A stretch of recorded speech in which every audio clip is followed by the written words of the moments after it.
Okay, we have the green bars, we have the live counter sticking up, so we should now be live, which of course means welcome back to the Storytime Network. It is the Paradox Hour podcast, and we are here to wrap up the Winter 2024 anime season and hand out some awards. Too bad we don't have some ignominious awards for a certain few shows, but that's another thing entirely. I mean, That could be something fun to do one day. maybe, yeah. Could be. Maybe at the end of this year. Yeah, Maybe. maybe a year-end thing. I mean, we'd have to split the year-end stream into two, I think, at that point. But Yeah. Oh, yeah. like, Maybe. do one just the discussion segment and one the awards. But it's something to think about. Yeah. Yep. But yes, I'm well aware of how you feel in particular, Jack, considering what you tried to nominate as best antagonist. Yeah. let me send you the thing number so that you can appreciate it too. I mean, I was gonna bring it up once we got to best antagonist anyway, but it is what it is. No, I'm gonna dim it to numbers so that she can appreciate it. Fair. Yeah. But yeah, we've had some really, really good shows this season, and we have had some not so good shows that have somehow made it to the end. Yep. I mean, I all power to the two of you. I couldn't drag myself through Metallic Rouge or Butchigiri. Let's talk about those when they come up. I couldn't even drag myself through Ragna Crimson. To be fair, Really? Ragna Crimson was really hindered by its animation. It That's was. the only thing I will say we'll strongly negative about. We'll talk Yeah. about Ragna Crimson in more detail when we get to it. Yeah. But first, we have to... Let me just get the document up so I know the full name, because this is one of those long ones, because of course it is. We start with... 7th time loop.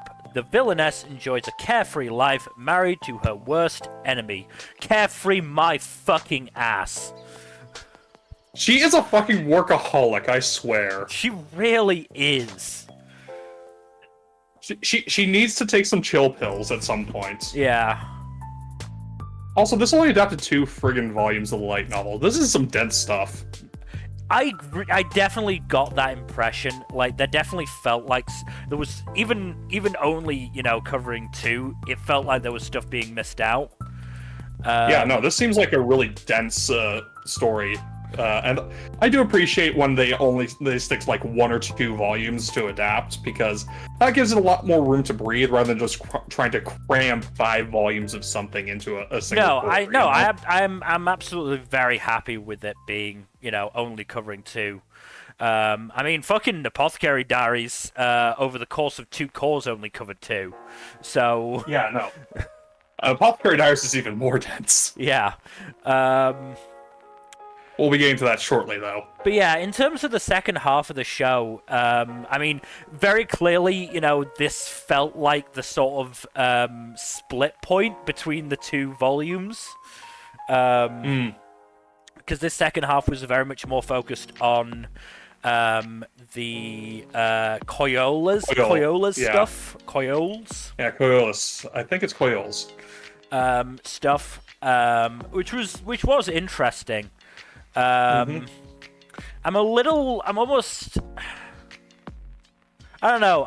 disappointed by the resolution, I think. I mean, I get where the resolution was going for. I do wish that there was a little bit more effort into portraying Arnold easing up on his warmongering tendencies. But at the same time, I do feel like the whole fireworks display does work as kind of like a subtle justification for him to justify his plan to anyone else who questions him on it. Yeah. I mean, it's more a case of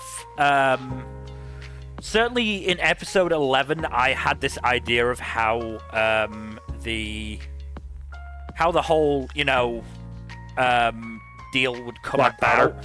Yeah, the black powder stuff would come about, and part of it is, it felt kind of weird for Michelle to be like, oh, I'm just gonna plant these bombs around the city, and Arnold's sure to work with me after that. Yeah, just do a low-key terrorism. Yeah. No biggie.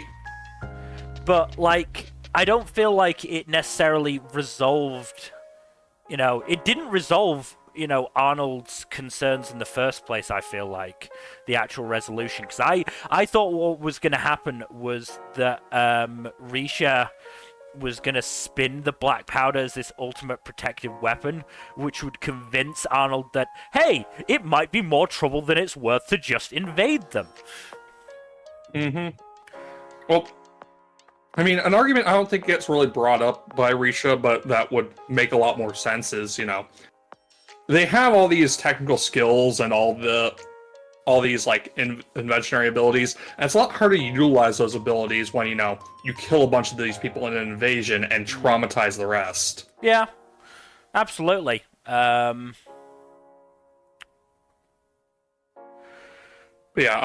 I don't know. I do feel like the resolution wasn't the best, but I do like the ultimate direction that a lot of it went. I mean, to a certain extent, I mean, to a certain extent, I wonder if it's maybe going a little bit too far on Risha's planning ability, because not only did she had Theodore's help. She had Theodore's help, but the ability to plan all of this out, you know, expecting all of the moves of the other people, to not just, you know, stop Michelle's plan, but also, you know, get Arnold to work with Coriolis, and then to also fucking show Arnold that while he may be dangerous, he can also do good. Like, that is S-tier planning, and I just don't think she has the time in the day to do it. Yeah. Well, she had already finished her training a little bit before then, so that may be accounting for the spare time. I mean, that's something that I definitely felt like got cut out from the light novels, because that was mostly there. That certainly in the anime, it was mostly there to introduce Lorvine, whatever the fuck his name is, and for that scene of Arnold instantly figuring it out, which was very good. Yeah. I do appreciate, though, with the fireworks, that the whole thing of Riche basically saying, like, to Michelle, hey, just because you create poisons doesn't mean that you can't make beautiful things with them. No, I like that side of things. I think it's a little bit too easy for a childhood trauma to be resolved, but it is what it is. Until Risha creates therapy in this world, this is the best we're gonna get. On the subject of the fireworks, maybe this is just me, but one of these days, in one of these, you know, one of these fantasy anime where somebody creates a thing from real life, I want them to call it some absolutely batshit insane name rather than the actual name. Yes. Like, I just would have found it fucking hilarious if Arnold was like, so these contraptions that you're doing, what do you call them? Fiery boomsticks. Yeah, I was thinking, like, someone invents firearms. Yeah, they're kablooey sticks. Yeah, so something shit like that. I don't care what it is. I just would find it funny, because every time they always come up with the same name that it is in real life, and that's all well and good. You need the recognizable name, but I just find it funny if they just called it something weird. I agree. I will also say, I'm still not convinced by Risha and Arnold romantically. They're okay. The problem is they're kind of overshadowed by several much better romances this season. I don't think it's even that. Like, their words talk a big game, but I feel like they're lacking in other areas. Like, I actually quite liked the ED, because it seemed to portray them as, you know, basically childhood friends / rivals growing up together. And, like, I feel like that works far better as a relationship between them. Childhood rivals to lovers, let's fucking go. Not even lovers, just like, you know, Risha is the one that keeps Arnold on the straight and narrow as his childhood friend sort of thing. Like, I know Yeah, no, obviously, I can see that. know obviously can't happen in the show because it sort of defeats the defeats the premise. But I don't know, and that's like I said, I just wasn't feeling it as much, and I think part of it is the animation. It wasn't terrible by any stretch, but it was limited, I would say. But yeah, it's still a fairly decent show in the end.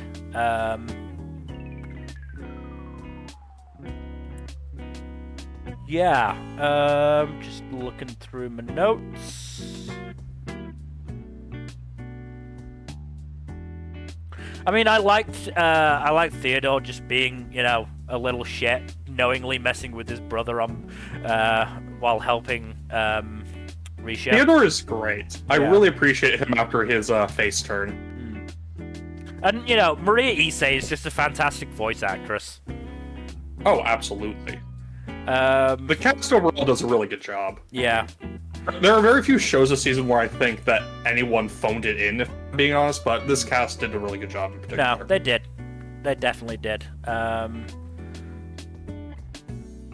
mean, where's time loop there? I mean, yeah, Nobunaga Shimazaki, great stuff as Arnold. Mikumi Hasegawa, again, really good stuff. Interestingly, there are people in the cast, or I think there's one, maybe two people who are playing two different characters. Interesting. The one that I definitely noticed is Yui Kondo is playing Laura and Marie. Laura is one of the maids. I don't know who Marie is because it doesn't have a picture. I think she's probably also one of the maids. Maybe. Like, most of the female characters in the show are maids. Yeah, and then there's Tomohiro Ono, who's playing Fritz, who was Risha's training friend, if I remember correctly, and Dennis, who was one of her guards. Huh, interesting. So again, not massive roles, either of them, but it's interesting to see. Also, it's nice to see Daisuke Ono playing a bit against type as Michelle. Yeah. I mean, Daisuke Ono had a really good season, I think. He had some really good roles. Daisuke Ono's just a really good voice actor. I mean, he is, yeah. He absolutely is. Yeah. Oh, yeah, he had a really fun season. But we should probably move on to our next show, which is The Apothecary Diaries. This is the good shit. Hey, this show's good. Who would have thought? I know, right? Yeah. So how did y'all feel about those last, 4 or 5 episodes? Really freaking good. Tragic stuff, dude. Yeah? Like, damn. Also, Lockon's father is a piece of shit. Yeah? Yeah. Yeah, no, I do like the bait and switch with Lockon. It's like, he very easily can be seen as super sus up until, like, you get to the point where, like, oh, he's just very neurodivergent and socially awkward. Yeah. Yeah, you don't really see, what was it? Can't pronounce it. Face blindness. He has a very, peculiar form of face blindness. Yeah. Which is interesting. But yeah, I do find it very interesting that he sees people as ghost stones or chess pieces. Yeah. That's a very interesting way to see the world. And the only people who he doesn't see that way are his lover and his daughter. But yeah, also, it was very heartwarming of just Mei Mei and Mao Mao working their best to ensure that Lockon met Feng Shan again. I mean, it was classic Mao Mao of, leaving the hints there but not actively pushing towards it sort of thing. Yep.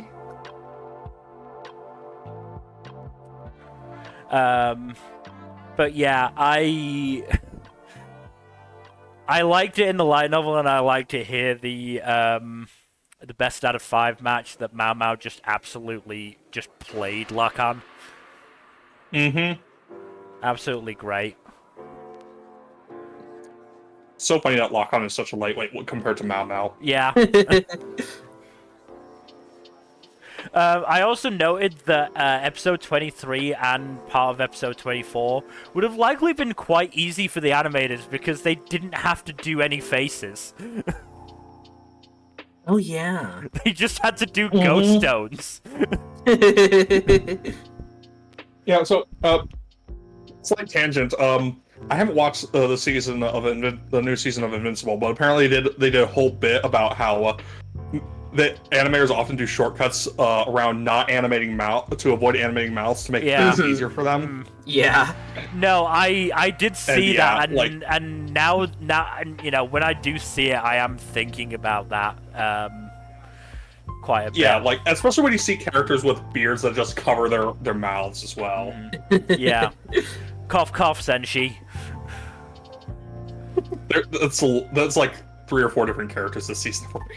Yeah. Not just Senshi. But yes. No, that is a very funny observation, though. And I do really like that this delves into depths as to why this whole thing played out as it did. While still making it pretty clear that this is basically a very bad case of everything going wrong in precisely the way to fuck over everyone involved in the most.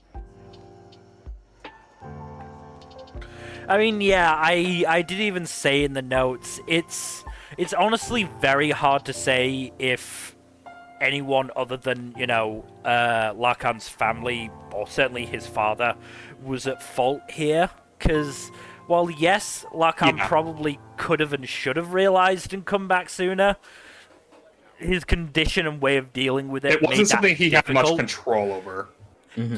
He could have come back earlier. I think the fact that he instantly took over his family once he did come back sort of makes that clear. But at the same time, as I said, his circumstances did make it difficult for him to realize that he needed to come back for, you know, because his child was born. It's very vague on what exactly transpired while he was away, but it's entirely possible that what he needed to take over the family was what he did while he was away. I don't think so from what I remember of the light novel. I can't remember exactly. I don't know. I'm just theorizing. Yeah, no, absolutely. As I said, I'm trying to remember exactly what it was. Or if it was even mentioned. Yeah. What should we call it? And obviously, the stuff with the roses, the colored roses, though, was really cool. No, that was really, I really liked that. Again, I liked that in the light novel as well. I thought it was really good.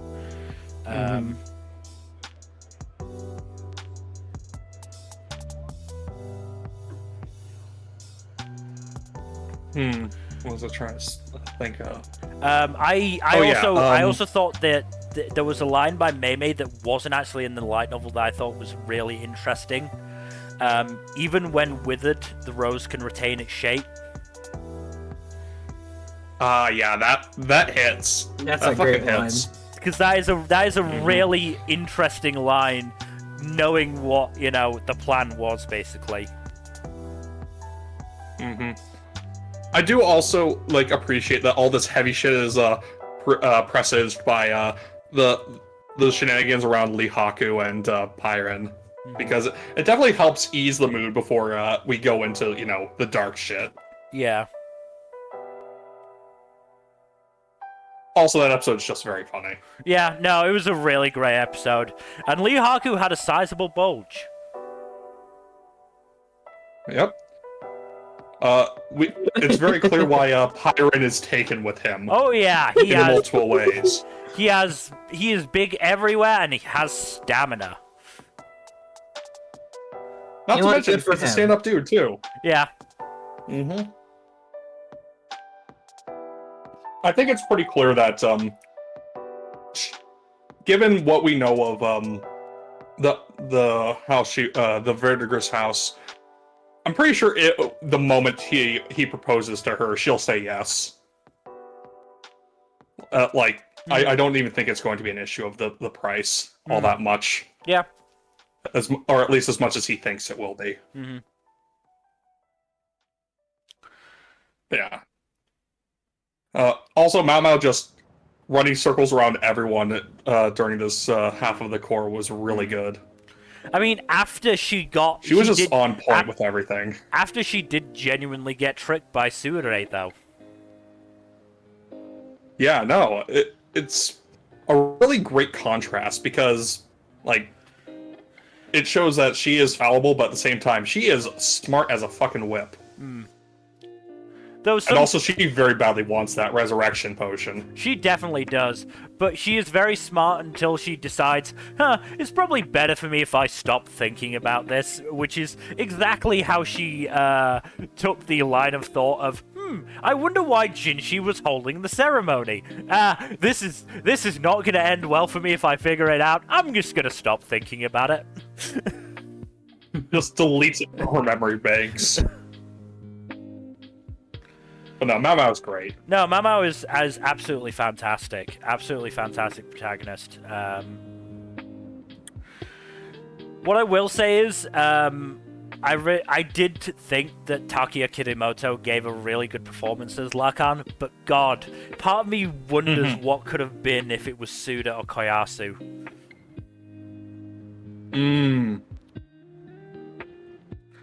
Like, that would have been... I also gotta say, like... Go ahead. Oh, no, finish your thought and I'll say mine. I mean, I was just gonna say, like, I just think that would have been... I don't know. Certainly when I was reading it, those were the sort of voices I was hearing in my head. Yeah, I gotta agree. Like, those... I look at that design and I'm like, that's a Suda or a Koyasu character. Yeah. As I said... Oh, I get it. As I said, the guy who did it absolutely did a very good job. I just can't help but wonder what if. What's also really interesting is he's voiced by Rico Fayado in the dub. So I'm sort of looking forward to getting to that, because that is not the type of character Fayado usually plays.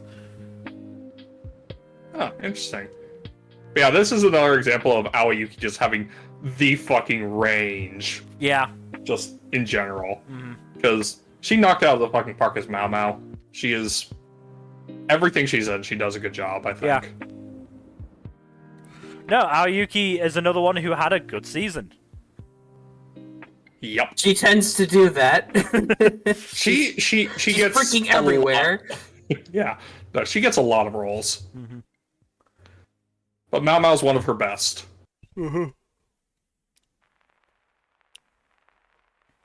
I think we've gushed about this show enough, though. No, this is just a really good show.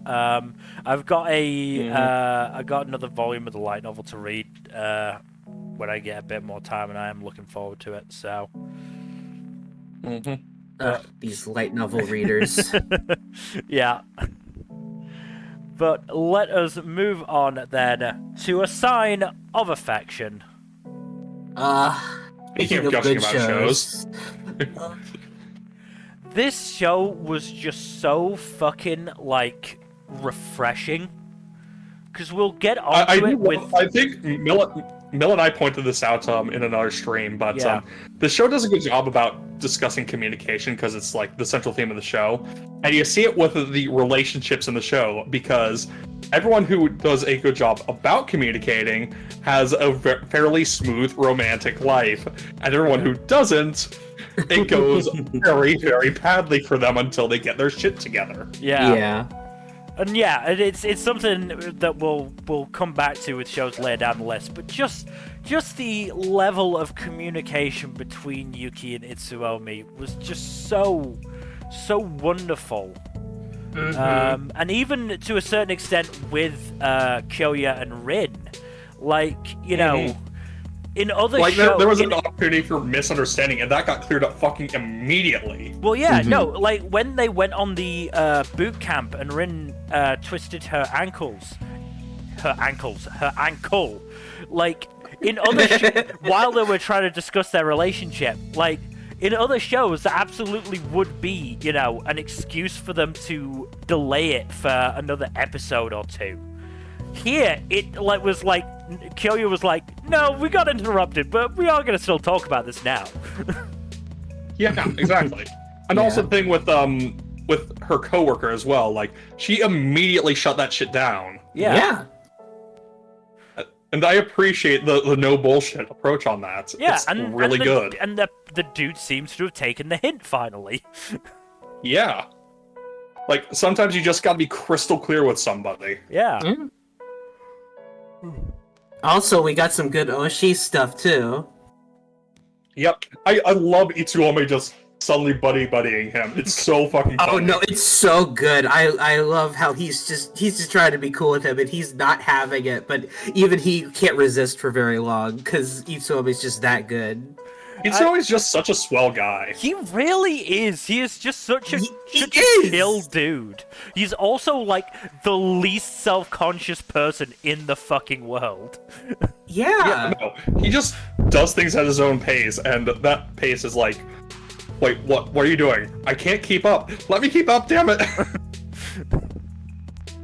It also doesn't surprise me that Itsuomi's go-to for nervous or freaked out is a near shipwreck.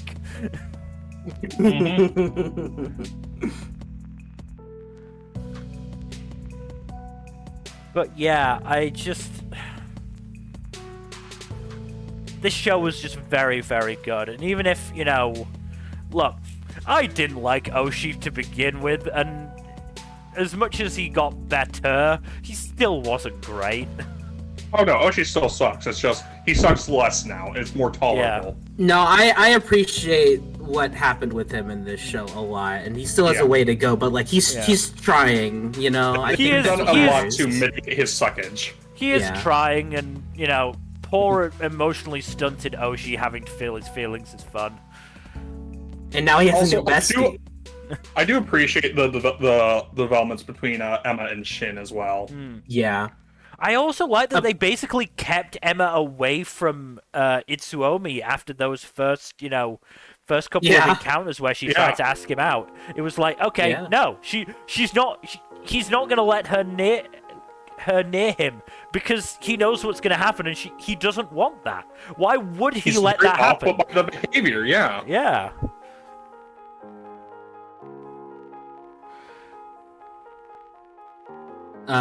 Apparently the staff worked with like the original creators of the manga and like added things in order to make things a bit more final with the last episode.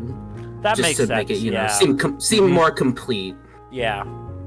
That's good. Which I think was a very smart move, because apparently this show took like ages to make. It doesn't surprise me because they have to be, you know, so exact about the sign language. Mm-hmm. So the show is gorgeous. Yeah. Oh yeah, this was very much a passion project. So this is what happens when you put effort into adapting shoujo. Yeah. I mean, who was the studio behind it again? Aija Do. Okay. Ashido. So they've done They did Revenger. Revenger, Bookworm, Kimono Jihen. Kakushigoto. I wish Kimono Jihen would get a second season. I would love that. One day. Hopefully. I would love. Yeah, no, they do good stuff. Yeah, no, they're again, you know, it's a really nice looking show. That I wouldn't say there was ever any emotions, any moments of, you know, incredible animation, but you know, they put the focus where it needed. Consistently good, and they put the focus where it needed to be. So I can't ask for any more than that.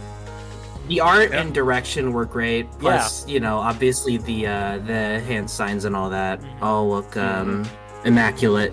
So yeah. Overall, good show. The whole cast is great. Yuki especially is a very good protagonist. Yeah. Just such a gem. She's fantastic. Yeah, no, absolutely. Absolutely precious. Yeah. And I have some volumes of the manga. I'm going to read them. Nice. I'm probably gonna read it at some point as well. And hope I will make an effort to do so as well. And hope to God that the anime didn't reach where my volumes stop. Okay, so the funny thing is, apparently there's not enough material for a season 2 of this yet. Yeah. That's a And shame, the thing is, like, even if there was, again, this show took ages to make. It would probably not happen for a long time anyways. We're looking at probably, like, if this gets a season 2, it'll be, like, 5 years out or something. Yeah. Oh, yeah. It would be a long time, but I'm pretty satisfied with what we got, though. Like, they worked hard to make it feel complete, and that's refreshing. Yeah, it's not a complete adaptation, but it feels like a complete story at the very least. No, you know, I obviously want more because I enjoy the characters, but you know, stopping that, you know, it was as good an endpoint as any. You know, Yuki and Itsuomi are, you know, firmly together and they're moving forward themselves. Kyoya and Rin are together, and Emma and Oshi are moving forward in their own bullshit. Yep. Hell, Emma's actually giving Shin a chance, which is, you know, it's nice that we have someone who's a runner-up who's not just, like, stuck pining forever. Yeah. Yeah. But there are so many examples I could cite that I'm not even going to start. Yeah, it's not worth it. It's not worth it. But we should move on to our next show, which is Banished from the Hero's Party. I decided to live a quiet life in the countryside, Season 2. I'll try to make this short. Yes, I picked that one because of the Gojo meme. No, I will not be taking questions on that. No, I got it instantly. Look, I have the brain rot. I will not apologize for the brain rot. But yes. No, this was good. Really appreciate the character development, the time they took to develop the antagonist, especially. Like, that Van is basically like a zealot who is forced to start questioning things after he comes up against things that you know, rock his beliefs, and he's yes, good. You also got the proposal in. But it still doesn't take too much focus away from the other characters, especially, you know, Red and Rit and their romance finally reaching that next step of them being formally engaged and getting ready to get married. It's good for them. I really appreciate that. Yeah. The final fight of the season is pretty good. It has a lot of cool action beats and all that. But also, like, I do appreciate that this took the time to wrap up fairly well. Also, apparently, this skipped a couple light novels when it was adapting it, but I do feel like the story overall works pretty well despite that. I don't know if they'll go back and adapt them at some point, but yeah. I don't know if this has enough material for a season 3 yet. Should, actually, but yeah. Let's have a look at my favorite website in the world. Because I believe this adapted up through volume 9, but skipped 6 and 7. I think 10 is out. I think there are 10 volumes out in English right now, so yeah, that should be enough. They just do 3 volumes in one season, it should be fine. Yeah. They'll just have to do some reshuffling of, like, some plot beats, probably. If they want to do that. Yeah, no, I'm very happy with this. It's they very much had a very clear arc in mind with what they did here, and I think it worked out really well. And having the whole thing with Van, the hero who was going astray, versus Ruti, the hero who had left life behind, was also very good. But yeah, good show. Moving on to another sequel that Nmbr and I imagine will have words about. Not as hostile as some later shows. Well, let's move on to bottom tier Tomozaki-kun Season 2. Or me. Yeah. It's sad, but I can't be upset because I can't be upset either. Yeah. Kyuchi makes much more sense for Tomozaki, and she's also very precious in her own right. Oh yes, absolutely. I'm happy with how things ended here. Yeah. I've started reading the light novels, and I just got into some season 2 stuff. And interestingly enough, the anime skipped some stuff with Nakamura and Yuzu, which is kind of a shame because That's unfortunate, but they very clearly were aiming for this endpoint. Oh yeah. So I can't really fault them too much, but it's a shame that stuff had to get cut. Yeah, it is.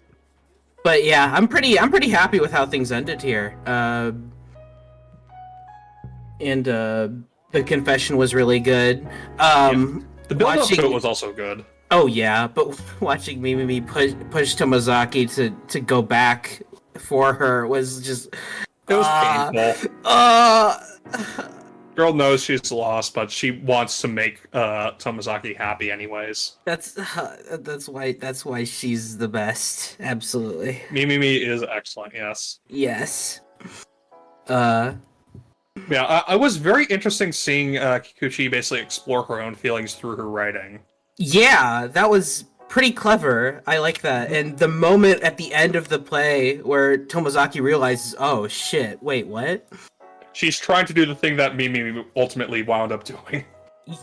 Yes. Yeah. And it's like, no, don't do this. Don't do this.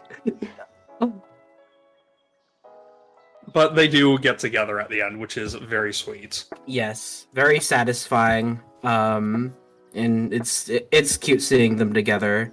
Mm-hmm. Especially at the end where she's like, no, you have to read it now. It's like, oh, she's being just a little bit selfish now. That's nice. Yeah. I do like the subtle and gradual character development that they both go through in this season. It's very good. Yeah. Also, their arc is... I do like the contrast between their burgeoning romance and just the sheer Machiavellian bullshit that was Hinami in the first half of the season. Yeah? It's nice to get something lighter in the second half, even if there's some angst. Yes. Absolutely. Don't underestimate Hinami. No. She's terrifying. Yeah.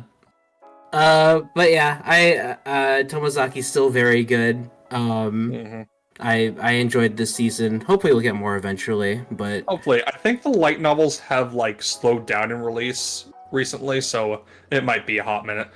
Yeah, From what you could Yeah. probably argue that there's just enough for another season if they really wanted to, but... Yeah. So I hope so. They're down to a single novel a year. Mm-hmm. Ooh, that is a slowed pace. Yeah. But that also does bring up the question of how many novels are left that haven't been adapted is the question. I think we got to volume 7. I think this is volume 7 from what I've heard, yeah. Yeah, volume 7, and there's currently... So we still have 8, 9, and 10 that haven't been adapted. Oh, and 11. So that's enough. Yeah, Yeah. they adapted 3 season 1 and 4 season 2, so yeah. That's doable. Yeah, if they really wanted to, they could, but I'm fine with... It ended at a whatever good they point. wanted. It did, so I won't be upset. Plus, again, I'm reading the light novels now, so I don't really mind. But I would like to see more. Mm. Also, apparently the writer of the light novels, Yuki Yaku, is writing the script for an original anime that's this upcoming season. So that's interesting. Which anime? Yeah, the jellyfish one. Ooh. Oh, that one just dropped today. I need to watch that still. Yeah, so that's already like, wait, what? He scripted that? Wow. Okay, sure. So that'll be interesting. Yeah, Tomozaki's very good. Indeed. But yes, we should move on to another show that you are going to have a lot of things to say about. Nmbr. Not that much. Oh, really? Move on to... Oops, pressed the wrong one. Brave Bang Bravern. This show is great, and I'm glad that we got an original mecha this season that didn't just destroy me on the inside. In a way that's bad, obviously. Yeah, obviously. But but we'll talk about that later. But yeah, But yeah, Bravern really delivered, and I am very, very happy with what happened. So, so it turns out that Smith was Bravern the whole time. What? Huh. And yes, so allow me to explain. So, Smith at one point, he has his own like human-made mech and uses that to fight one of the death drives. This death drive has the power to fuck with space-time. So, when Smith's able to take it out by sacrificing himself, him and the death drive blow up, and space-time shit happens. He merges with like what was left of that death drive and becomes Bravern and appears in episode 1. Goes back into the past. God damn it! Back to the past, Samurai Jack. Yes, pretty much. And so yeah, he keeps this secret for most of the rest of the show. But it turns out that Lulu knew this because she had her in the future. She had her consciousness put into her body in the past because Isami and Bravern end up dying in a fight with the remaining death drives. So they use Bravern's corpse to send her consciousness to the past into her body. Right. Yeah, she convinces Superbia to let her pilot him, which eventually works. And basically they work together with Bravern, and they fight the remaining death drives. One of them goes out pretty easy, but and then I think the last one appeared. Well, no, the second to last one appears and just immediately kills Bravern by stabbing him in the back. But Right. not only that, it is revealed that he is voiced by none other than Kenjiro Suda. Oh, fucking course you can't. You can't trust that bastard. So yes, Kenjiro Suda kills Bravern. Kenjiro Suda is a homophobe, confirmed. Oh, I skipped over the part where Isami and Bravern have a very emotional heart-to-heart, and then Bravern literally jumps Isami, and then it's implied that they're going to do something, but Lulu walks in on them, and he's like, and that just stops things there. He does literally say, "I love you," so yeah, take that for what you will. I mean, it now makes sense why Bravern was so like, no, I'm not gonna let you pilot me to Smith. Yes, that would have been weird. Because yeah. But yes, so Bravern dies, but he allows Isami to still pilot his corpse, and which I mean is not as creepy as it sounds. But Bravern's a robot, so he's just piloting a robot at that point. Right. Yes, and a lot of anime bullshit happens, and they manage to defeat the Death Drive. Superbia unfortunately ends up dying as well, but Lulu is able to pilot his corpse, and then a lot of anime bullshit happens, and it's really cool and very fun. At the end, final boss defeated, world saved, and then Bravern starts disappearing, and then what remains is a Smith who is alive and well. And, okay. Yes, and then happy ending. Mostly. Superbia is still dead, unfortunately, but aside from that, everything's happy. So yeah, Bravern's very good. I'm genuinely shocked that this somehow ended up better than Metallic Rouge. I'm sorry, so am I, and so is a lot of the mecha community online, from what I've seen. Yeah, I think I stepped away for a minute. Did this one end well? Yes, it ended very well. That's good. Yeah, I think I Was saw. it still canonically gay or subtextually gay? I mean, Bravern literally said "I love you" to Isami, so and then jumped him, and then it's implied that they're gonna do something, and then Lulu walks in on them and they stop. So, yeah, Hold on. Oh my. There we go. Yeah. Yes. But yeah, Yes, very like much so. I'm fairly sure I saw one of a tweet that you retweeted about it, going about the whole. How did Metallic Rouge end up worse? How? Yeah. Yeah. Yeah. Bravern just kept delivering. The thing is about Bravern is that it knows exactly what it wants to be, and it succeeded at doing it. And Metallic Rouge, I guess, just didn't have that benefit. But we'll talk. We're about going that. to get to Metallic Rouge. We'll when we get to that. Metallic. But yes, But yeah, no, Bravern was very good. Bravern clearly knew what it was about from minute one. Mm-hmm. In the best possible way. Yes, I do really wish that it got a dub though, because that would just make it even more fun. No, I absolutely wish there had been a dub, because I can imagine the absolute insanity that they would have done. Mm-hmm.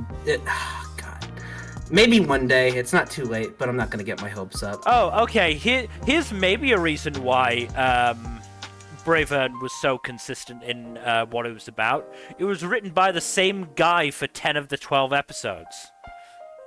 Ah. Keigo Koyanagi. Oh. Okay, well, yeah, there you go. The only episodes that were written by somebody else was episode 9, which is written by Yusuke Kambayashi, and episode 11 written by Masuki Kurabayashi. Huh. All right, well, very good. And as I said, we will get into what went wrong with Metallic Rouge come that point in the fucking stream. We have a few things in between here and there. Yeah, Oh we boy, did. we have 2 train wrecks in a row. That's going to be fun to discuss. Oh god. But yes, Really? there's Bravern was very good. that's I right think then. I've said all I've needed to, so we can move on. I am really glad that that it has ended up being so good, because I could definitely, I don't think it was I might give necessarily. this a try now, honestly. I don't think it was necessarily for me, but I am so glad that it did end up being as good as it was, and that y'all have gotten enjoyment out of it. Y'all in the mecha community who have, suffered a bit this season. Yes, Bravern is the anime of all time, and we are very happy with it. Let's move on to something that I don't think has been seen since maybe the premiere stream, but we're gonna wrap up on it anyway. Chained Soldier. This mostly was put in here because I sent this screenshot to Mill because I know he likes Kong Ming, and the Kong Ming cosplay was funny. I mean, you like Kong Ming as well. Yes, true, but also I just thought the bit was funny. Yeah. But yes, I do. This wrapped up fairly neatly for what it was. I do feel like the manga is better though. I may or may not have binged the manga. It does what it sets out to do for the most part, and I do think it does have some good bits here and there. It is definitely, at least in manga form, it's far better than the average action ecchi show. Which, low bar I know, but still, I find it quite enjoyable. Yeah. No. If anyone is interested in it, I would recommend checking out the manga or the anime. The anime, it works best as maybe a supplement if you want to hear the voice parts and some music.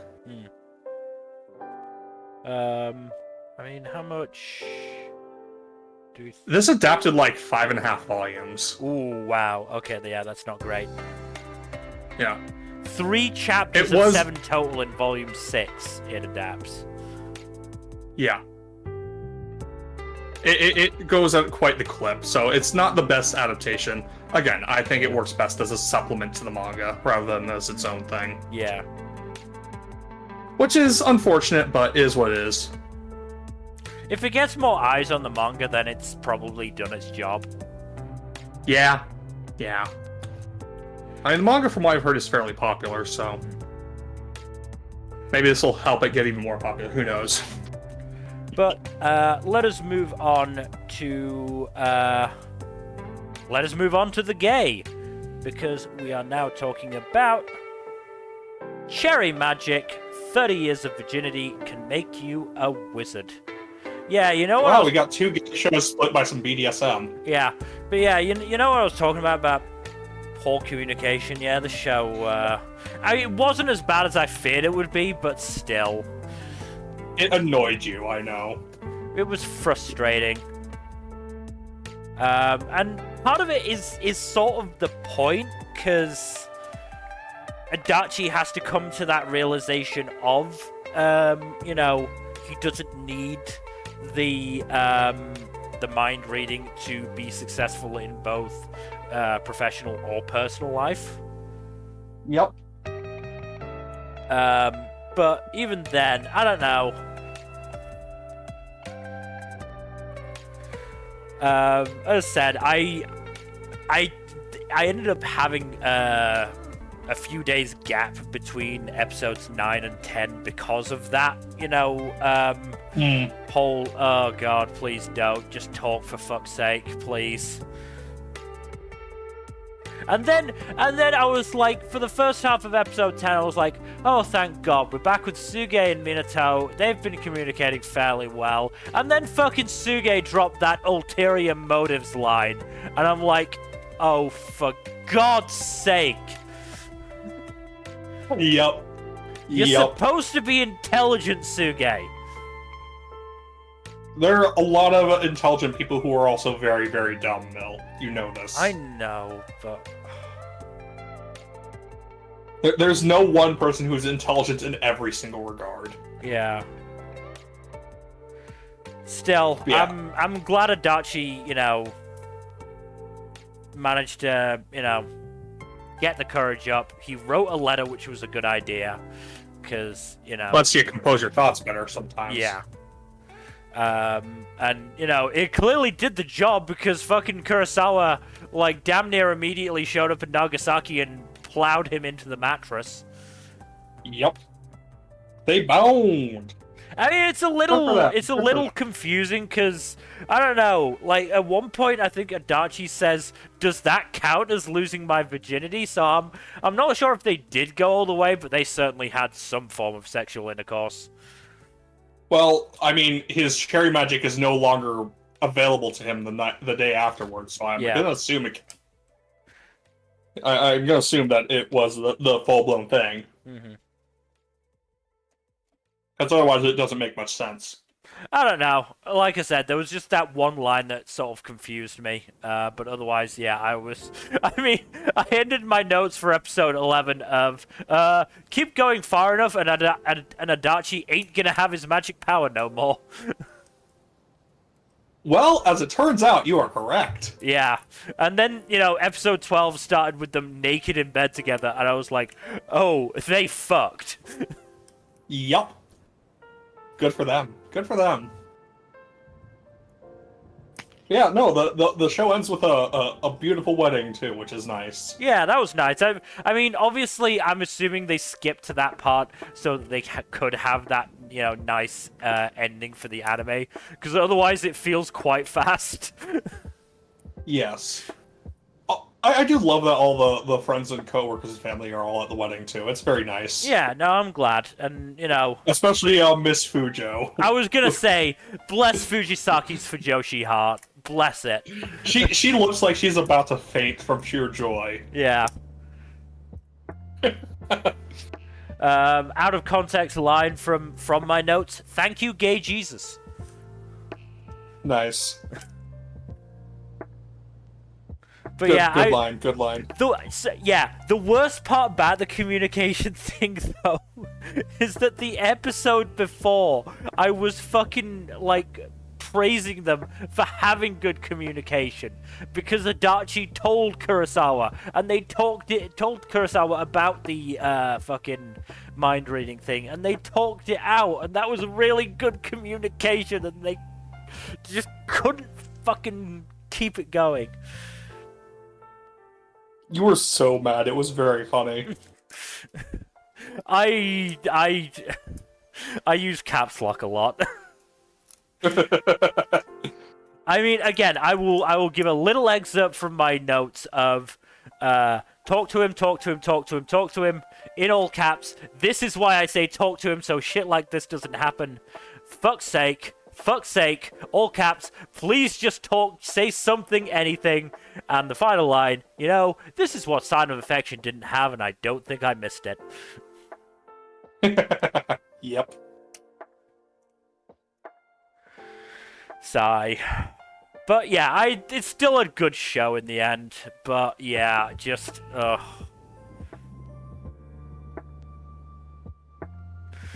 just a little stumble near the end there for me. Otherwise, it's fairly good, yeah. No. I think the animation was a little stiff at times, but yeah, I'll take it. Yeah. The unfortunate thing is most BL or Yuri don't really get the animation that a lot of straight romances do, which is unfortunate and should change immediately. Well, speaking of that, let us move on to The Dangers in My Heart Season 2. I fucking love this show. Absolutely amazing. I was just... perfect finale. Perfect finale. I think this was probably the show that I used caps lock on the most. Was it mostly incoherent screaming? I mean, I was mostly coherent screaming. It had to be for it to be writing, but Yeah, it's good though. It's good. Yeah, I Very, mean, very good. fucking... We had episode 21 where Kyo was worried about Anna, and what looked like a stalker fan, and them fucking admitting to... So Anna admitting to her mum and Kyo admitting to Yamada's dad that they were into each other. That's fucking great. Yamadad's response to that being just giving Kyo his friend code. Yep. That was great.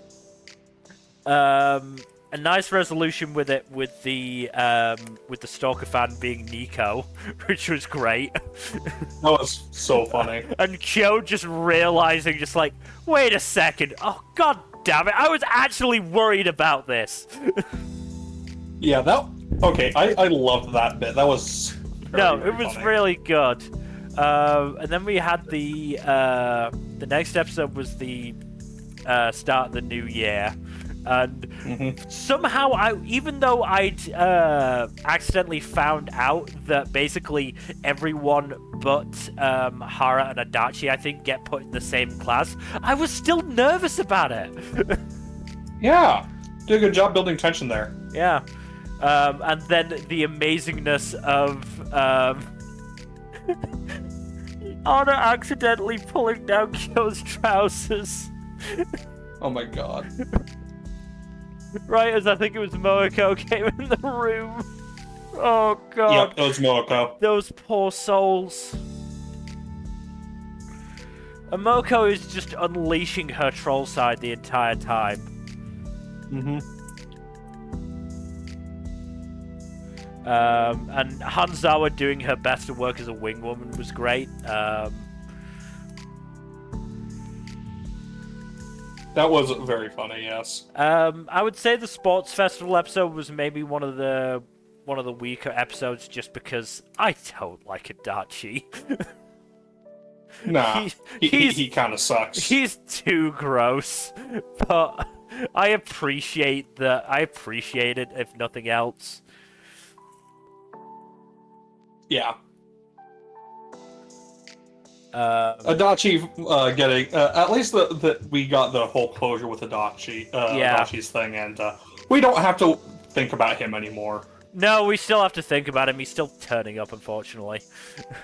Right, damn it. Oh well. But yeah, I also really like Kana. She is great. Her obsession, obsession with creating flash mobs for new couples. Yep. Honestly, I'm not sure if Anna and Kyo get together when they did without the pressure from her. Yeah. Also, I just love they wind up doing it for for Kontaki and Har instead, and Har is just like, can we please just stop? Yeah. Please stop.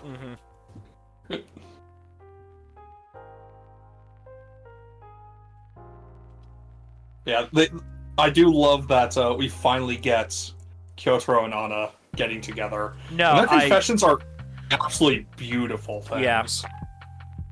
God, there was in that second half of episode 24 and basically throughout in episode 25, so much caps lock. Because I was legitimately getting worried about, whether Kyo would actually realize why Anna was upset during the trip. Good thing he did.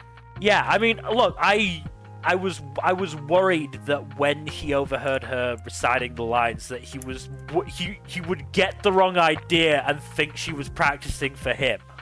But no, he realized he was smart. He's a smart cookie. He is a smart cookie. He ignored imaginary Kyo, and then he got trapped in the girls' room. That was a funny way to wrap up the episode. That was so funny. Yeah, but yeah, I do love that the confessions highlight that it's not just about the relationship, it's also how they've grown because of it. Oh yeah, absolutely. Again, the Kyo of episode 1 and season 1 absolutely would not have the guts to even do half of the stuff that he did in episode 25. Exactly. It's a really good slow burn of character development. He started sword fighting with the Dachi in public! Which was great. But no, it was really good, because again, it showed that he's not just... It's not just about his relationship with Anna, it's about his development as a human being. And as a person, yeah, and, exactly. actually getting to know the members in his class. And it's really good. As much as I hate Adachi, I am glad that Kyo genuinely considers him a friend and most of the time has fun with him. Yeah, exactly. Hey, not every one of your friends is going to be perfect. Sometimes you have a friend, that one friend who's an asshole. Like I'm fairly sure we said in season 1, teenagers kind of suck like that. They really do. Oh yeah, Adachi is basically the Cartman of the group. They are like 14 and 15. Yeah, Adachi's gonna be like that. He's a fucking idiot. He needs to mature, and he will. Eventually. Well, if he doesn't get eaten a fucking live by Kyo's sister, that is. She would wreck his shit, is the thing. Yeah, no, absolutely. She would destroy him in an incredibly entertaining way, but it would be very bad for Adachi. Oh no, his self-esteem would not survive. No, but yeah, this show is so good. I absolutely adored it. It is. Yeah. If it weren't for the fact that this is a sequel, this would be best ship winner easily. No, absolutely. Yeah, no, just an absolutely fantastic show. Absolutely fantastic show. Agreed.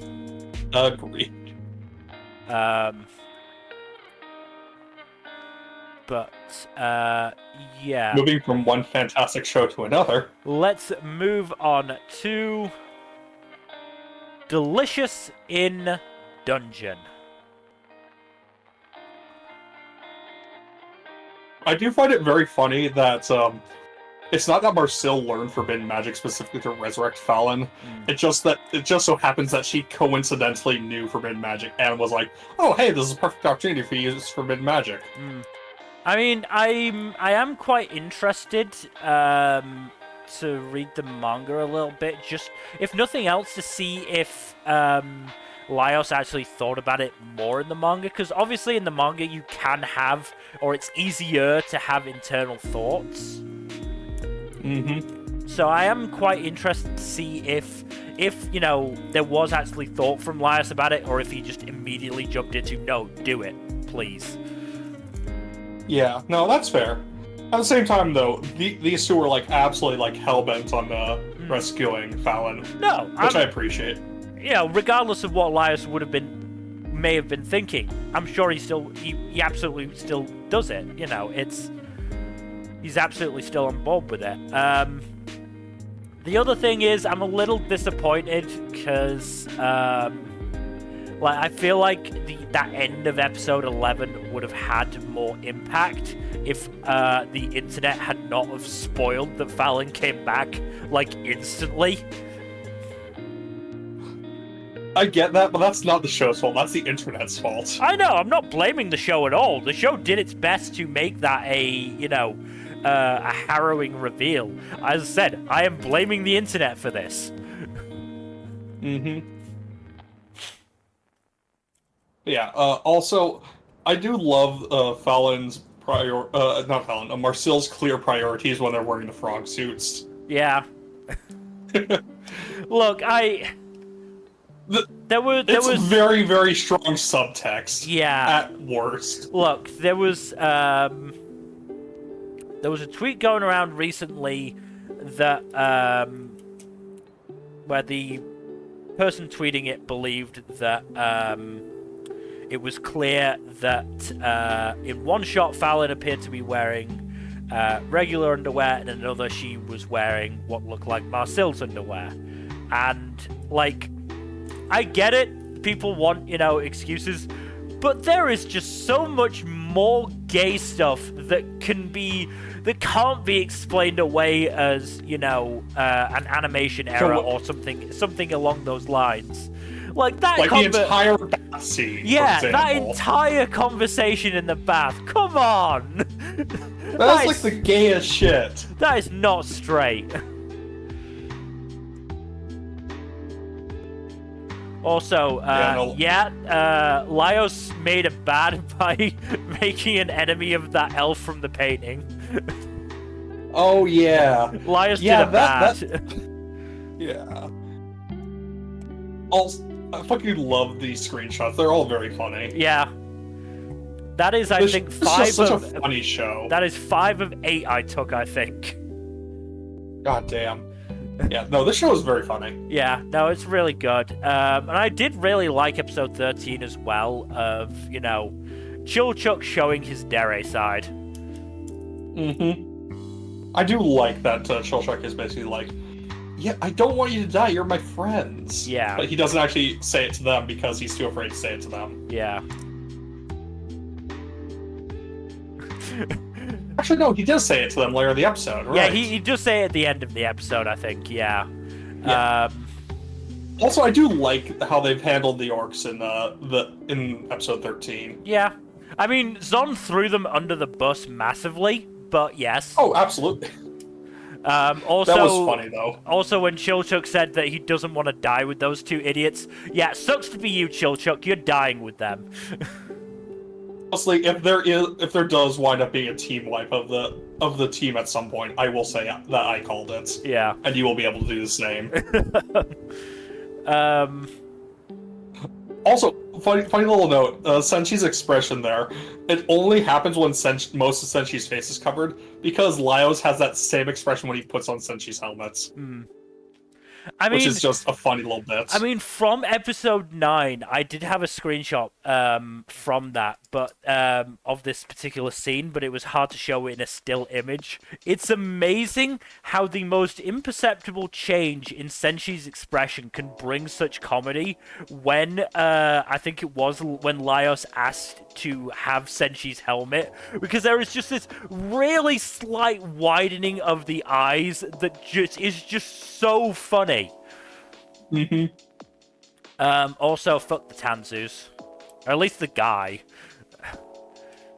Yeah. At least the male Tanzu. Like, he was pretty racist. Oh no, he was an asshole. His definitely not adopted kids though were pretty chill. I mean, they barely did anything really. Yeah, no, but they had a nice vibe to them. Yeah. They seemed a lot more chill than he did. Yeah, also, the Red Dragon fight was really good. No, that was a really good fight, yeah. And I really liked it. I also love the reveal of Senchi's knife being made of mithril, and Chilchuk being like, wow, Nmbr would have killed Senchi over that knife, and Senchi's like, yeah, that's why I didn't tell her. I had a feeling that would be the case. That was so funny. I didn't feel like dying a day. Also, Yeah. the comedic timing of when Laius did stab down with the knife, just showing how little it did. Yep. It's so I do like good. the ultimate. I do like how he ultimately takes out the dragon. Yeah. It is pretty wild. And also later, I don't know how I feel about a dragon that's eating a dragon that's eating me, and I feel sure Fallon feels that. Oh no, Fallon's already eating it. Okay, we're good. No, Fallon was as insane about the monster eating as Laios.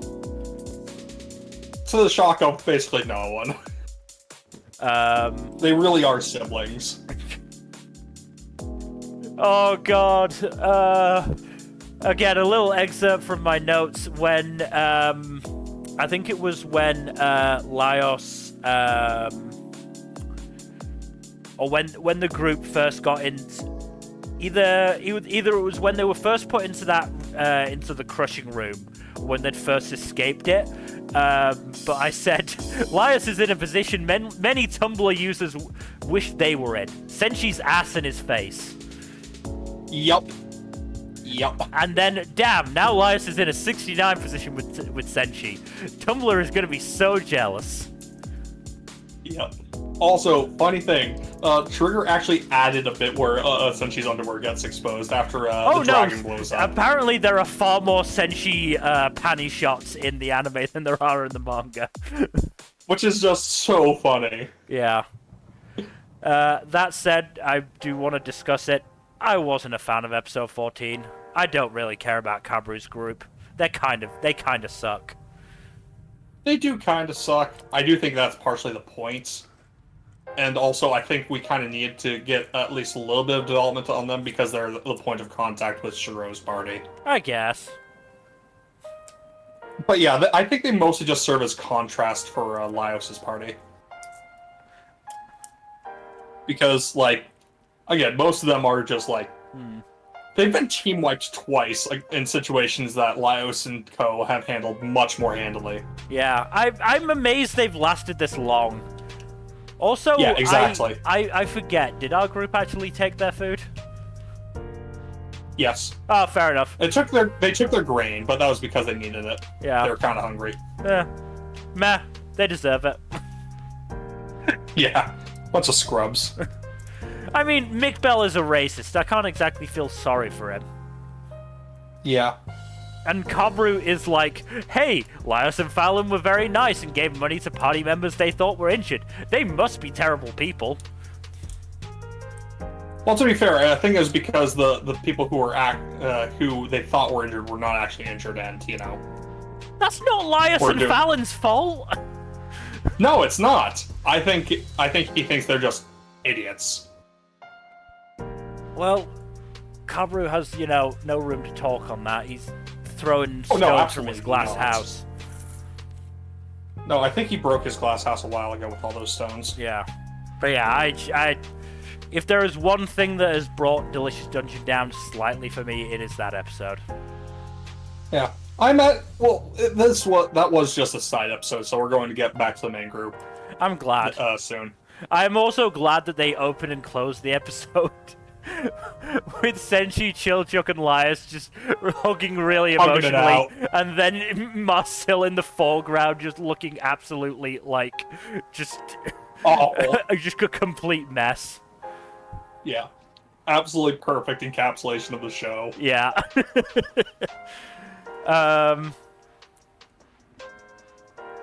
Oh yeah, fucking Marcel's healing as well. Being incredibly faithful. Essentially just being like, no, I'll heal on my own, please. Yeah. Last thing I'll say is Marcel looked really good with her hair tied back. Yeah. I'll say it. Really good. Marcel's great.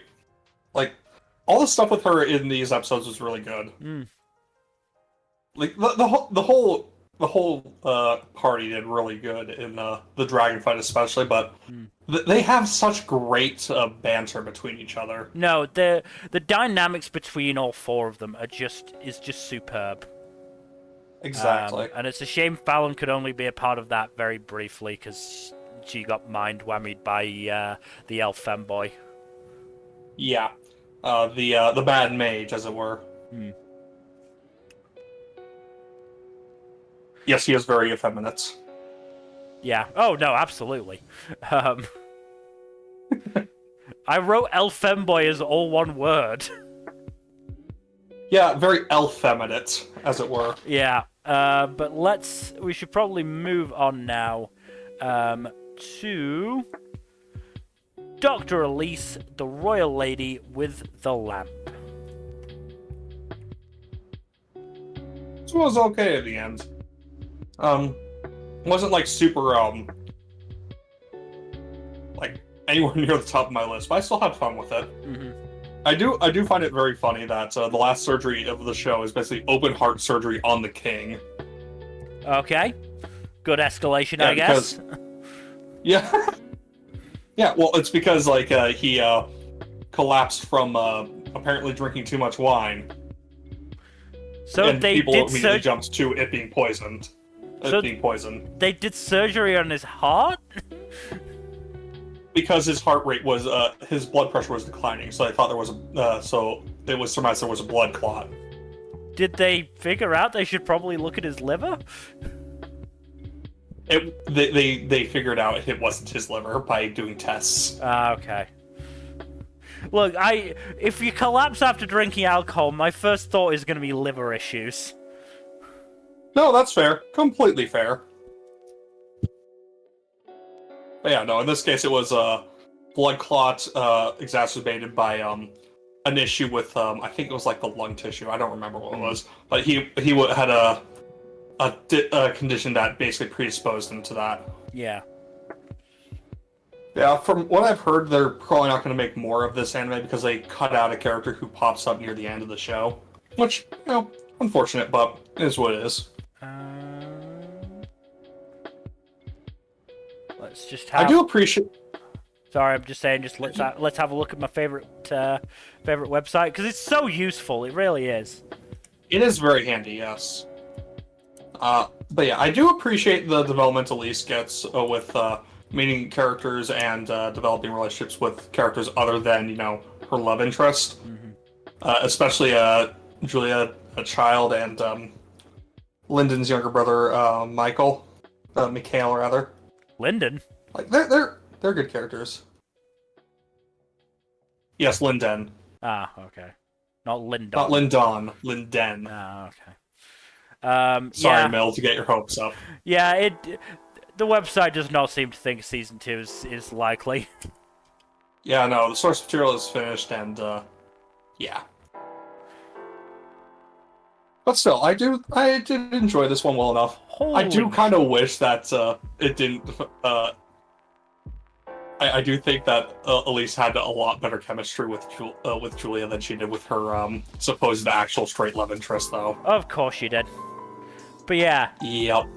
So the Dr. Elise manhwa has 186 chapters, but the story proper ends at 143. It has a 43 chapter long epilogue. Fucking hell. I think at that point it's just another arc. Honestly, like, the only manga I ever expect to have anything close to that is One Piece. Yeah. Because One Piece has that many characters. No. But yeah, sure. no. Nah, fam. No. Mm-hmm. We should move on, though, because, yeah. Alright, let's move on to... It will not be the last time we talk about this, because we'll absolutely talk about it in the year-end stream, I'm certain. It is... Frieren Beyond Journey's End. Show is so good. It's really good. Yeah. But y'all already knew that. No, this is news to me. No, I'm absolutely going to watch it, especially now that the reaction group that I follow is watching it as well. I'll watch it along with them. Oh, okay. Nice. Cool. Yeah. Yeah, we finally wrap up the magic exams. Yep. Some spectacular animation during some of those sequences. But, yeah. My god. But yeah, Of course, Frieren doesn't pass, because of course she doesn't. because some petty elf bullshit. Petty elf bullshit, yes. Not gonna lie, so it's fine. I almost put Serie as best antagonist just because of how much of an asshole she is, but I decided against it. Yeah, I like her a lot, though. No, she's just fun. She's a bit more, I think the last episode does a lot to make her, more rounded as a character, because, like, previous episodes made her seem a bit more of a straightforward asshole, but no, there's a method to her madness. It's just, she is kind of kooky on her own. Yeah, her ideology around magic is just very different from Frieren's, and that's what causes them to clash. Yeah, Frieren takes a lot more after Flom, who is, very different from Serie in terms of her worldview on magic as well. Also, I do love that Fern, her spell of choice is basically dry cleaning the spell. No, that is a brilliant spell. That is the most important spell. Laundry is a bitch. I agree, especially when you don't have a washer and dryer. Exactly. I live in an apartment complex. We have to go to a separate building to wash our clothes. God, you have to go to a laundromat? Jesus. No. It's a separate building that's a part of the complex. Yeah, but we have to go there, and it sucks. Jesus. I know your pain. I had one of those in my master's flat. Yeah, it sucked. I had that in college too. It's awful. Yeah, it sucks. It's a pain, and if there's not any machines available, it's just Your SOL. Yeah, imagine using just a little bit of magic and just washing your clothes immediately, and they're perfect. And no. Serie was clearly expecting for her to pick some more combat-oriented spell, but no. Fern went after utility and something that she actually liked. Yeah. Also, Fern only uses one combat spell anyways, so it doesn't really matter. It's not like she needs anything else. No, of course not. But yeah, I mean, it's way more practical to get a dry cleaning spell. Yeah. Also, Frieren can just teach her some of the absolute insane bullshit she used against her clone. Yeah. Like, that fucking fight was insane. Yeah, it was great. Yeah, excellent stuff. So, just to speak to the impact that Frieren has had, somebody wrote a fucking article about Frieren in an Indian newspaper. About how Frieren is the future of fantasy. Holy shit. I don't think so, because I think we still have a lot of isekai to deal with, so I don't know about that, but, We'll just have to beat him up.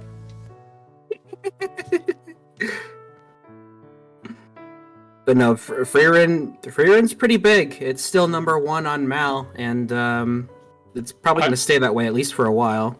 Yeah. I really appreciate. I really love Frieren. It is like a new top 10 anime for me, honestly. It's very good. I can't say the same for me personally, but I'm quirky and I like weird things. So fair. But I get it. Along with Frieren's still vibe, amazing. So yeah. I mean, Frieren's all about quirky and weird shit. Yeah. Yeah, whatchamacallit? I do like all the characters introduced over the course of the exams, though. They're all really fun. Fucking Ubo with the actual absolute flex of I think I can cut it, ergo I will cut it, was just fucking wild.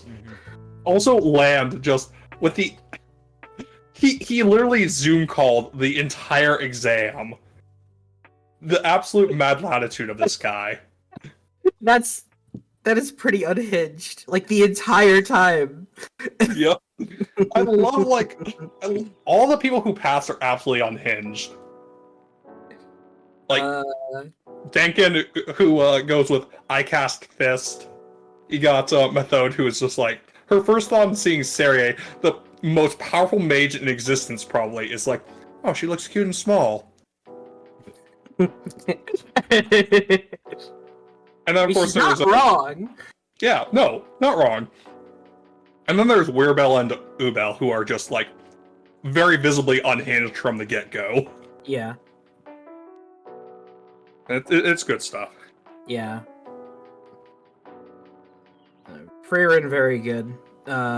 Hopefully we get more sooner rather than later, but I have no hope idea so. when we'll I get. think this adapted up to like chapter 60, and there's a little over 120 chapters out. Oh yeah, so there's probably It's plenty. probably gonna be a enough for couple more. years. Yeah, I'm sure this was also like took a while to make as well. So There is so much TLC in this anime. yeah, this isn't the kind of thing you can rush. No, I can't wait for Studio Dean to do season 2. Oh, don't. I would be so fucking mad. Don't even put that into the Curse world. Wars into existence. No, I'm sorry. Go Hands should do season 2. Hold on. I think I got just the right sound thing for this. Bat. Ow! Stop it.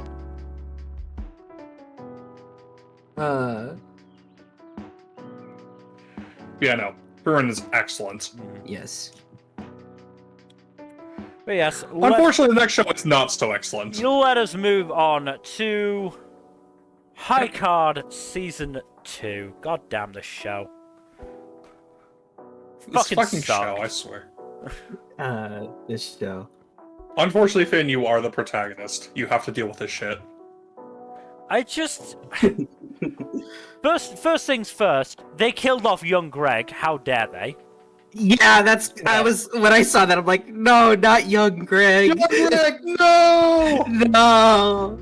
Second, they wasted the best character, because Norman barely did anything. Uh-huh. Also, like, absolutely no spotlight episode whatsoever for VJ. No. Well, I Which is mean, we are getting that apparently. yeah, no, So- they've had to add an entire episode because they're like, oh yeah, we didn't give VJ anything. Yeah, it doesn't make it better. No, but at least we're getting it. I mean, I don't think I even want that episode. It's not gonna be good. You don't know that. Maybe that's like the best episode. And I just... There is something good in this show, but the writing is just so fucking terrible. Like... The writing does not match up with the rest of the production. Yeah. Look, I will die on this hill. Season 1 should have been devoted to establishing Haikard's relationship and just barely even touched on Ban. And honestly, throughout the entire Chris storyline, it doesn't add anything. It does not add enough to make it worthwhile. Yeah, I mean, yeah, not really. I mean, you can have it kind of be in there a little bit, but like you could have like Just cut stuff it in the out background partially to at establish least. that he exists Yeah. and that he's a presence, and that's it. Yeah. I mean, what I think they were trying to do is to create that contrast between Chris as the chosen brother and Flan, which is a fucking terrible name, as the real Yandere That's a brother. dessert dish. That is a dessert dish. Like, no wonder your son hated you, Finn's parents. You gave You him a named it after shit the name. Spanish desserts. You named him after a Spanish dessert. Yeah, like, a very dumb name. But I think that's To what be they were fair, trying... there's a lot of dumb names in this show. To be There fair. are. Oh my god. There are, but, like... This show is so unserious. Like, that is the contrast they were clearly trying to make. But unfortunately, they added in this bullshit between, this gay bullshit between Theodore and Ban. Because I'm sorry, that was gay as shit.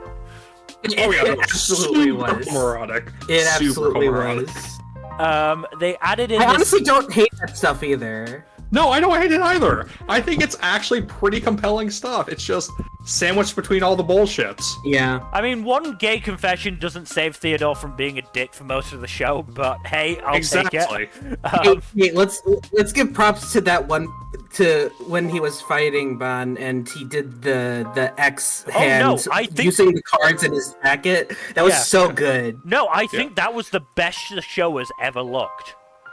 Yeah. That was Yeah. that was absolutely fantastic. Yeah. Urusei win. The horribly neglectful and authoritarian father is actually bisexual. But yeah, Hey! they had this whole thing with, you know, the history of the country, and they didn't even really follow through on the, you know, found family is better than blood family, because they didn't do anything with Leo. Like, Leo you're right. Leo is a Leo prime does fucking example nothing. of them being able to have another example of found family being better than blood family, and they didn't do anything with it. Yeah, Theodore just continues being like just marginally less of a piece of shit, and that's it. Yeah. And like, look, I liked the Bon and Theodore stuff for how gay it was, but he did nothing in the end. He didn't, his actions barely affected anything in the end. You're actually kind of right. That's kind of frustrating. Like, in his dying moments, he made it out like in turning back time, or when he turned back time, he was gonna change something, like, fundamental to make sure his plan succeeded. But as far as I can tell, he just turned back time. He didn't do anything. He just turned back time, and that was it. What? He saved his boyfriend. That's all he Yes. did. Yes, He didn't save his boyfriend, he saved his ex. And then you had the Sugar stuff, which I liked because of young Greg, but Sugar was mostly a shit character. Sugar was very poorly I thought wouldn't go out in that terms far. I don't think she was a shit character. I think she was just very erratically written. Yeah, I don't think she was well handled. I think that's like, what I it don't was. think I would have been like as negative on her storyline if it wasn't one of like half a dozen badly handled storylines. It's just so poorly handled across the board and with so many characters. Wendy gets one focus episode, and that's basically it for any focus. Two focus episodes. In this core. Oh, in this core, fair enough. Yeah. I do like that in the end, like where they show them drinking, she has a beer out for Love P. Yeah. I do appreciate that little bit. That is a nice bit of development for her, but like I wish there was more to that. Yeah, it's very nice, but it's nothing like really substantial. That's kind of a nothing burger. I liked the sort of Hulk-like storyline they were doing with Wendy, and they just didn't put enough into it. Like that moment at the in the finale where Love and P was like, "No, I'm gonna do this because Wendy's actually asked me for something. That is a big deal." Yeah, that's a good thing. Yeah, and then those fucking soldiers ruined it. Yeah. Also, like, they deserve if you're paying attention, death for that. Love P isn't just bustier than Wendy. She's also The transformation sequence was a bit excessive, I think. Yeah, I don't really care. Yeah, I just think it's very the silly. kind of dumb shit that this show does that I actually don't mind because it's dumb bullshit. So sure, Yeah, no, but, it's silly. It's silly. It's fine. Yeah, I don't mind. It's not the worst thing in the show. No. We've already talked about the worst things in the show. Also, we didn't even talk about Burst and like. Oh, that was just stupid. Out of nowhere bullshit. I don't. God, also, can I just say that Burst was dying because she played an X hand so that Tilt could play into his yandere fantasy. Just why? Why'd you have to put it like that? Because that's what it was. Also, if you hated me putting it like that, you're gonna hate how I put this. Why was Finn tentacle vored by his brother? God damn it. God damn it. I think for reasons of flashback bullshit in that sense. Yeah. I mean, flashback bullshit though. The entire lore thing was like, why? Yeah, you do not need to. Again, it adds nothing to the show. It adds nothing. You wasted an entire episode on this. We didn't want the origin of the cards. We want the character development. I mean, it's mildly interesting. It's mildly. This could have been like a 5-minute info dump, and we could have gotten more. Yeah, it didn't need to be. It's a whole big thing. Yeah, exactly. That said, was that Love and P that did the execution? Oh, I think it was. I think it was. I'd have to go back and check, but from the glance I got, I was like, hey, is that Love and P? Yeah, I think so. I think it was. In which case, that's actually pretty cool trivia. Yeah, no, I liked that, but Yeah. I just. I mean, it fits. Also, did Flan give his kid brother a gun for his birthday?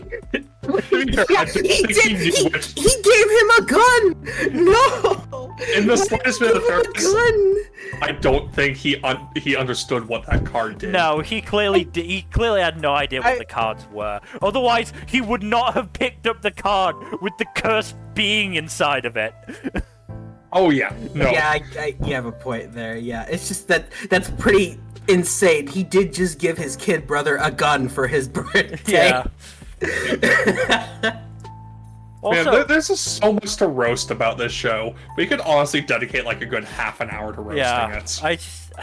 I'm just so disappointed because the idea of like playing card powers is genuinely like a really cool premise, and like the pieces are there. The pieces are absolutely there. The aesthetics of this show are on fucking point, but the writing just could not keep up. This is like Kingsman without the substance. Yeah. Yeah. I just wanted to watch some cute anime boys and girls with playing card-based powers in suits do some bullshit, and this show didn't let me have it. Also, Tilt was Apple Link, apparently. Why? Because he wanted to visit his brother, clearly. Also, yet another fucking Chris bullshit death. Yeah, that pisses me off. He should have died. He should have just fucking died. Look, I'm pretty sure young Greg's death was to signal that no one in the cast was safe, and if you'd follow that up by killing off Chris, that would have worked. But I also said in the final episode, Chris, I swear to God, if you do an X-Hand, I'm gonna hope Gargano destroys your dick and breaks it into 1,000 pieces. I was so worried that he was gonna fucking do an X-Hand there. I was so worried. One thing I will say, I am glad that the shithead prince got pistol whipped. No, I'm glad. I'm glad. And I'm glad that his bullshittery led to an abolish the monarchy movement. Yes, exactly. Yeah. As it should. But yeah, I just wish this show had been better. I wish it had been better, but it wasn't. And I knew... I feel like we're going to be saying that again later this stream. We will, in not that many shows. Other shows. Yeah, in not that many shows we're going to be saying it, but I think we all partially knew that this show wasn't going to have a good ending when we came out of season 1, but God. Oh. What a train wreck. Yeah. Still not the worst ending I've seen this season. No, it's not. Oh, we'll get to that. We will get to that. Yeah, but I mean, to be fair, we still have more. We still have one episode that episode that's gonna change our opinions. Obviously, it's not gonna fucking salvage it. I will laugh if it actually is like really good and it actually, fixes at least some of the problems, and we're gonna be like, why the fuck wasn't it this part of the show to begin with? Yeah. It'll be very funny if that's the case. At least we're getting that episode that we've been requesting for so long. So they're at least aware that we gotta give this character an episode. I'm gonna laugh if it doesn't end up being a VJ focus episode. That would be insane, because it's like the whole visual. It's like he's front and center. I mean, Leo's right next to him, but it's obviously focused on VJ. I know, but it's just gonna be funny if they don't. Anyway, let's move on to Hokkaido gals are super adorable. I'll be quick on this one. This one's light fun, and I really appreciate the chemistry between the two leads and how that's developed. Like, it gets to the point where it's like they are accidentally flirting in front of the entire classroom, and it's like, get a fucking room, you two. Yeah. It's very nice, very cozy, and I had a good time with it. Mhm. I am actually kind of tempted to pick up the manga for this one. It's on Manga Plus, actually, so I could probably just binge it. Fair.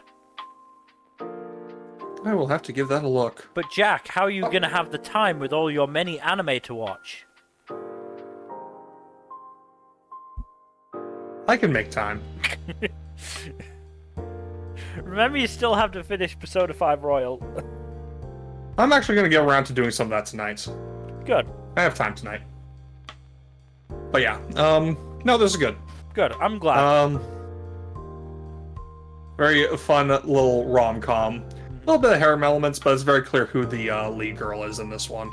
Cool. Yep. Let's move quickly on then to Ishura. Oh, this one had a fucking body count. Unsurprising since it's, you know, like, basically a death game tournament, but like, out of all the Shura in the cast, you know, the actual main competitors, I think they're like 8 to 10 who are like in the who are focused on the course of the season. Yeah. 4 of them make it out alive, and one of them just straight up fucks off. Mm-hmm. So like half of them die. This is a brutal, bloody show. Yeah. I still enjoyed it though, and I do like that some of the fights had neat twists to them. Sojiro's fight with Dakai was a really neat one because so Dakai had earlier fought Nihilo and managed to beat her because of a damage to her armor inflicted by Sojiro. Mm-hmm. And Dakai reasonably assumes, this guy Sojiro must have a special sword if he was able to do that, because my swords didn't do shit. So when he fights Sojiro, he's like, okay, I'm gonna disarm him, take his sword, and cut him with it. He tries that, it doesn't work, because it's not the sword that's built different, it's Sojiro that's built different. And Dakai dies for that mistake. Yeah. Yeah, it is. I do appreciate it when like fighters make like reasonable deductions and their deductions turn out wrong because they couldn't have figured out what the actual solution was. Like, it's just the information game is not always going to be on the character's side, and I appreciate that being highlighted. Yeah, of the Shura who participate in the events of this season, the only ones who make it out are Sojiro, excuse me, Alice, the Wyvern dude, Kia, the World Word, and Nastique, who is the fairy. Everyone else fucking, not everyone else, but everyone who is a Shura bites it. Yuno makes it out, though, fortunately, which I am very happy with. Yeah. Yeah, no, there's some really interesting fights in this one, and I did have a good time with it. Again, this is and one this is getting a season 2. Yeah, this is one that I might have watched if it had gotten a dub. Yeah. Well, the light novel's available in English, so if you want to do that, go about it that way, you can. Maybe, but I have to pay money for light novels. True. True. Also, apparently they're oh wait, no, you already you don't have Hulu, so you only have to worry about Disney Plus. Yeah. Yeah, apparently Hulu stuff is now on Disney Plus in the US, so that is helpful to anyone who's considering giving this a watch. One less streaming service to worry about for most. And one less shit streaming service at that. Hulu is garbage, yeah. It actually is really nice to having Hulu stuff just on Disney Plus. Yeah. I mean, let's mention this now as well. It's also been really nice the High Dive rejig. Yeah. I do appreciate. There are some things I wish were done better. It's not perfect by any stretch, but I do think it's better than before. No, it's so much better than before. Absolutely. Yeah. Both online, both on the browser and in the app are both just substantially better, but it's still got some issues that they gotta work out. But they've got some kinks, but I think they can manage it. The QL improvements are overall good. They're making an effort, and that's what matters. Yeah. So, you know, I can't help but appreciate that, if nothing else. But yeah. yeah. We should move on to yet another roast. Oh boy. I'm not even let's talk hungry about yet. it, because we have to talk about Meiji Gekken 1874. What happened? Was this not good?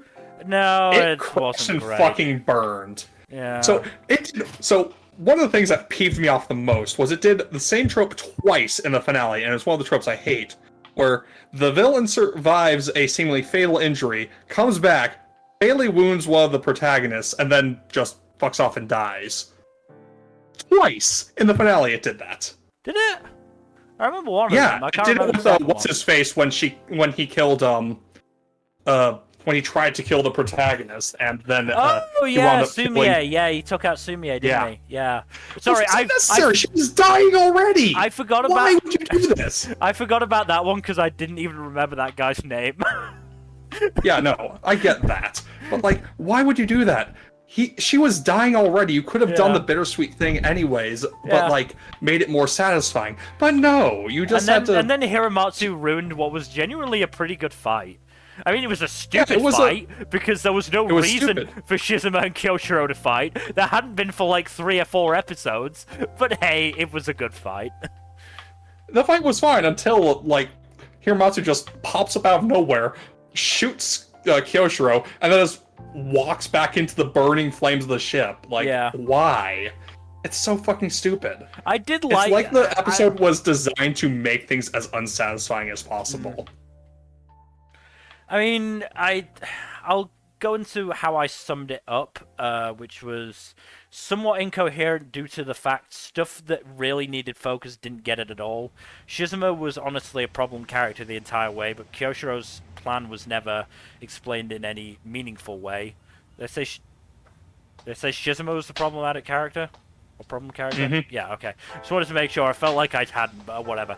Fujita and Senri shouldn't have been involved, but were because they needed to get plot info out and about, because Shizuma was so uninvolved in it and Kyoshiro wasn't saying shit. Yeah. Just like an all-around problem of a lot of different things. Also, like Dario's arm suddenly getting like infected or poisoned That was off really screen. weird. That was really, really weird. It Like- made no fucking sense. Like, I didn't understand it because I physically went back and checked it because I was confused. But like, there yeah, was not just like nothing. develops gangrene between episodes or some shit. Yeah, like they don't explain what happened to the arm. They just cut it off and have done with it. Like, all it needed Yeah. was this little line of, "Oh no, that guy poisoned his bullets. The arm is affected. We gotta cut it off." Yeah, That's exactly. all that was needed. Like, they got extra long episodes. Like, all the episodes were longer than standard runtime. They could have put in a few extra seconds. Yeah. It's so fucking weird. Mm-hmm. Also, Hiramatsu Buhei is just a mess of an antagonist. I mean, he's yet another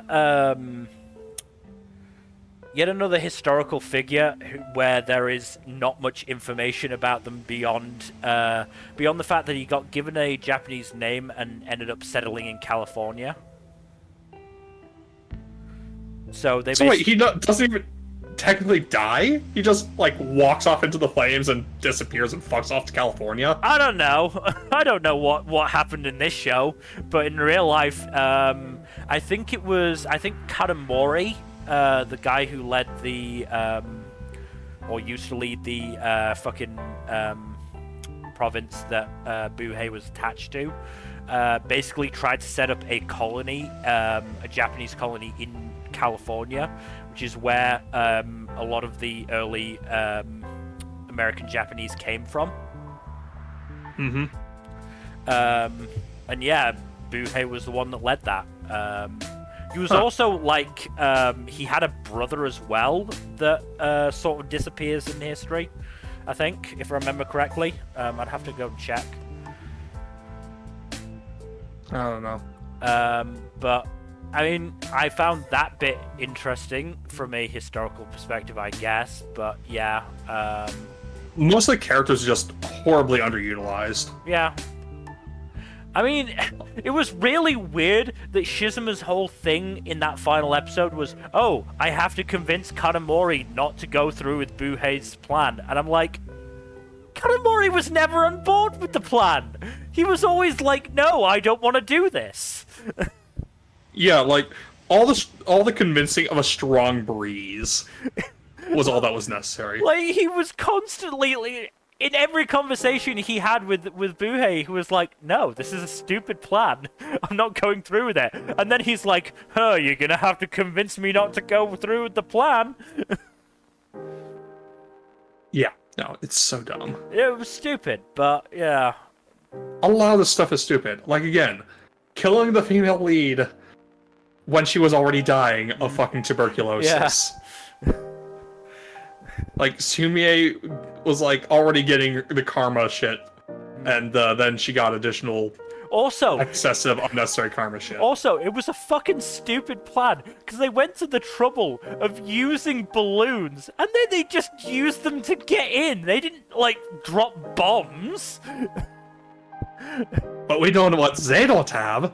Zeppelins! They just used the balloons to get in and then got instantly shot by the guards. Yeah, no, it was a horribly thought out plan. It was never going to work. Terrible plan. It went up to shit basically instantly. Yeah, it's very, very stupid. That basically sums up the whole show. Very, very stupid, with occasional bits of historical fun facts.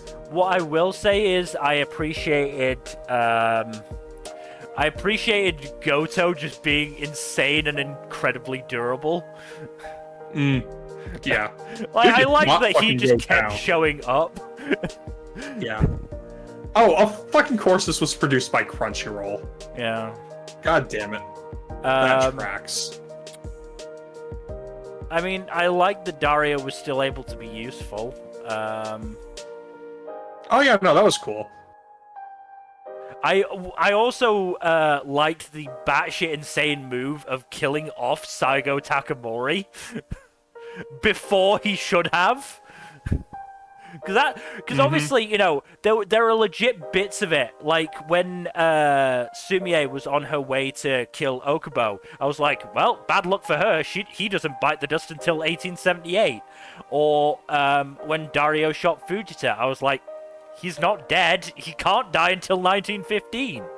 But then they legit killed off Takamori, and I was like, oh, holy shit, I didn't see that coming. I mean, to be fair, like, What's-His-Face survives because Dario's shot is weaker because of the mouth draw. Yeah. Which, at least it's an attempt at an explanation that makes sense. Mm-hmm. But I will give them that. But, yeah. like, again, lots of bullshit here. Mm-hmm.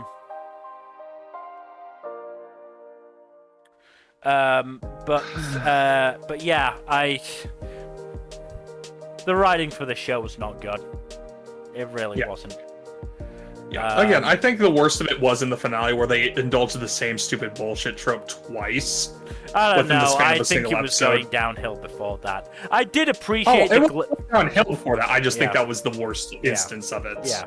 I did also appreciate the cameo by my boy Otto von Bismarck and his glorious Otto von Bismarck beard. is such a I love such Bismarck. a fascinating historical figure. I love Bismarck. He's kind of a shit, but I don't care. Only kinda. Mostly Look, shit. A lot of politicians at his level are and were bastards. Look, we don't you need could to do a sugarcoat lot that. worse for German politicians. It's not a high bar. It's not a high bar, but you could still do a lot worse. You don't need to tell me twice. Yeah.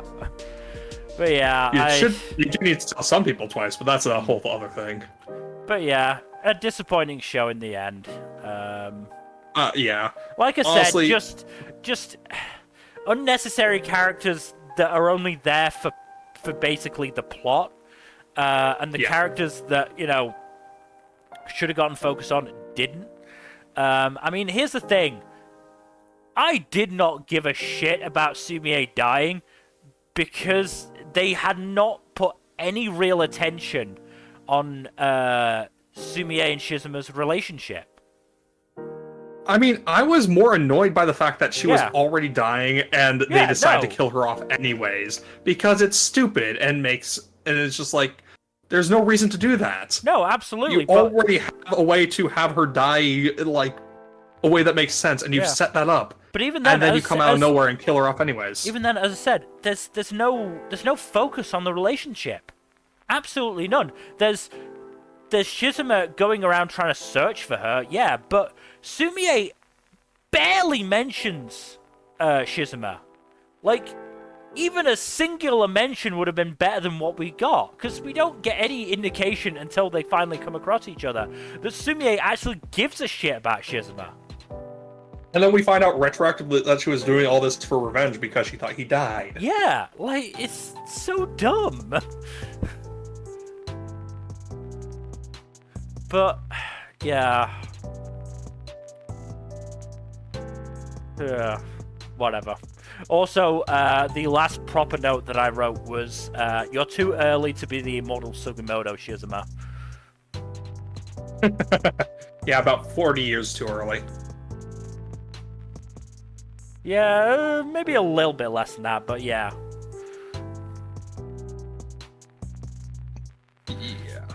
But yes, let's move on. Sugimoto, yeah. Well, because Golden Kamui is set after the Japan-Russian War, which was the early 1904, 1905. So I think it's maybe 2 or 3 years after that at most. At most. I think it's like set around 1910-ish. Maybe. I'm not. It doesn't matter that much. Either way, Shizuma is no immortal Sugimoto. No, he ain't.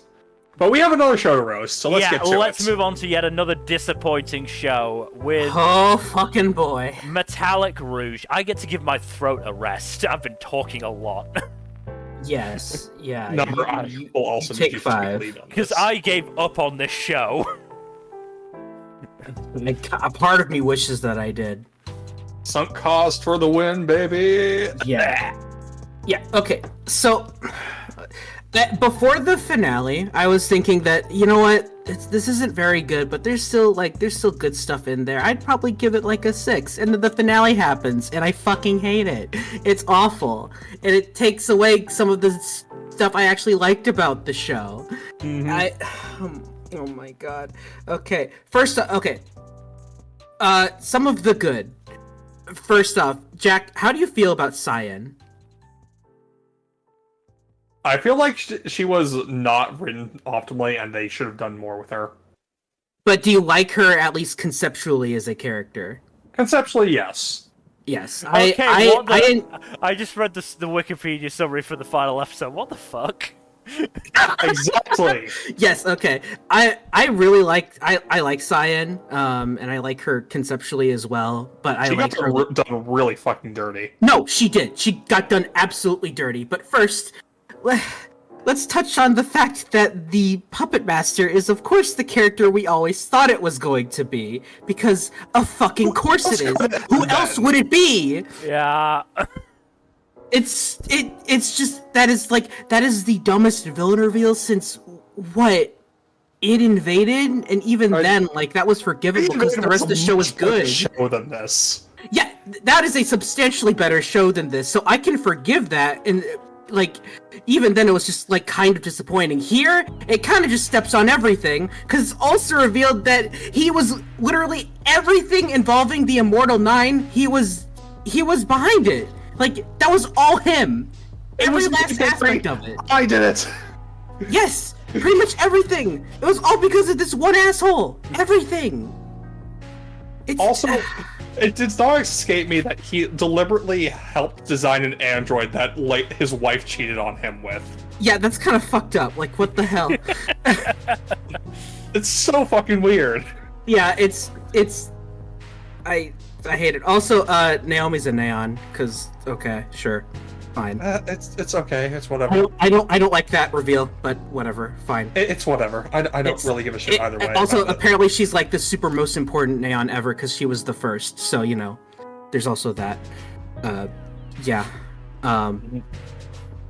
Okay.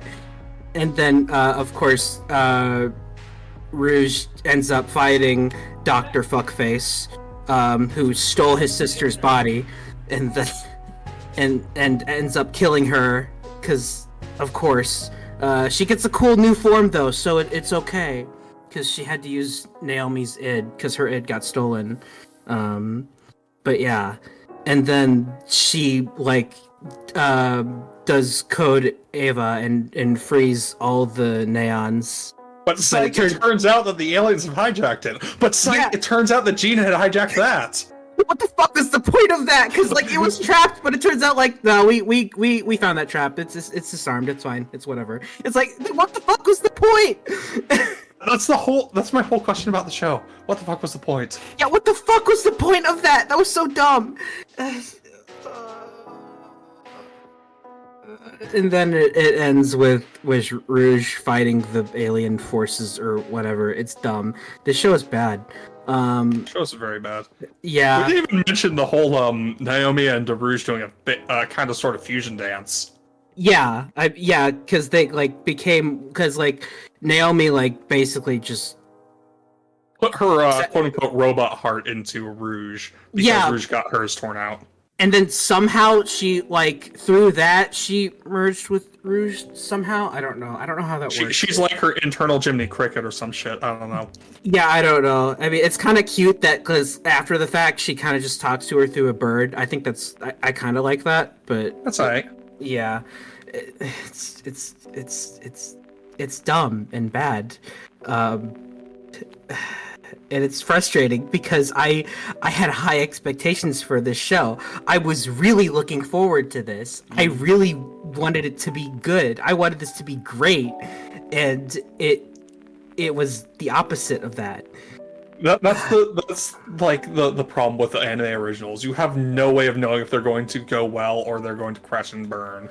To be fair, I think we've been spoiled the last few years because we've had some like all-time great original anime, and they were never going to be able to keep it up for forever, basically. I know, but still, this is Bones' anniversary anime. I know, that's the thing that's... Why isn't this good?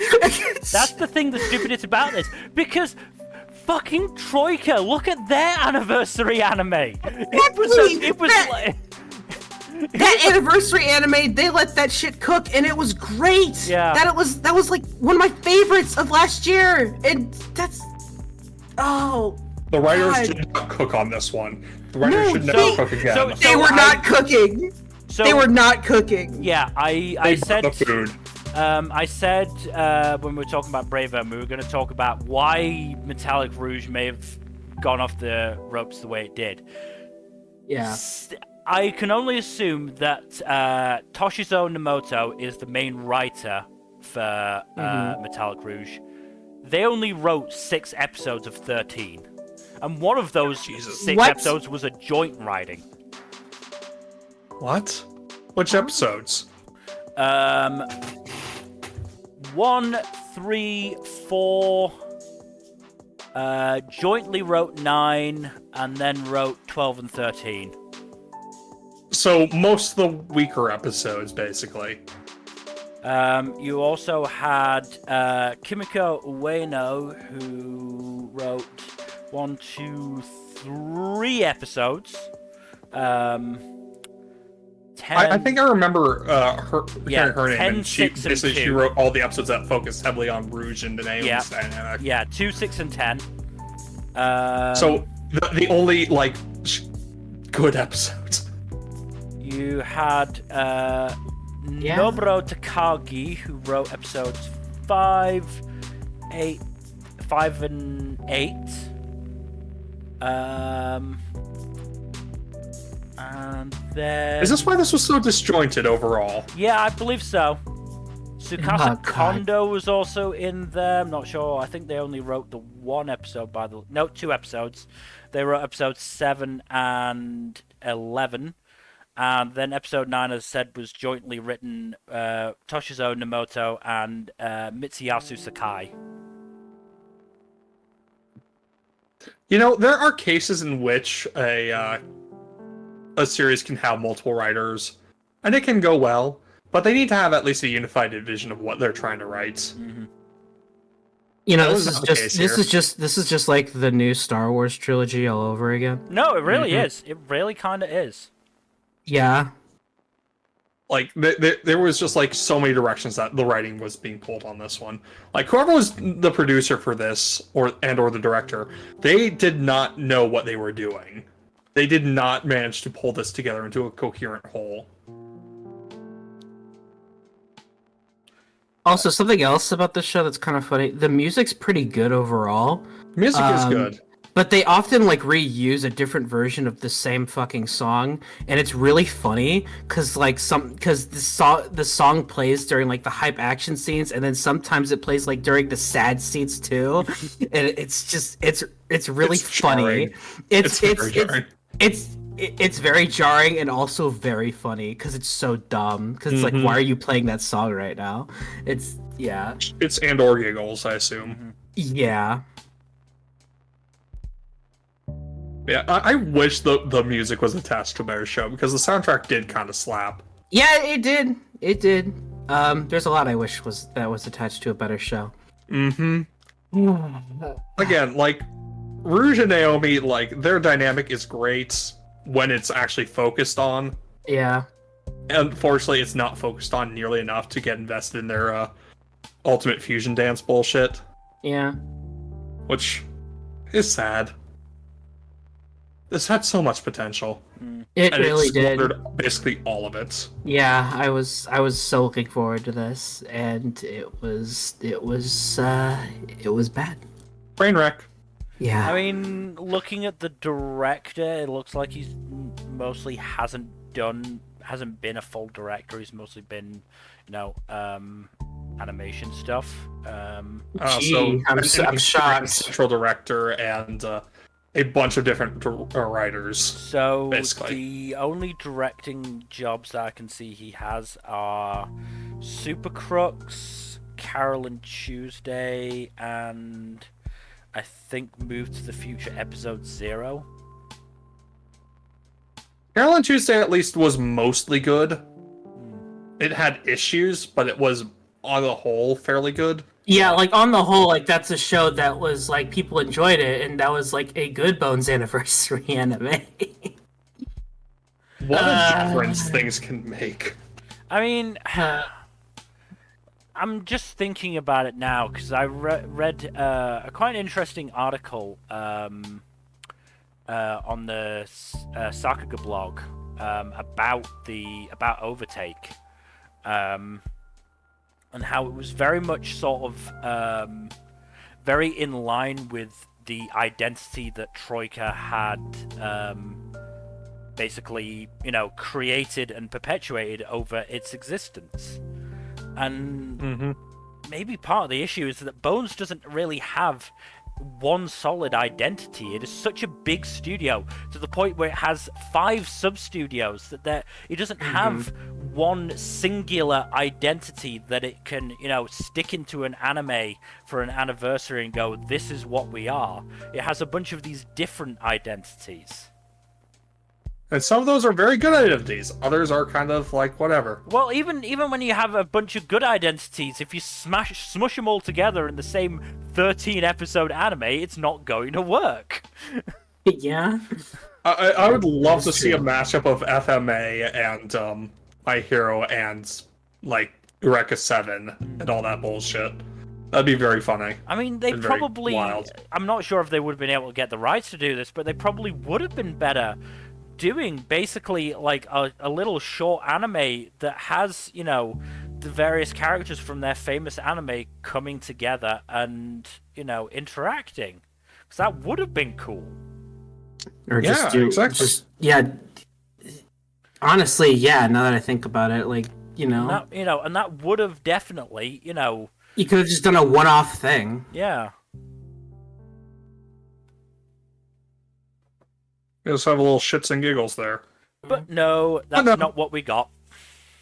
We got garbage instead. It is a travesty, unfortunately. What What a fucking waste. I'm sad. Yeah. Hey, here's something that can maybe cheer you up. Let's move on to a far better show, frankly. It is Mr. Villain's Day Off. This show's Moving- This show's so good. We've moved from one of the most disappointing shows of the season to one of the most surprisingly enjoyable. Yeah, this show's great. I was surprised by how many emotions I got from this show. It was just so many good vibes. Yeah, I no, love this it. Yeah. was a really nice show. It was also an incredibly weird show. Yeah, It was let's- unapologetically weird, and I liked that about Yeah. it. No, the fact is, like, a large chunk of the last 2 episodes was dedicated to romance between 2 trees. One of which got On turned paper, into a that's so funny. bench. I love that, though. That was so silly. It was so silly, and yet so sweet. Like, yeah, on it- paper, that is just so funny. like, it's just the fact that I didn't realize the blonde kid was another embodiment of a tree. Yeah, I didn't realize that until he got It turned took me into a a second to bench. figure that one out, too. And then suddenly I was like, wait, what? This show is so fucking weird sometimes. It's also kind of fucked up to like tear down a tree and then turn it into a bench and then put it back where it was. Yeah. I It mean, is, but hey, at the same time, it's very funny. it worked out in the end, I guess, but... Again, Yeah, very funny. those Yeah. 2 trees are very cute together. They are. Yeah.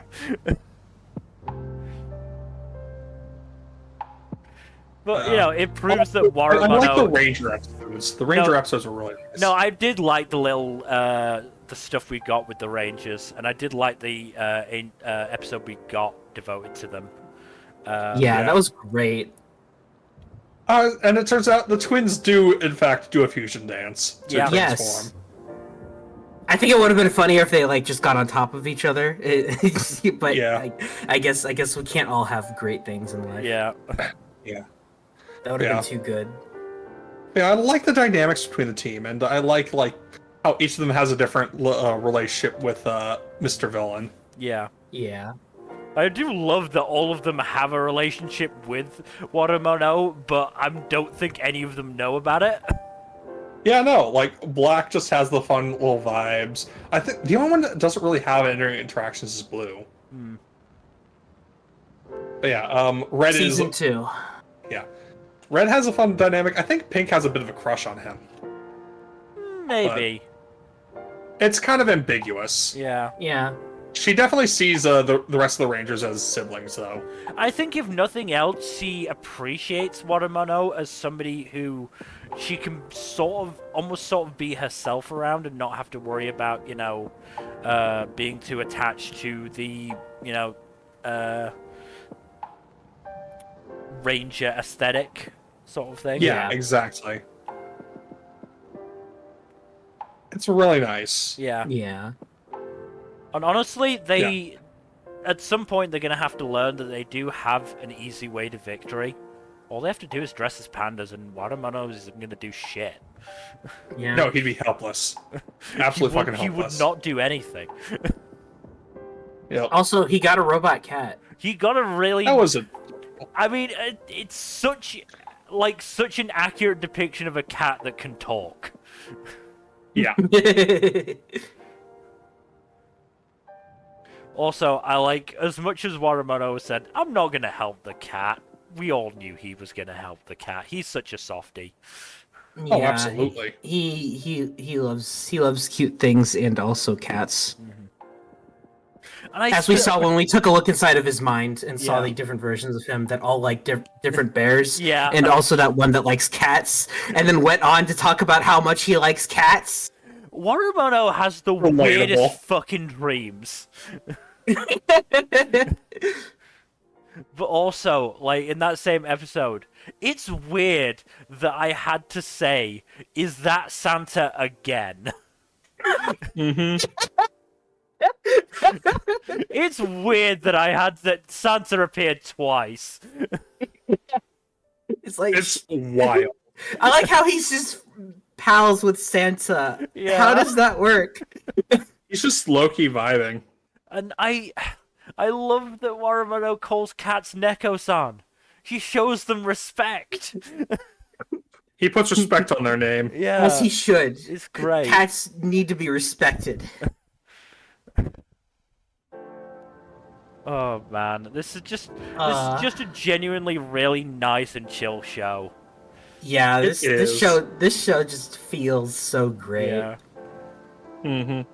And I'm glad we did get some, tokusatsu action at the end. Mm-hmm. Yeah, that was nice. Because we had to get at least a little bit of it at some point. It was nice to get it. But it's obviously, not the point of the show. Because the point is that Warumono will defend his day off with his life, and I respect that dedication. Same, honestly. I It's just a absolutely shame that respect it. it's just a shame that he wasn't voiced by Kenjiro Suda like he was in the drama CD.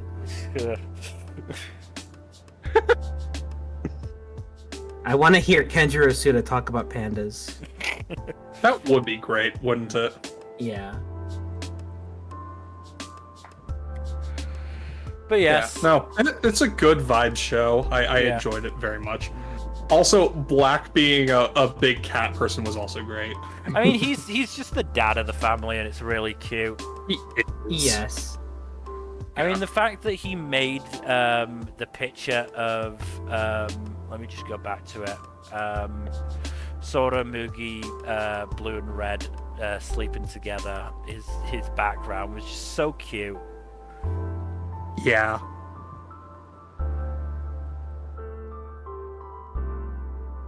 Just absolutely adorable. No, just an all round really really nice show to have. Mm-hmm. But we should move on to another show to a show that has less chill vibes from what I can tell, because we move on to Ninja Kamui. No, this show's not very chill. It's pretty edgy.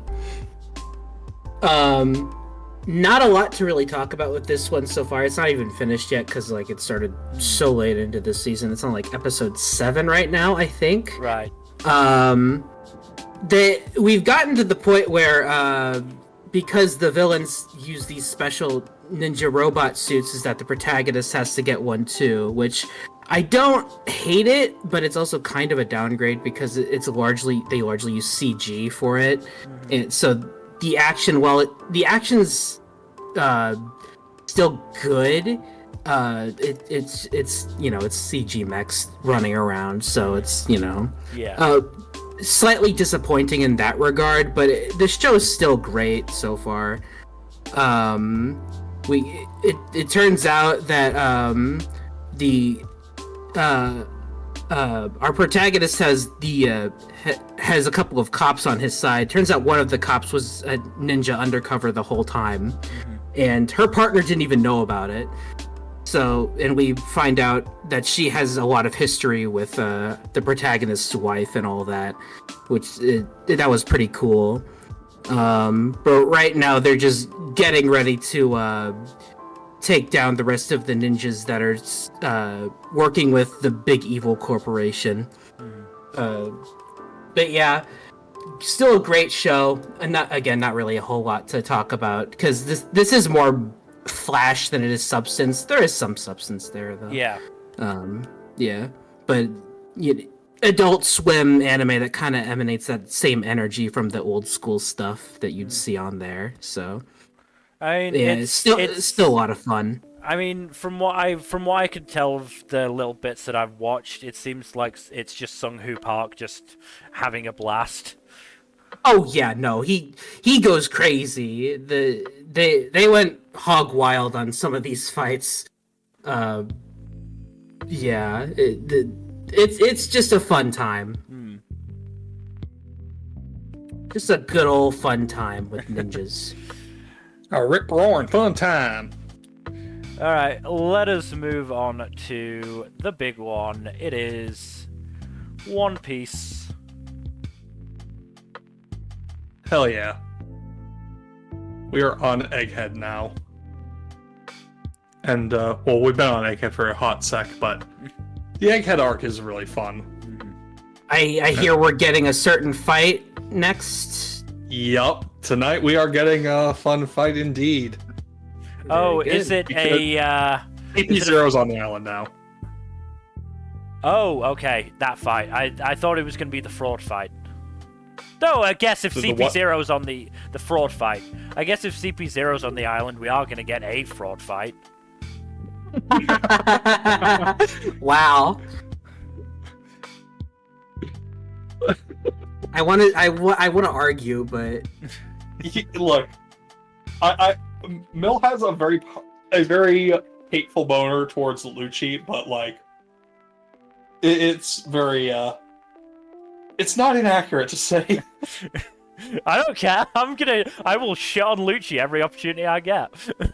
hey, I like Lucci.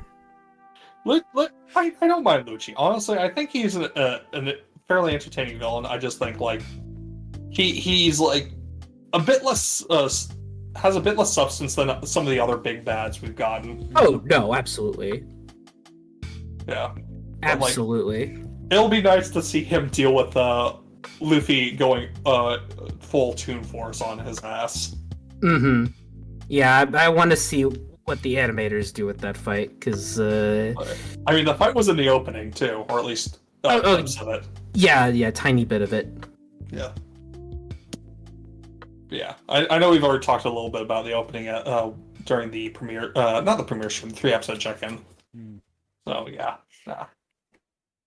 yeah, we've been formally introduced to all the Vegapunks, which is who are all fun and colorful personalities as expected. And yeah, it's not a lot going on yet because things are just starting to get crazy. Mm-hmm. But we did find out the big reveal that Saul is alive, which is a really fun reveal. If you remember who Saul is, because I know that there are some that don't. It is a very long series, yes. Yeah, it's very long. That was a long time ago. I'm glad he's okay, but Saul is one of the most memorable flashback characters. Yeah. But yeah, no, it's good. It's very. And also good. that was kind of foreshadowed a tiny bit before, so Yeah. it's nice that they followed up on that.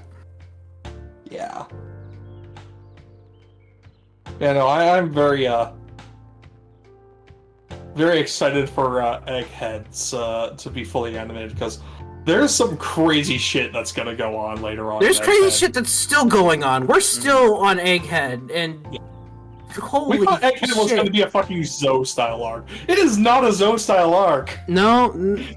Well, I think what scares me is that I think it's still meant to be, and if it's not, This is then the Zoe of the final saga. The final saga is built different. yeah, what is Oda on right now? Yes. He is on yes. Yes. Yeah, no, I am excited for what Oda cooked to be animated and see what the animators make of that dish. Yeah. But I'll definitely tune into the episode tonight because that'll be fun. Oh, it's gonna be fun. Yeah. But we should probably move on. Let us move on then to Ragna Crimson. Ragna really is too angry to fucking die. It's kind of a power move to, get your head cut off and then just manually put it back on and go, nah. Fuck you. Nah. Alright, to be He fair, that's pretty metal. It is Yeah, very metal. that's metal as hell. Yeah, no. Kamui cuts his fucking head off. He's like, no, fuck you. Reattaches his head and just proceeds to wreck his shit. It's great. I like this show a lot. I wish the animation were better. Same. Like, I if this was just- like, even like 50% better, that final fight between Kamui and Ragna would probably be like a contender for best fight of the season. Yeah, but unfortunately, it was too much for the animators. Mm-hmm. Yeah. Aside from that, this was great. This Yeah. was a lot of fun.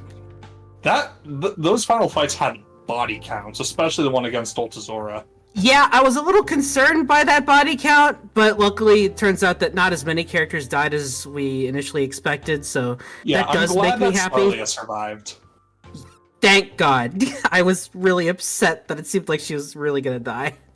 Yeah, I know some people didn't realize why she survived. Ultazora cured her poisoning.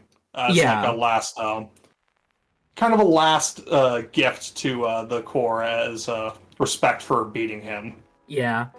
Which I'm cool with that. I did not want her to die. She's one of my favorite characters in this show. Same. Yeah. She deserved better. So. Oh, absolutely. Yeah. There are only 4 other survivors from the Corps, which is very, very sad. Yeah. I'm glad the one twin is buddies with Slime though. Yeah. Also, her being the one who ultimately takes out Ultimati was pretty cool. Yes, that was great. I'm really happy with that. A quite literal Chekhov's gun going off. Yes. I do appreciate that. Also, fucking Crimson just like limping towards their arm. Oh, Crimson. Oh, Crimson.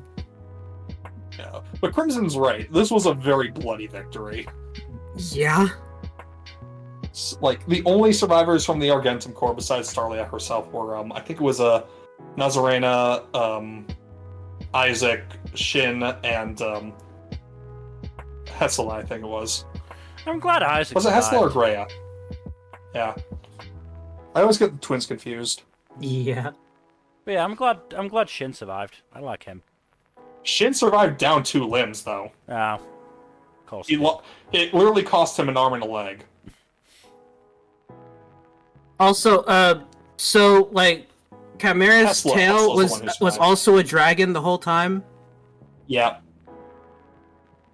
Yep. What the fuck? What the fuck? I believe it was the only other surviving dragon from the previous iteration of the Winged Bloodline before Crimson went rogue. Yeah, that's what I figured, but like, what the fuck? Yeah, where did that come from? I don't know. But yeah, what's his face figures this out right before he gets his fucking head cut off. Yeah. Borges How are you still alive? Oh, no answer to that. Oh, yeah, you're dead. No, fucked. you're dead now. Yep. Also, poor Nebula just getting absolutely fucking wrecked by Slime. For the 2nd time in a row, too. That was very funny, though. Yeah, just Slime walks up next to him and just mountains him. Ow. Nom, nom, nom, nom, nom. Oh, that was so good. Yeah. Yeah. I do like the little backstories we get for Kamui and Ultimatia as well. Like, yeah. It's one of the better executions of the villain flashback as they're dying thing. Mm-hmm. Because it doesn't necessarily make them like out to be like 100% sympathetic figures, just like, oh, this is why they're like this. Oh, yeah. This is why they're like this. Also, Gazay is fucking terrifying. Yeah. It adds a lot to her and Kamui's relationship as well. So yeah. Also, like, fucking Ragna just using like, I'm going to use my strongest move. It's basically my 2nd strongest move, but 2 slashes instead of 1. Also, speed of light, motherfucker. You got hit at warp speed. That's faster than lightning, bitch.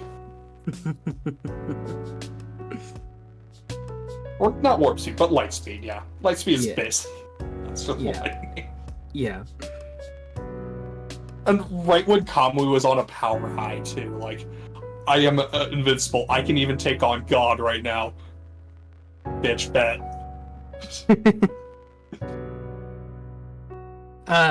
Yeah, I like this show a lot. I just wish the animation were better. That's pretty much my only real complaint. I'm probably gonna read the manga at some point, just because this was so much fun. Not too far ahead of the anime, actually, from what I've heard. It's like maybe 2-3 volumes. Good, because I'm not gonna read it for a while if I do. So yeah, Let me just check quickly. Just scroll down to the R. I think this adapted up through either volume 10 or volume 11. Up through volume 11. Yeah, that tracks. I don't know much of the manga, but I've heard that they adapted quite a bit of it. Yeah. Yeah, I really wish the animation was better. From what I've heard, the artwork in the manga is really good. So Yeah, that's why I want to read it. Up to volume 11, and the manga currently has 13 volumes out in Japan. Jesus. So basically, like, volume 14 is the chapters being serialized right now. So yeah, not a lot.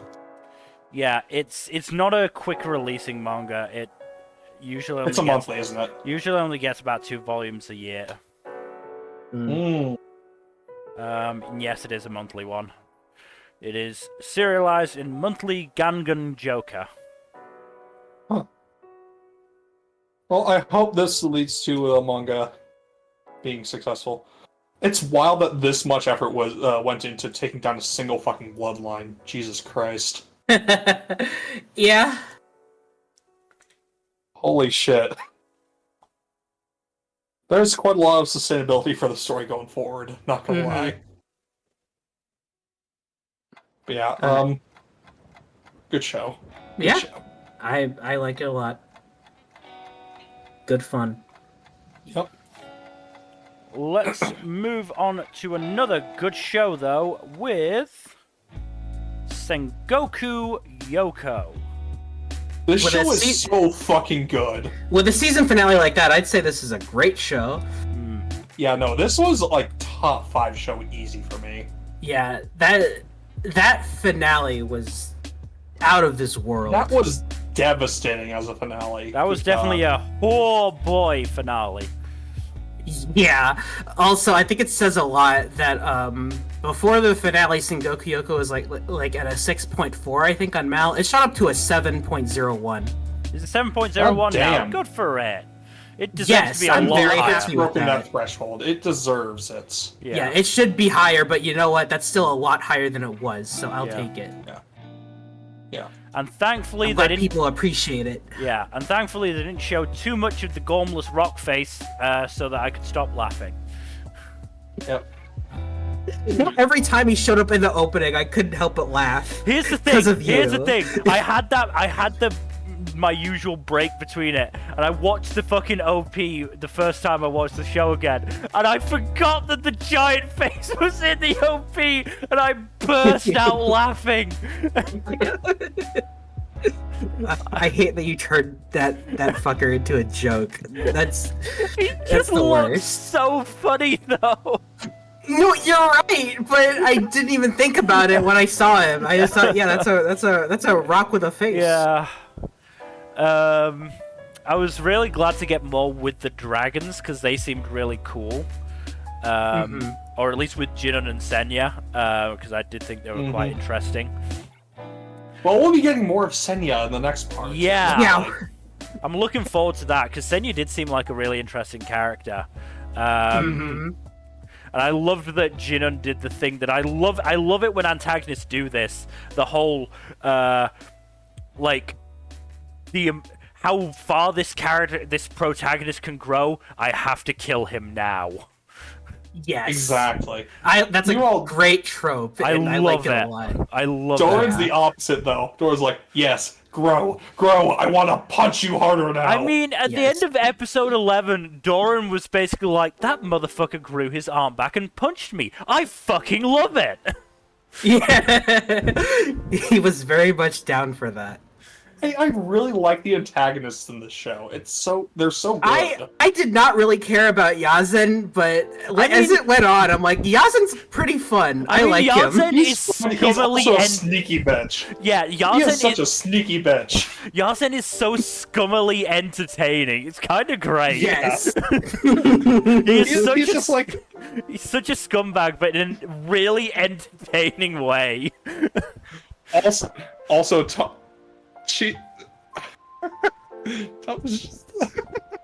was just like absolutely done with her mom's scumbag boyfriend. Oh yeah. She's also just done with her mom too. Yeah. But I Kusunoha's also as, very fun. yeah, but as much as I hated, Reshin / Barry, I kind of loved the weird relationship that he formed with Shinsuke. Yeah, I like that It's a too. very neat dynamic. And yeah, I do appreciate that Shinsuke got revenge. It was like, I knew this would feel empty, but it still doesn't make it feel better. I mean, yeah, Shinsuke's edgy days were certainly coming to a middle there. Yep. I also love that his edginess apparently made his sword sentient. Not just sentient, it made the sword happier than it was before when it first became sentient. Sentient and The sword- enlightened. The sword went full Katawara. It was fucking great. Yeah. So I just fucking love the cheap shot that Shinsuke gets in on Yazen. Yeah. Absolutely Yes. brilliant. I also love that because Shinsuke managed to turn his sword into a Katawara, Jinka suddenly respected him. Yeah. Oh, speaking of Jinka, poor fucking Jinka. Yeah. Good God. Also, okay, before we touch on that, can we talk about how, like, he used his god hand to reach inside his head? Yeah, and, he just, just I- move shit around. I did say, stop rooting around in there. Like, he God, he- absolute mad lad. just reached into his head and just rewired shit, and then also started eating a god. Yeah. He ate rocks. I He mean- ate rocks. And then he goes absolutely fucking insane, and that, Yeah. kids, is why you don't take shortcuts to getting powerful. Yeah, I Yeah. mean, to be fair, at that point, at the point that Jinko started shoving his own hand in his head, I think he was very, very concussed, because he had forgotten Doran's gimmick, and it's not a complicated gimmick. Yeah, no. Oh no, he got his bell fucking rung. Yeah.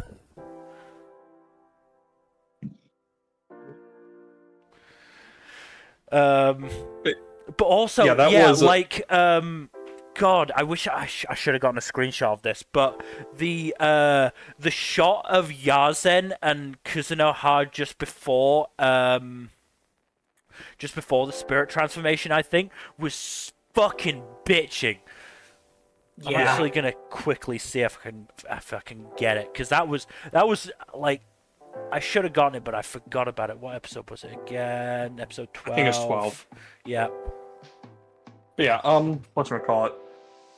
Also, like, just the absolute... It's so wild that Doran and Jinka's fight gets interrupted by those weird-ass monks. Yeah. And then they pop up again, the Mountain God's like, what the fuck, what the fuck? I am getting out of here, what the fuck? Yeah.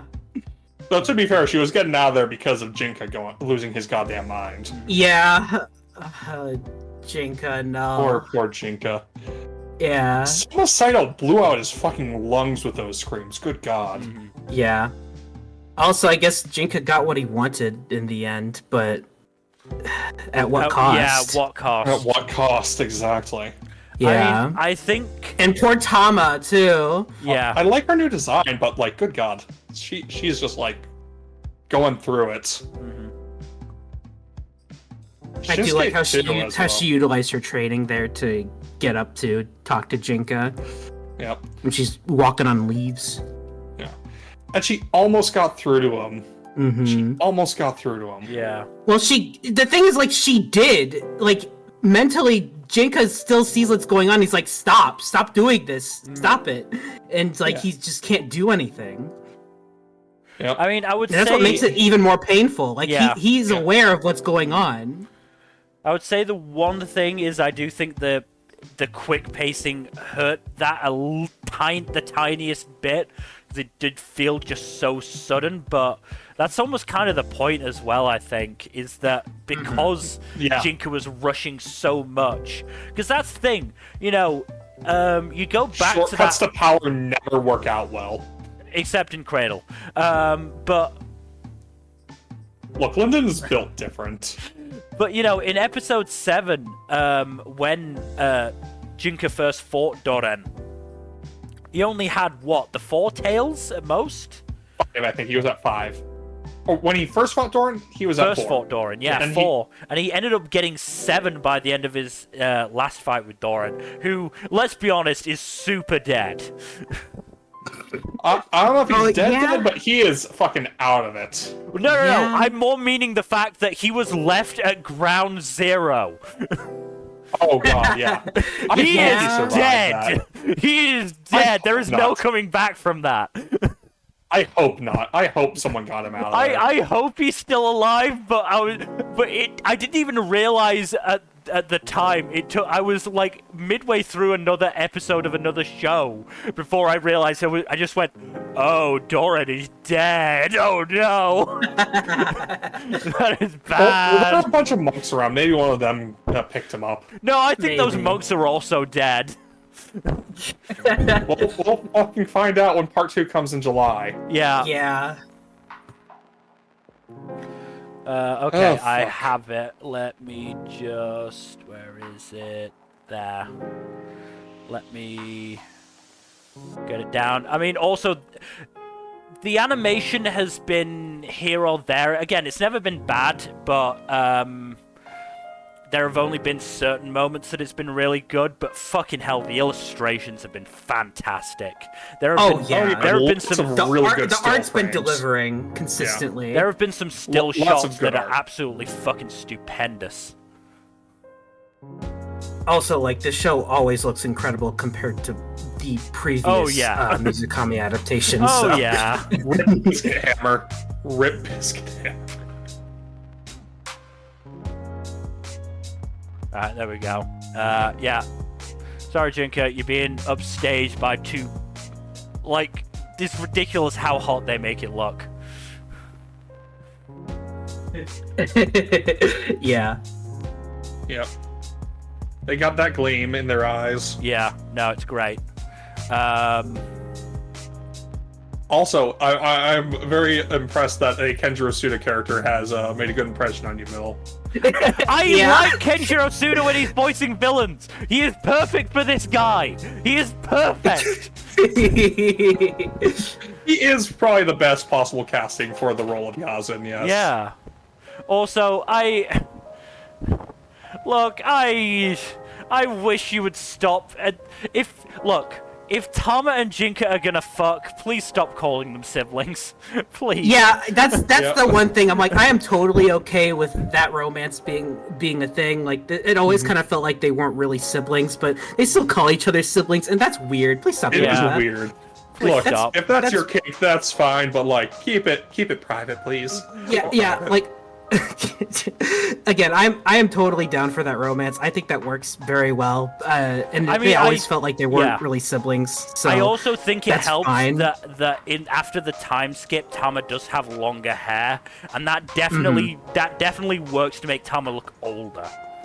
yeah, Tama also looks like very, very Yeah. very little. So But And yeah. she's just short in general. Yeah. Yeah. But yeah, just going back to the Dora thing, literally just tacked on to my final episode's note is, oh, I just realized Doran is super fucking dead.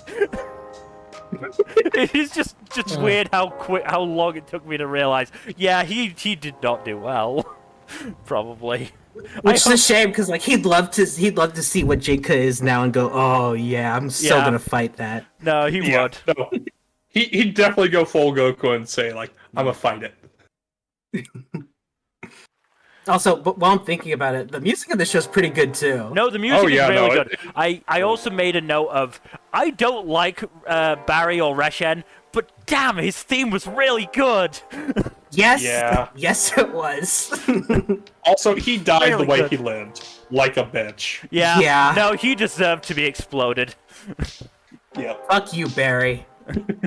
Fuck you very much, Barry. And let's be honest, Shakugan is 100% coming back before the end of the show. 100%. I fucking hope I would, so. Yeah, pretty sure. Yeah, I don't see a reason why she wouldn't. Like, they would not leave in that line about her not being dead if they weren't going to bring her back. Yeah. Yeah.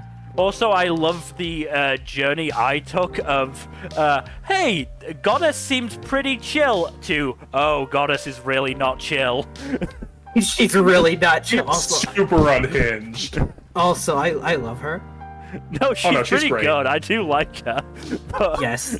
She's excellent, Great. but she is unhinged as fuck. yeah. Oh yeah. I mean, that's what I like about her. Is she does not have human or even really Kadawara morality. She is working on a completely different scale than the rest of the characters, and so of course she isn't. Of course she's kind of insane to our minds.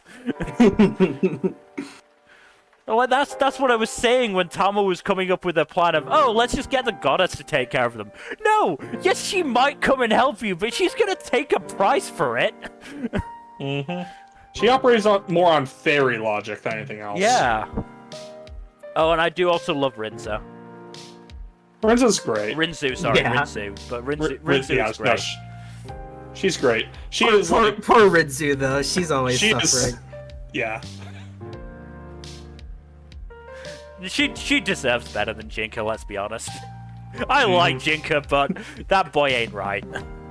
Hey, he got Right. better. He did Until get he better. didn't. I honestly kind of like the journey that the Jinka and Shinsuke went on, to the point of Shinsuke being the misanthrope and Jinka being cheery enough to just go, I lost an arm, whatever.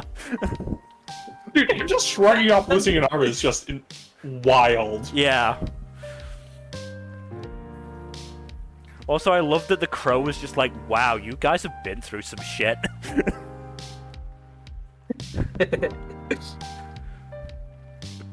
Oh god, I also I loved the fact that the way that the goddess was distracting Jin and Senya was fucking Tanuki.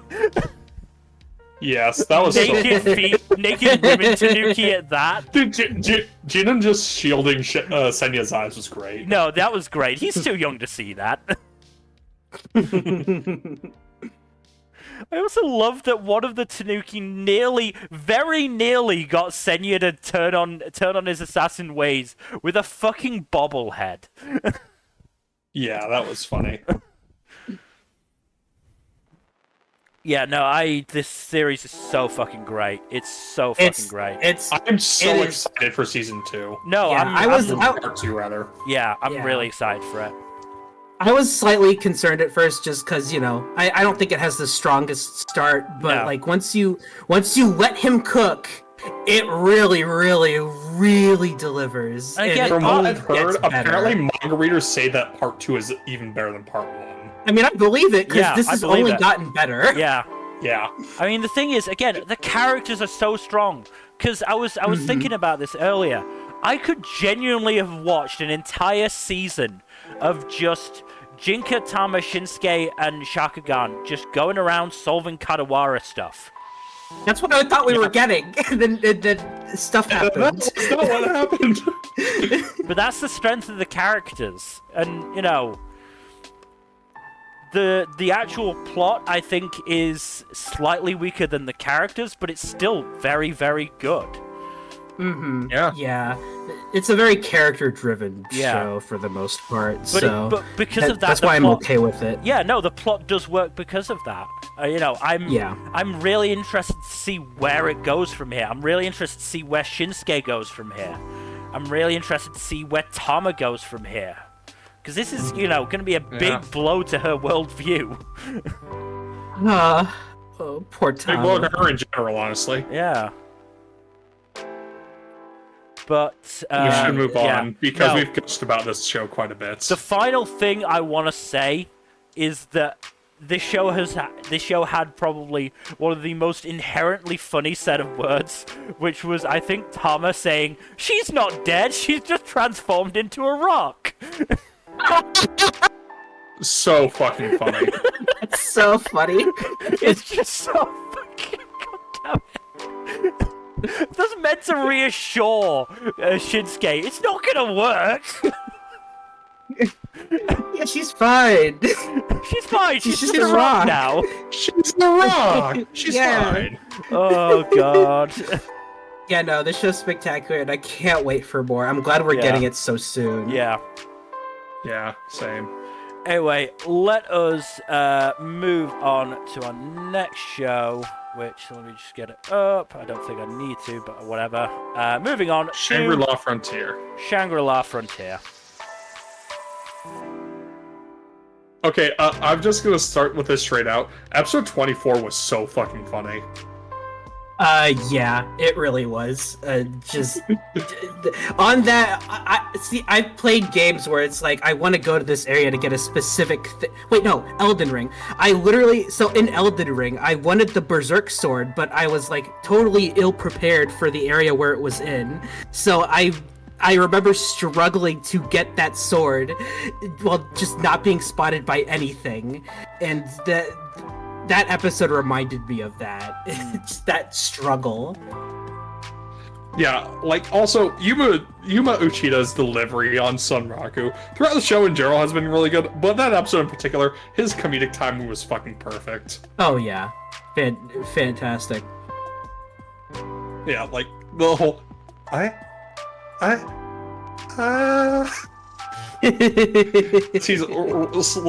as he's slowly cursing the random numbers god in his head. Yes. Curse you, Aaron, Jesus. Yeah, it's very funny. The rest of this stretch of the season's been really good. I think we saw the wrap up of the Weathermon fight, which was really fucking good. Yeah, it was great. Yeah, all the cooldown from that also was pretty fun. Yeah, they properly form a guild. team with a guild, which is great. But after that, it's mostly just Sunraku just doing questing out to and trying to get Billock to become a ancient level craftsman so that he can get better shit to work with his new shit. Yeah, exactly. Yeah. So pretty much everything after is in service of that, which I'm fine with. That's just gaming stuff in a nutshell. Although we end in October. Yeah, exactly. We're getting more, so I don't mind that at all. We end on a pretty interesting note, though, where we meet the professor, who has a very dissonant voice from the body. See, like the show doing that gag doesn't surprise me. The guy sounds like a narrator of a different show. Yeah, no, the guy is a narrator like voice, narrator and has the body of a magical girl. Yes, it is very funny. Perfect. Because they just keep going on and on and on talking about the war and shit, and then Sunraku's just standing there, and it's just very funny. Oh my god, it was Joji Nakata. Oh my god, that's perfect. Oh, that's great. Which I believe, who is the voice of Alucard and Kotomine Kirei, for those who don't know. But yeah, like, pitch perfect voice for that kind of joke. Yes. So that was fun. But yeah, we kind of just end on the professor's invitation there.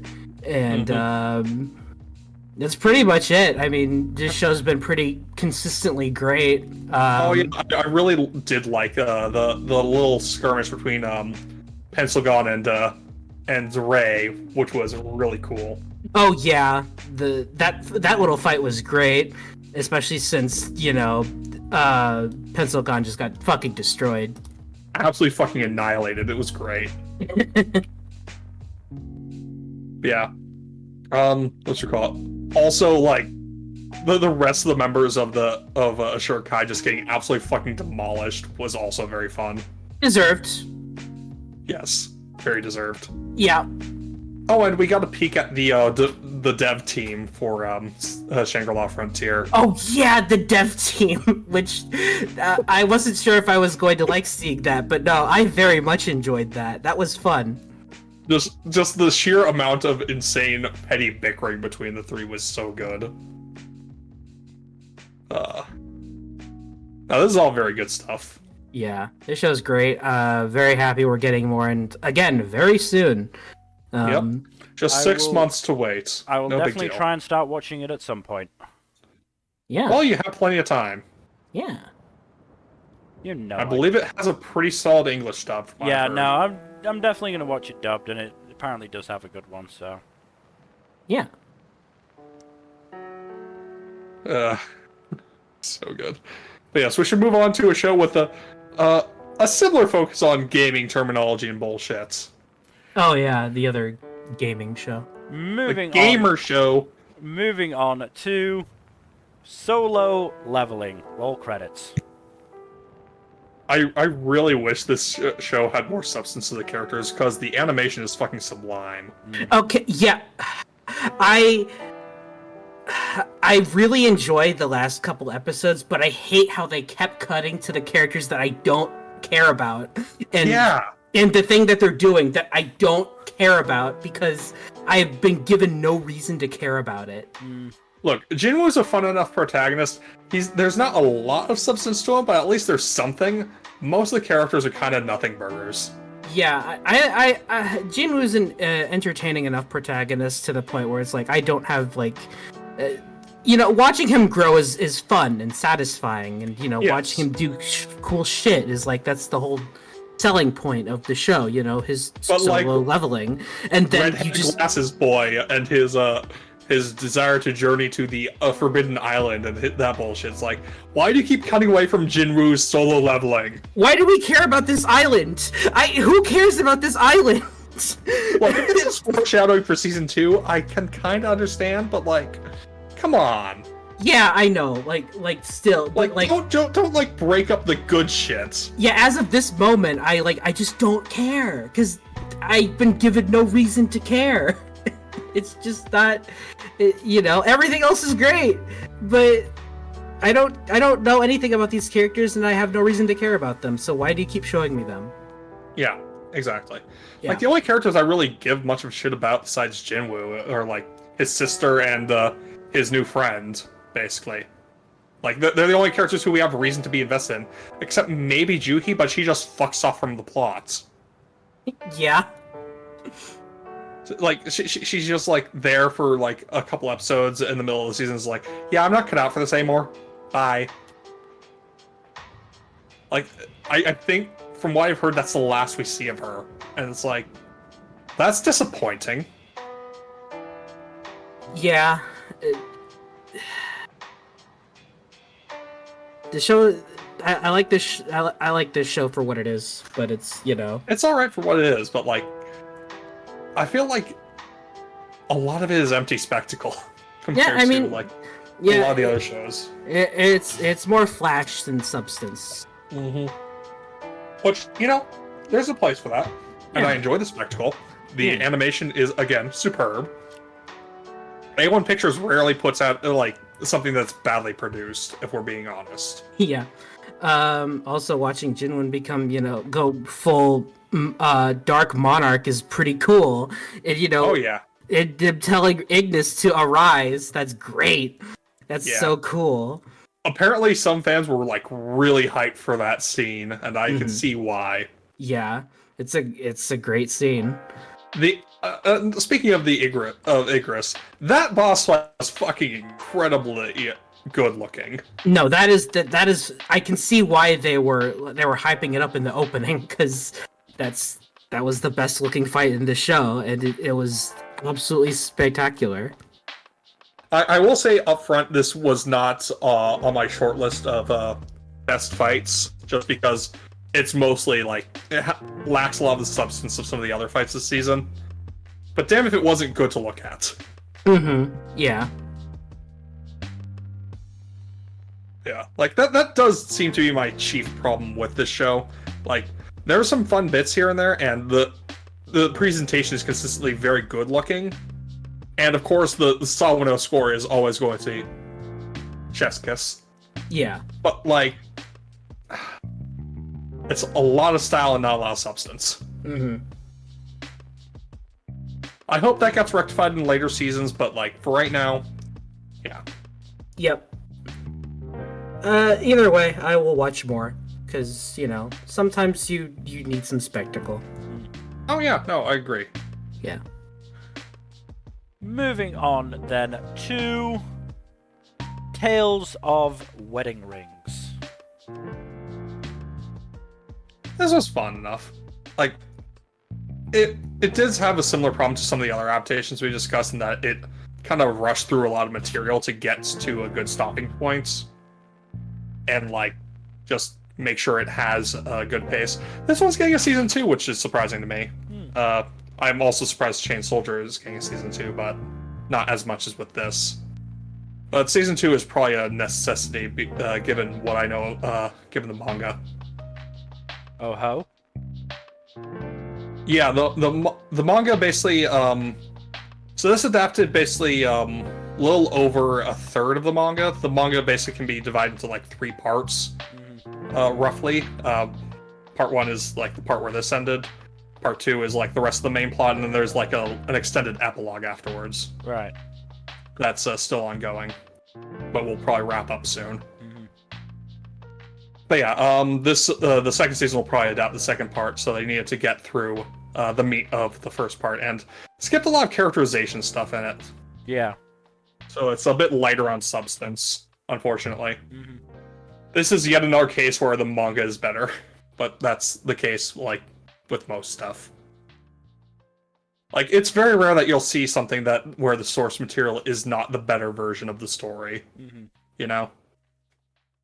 But yeah, I had my fun with this. I did like a lot of the little references to other fantasy stuff in it, and the character dynamics are fun enough, but the manga does it a lot better, I think. Yeah, should move on to an entirely different kind of fantasy series. Let's move on to 'Tis Time for Torture Princess. So, did you get around to watching this number? No, unfortunately. Ah, darn.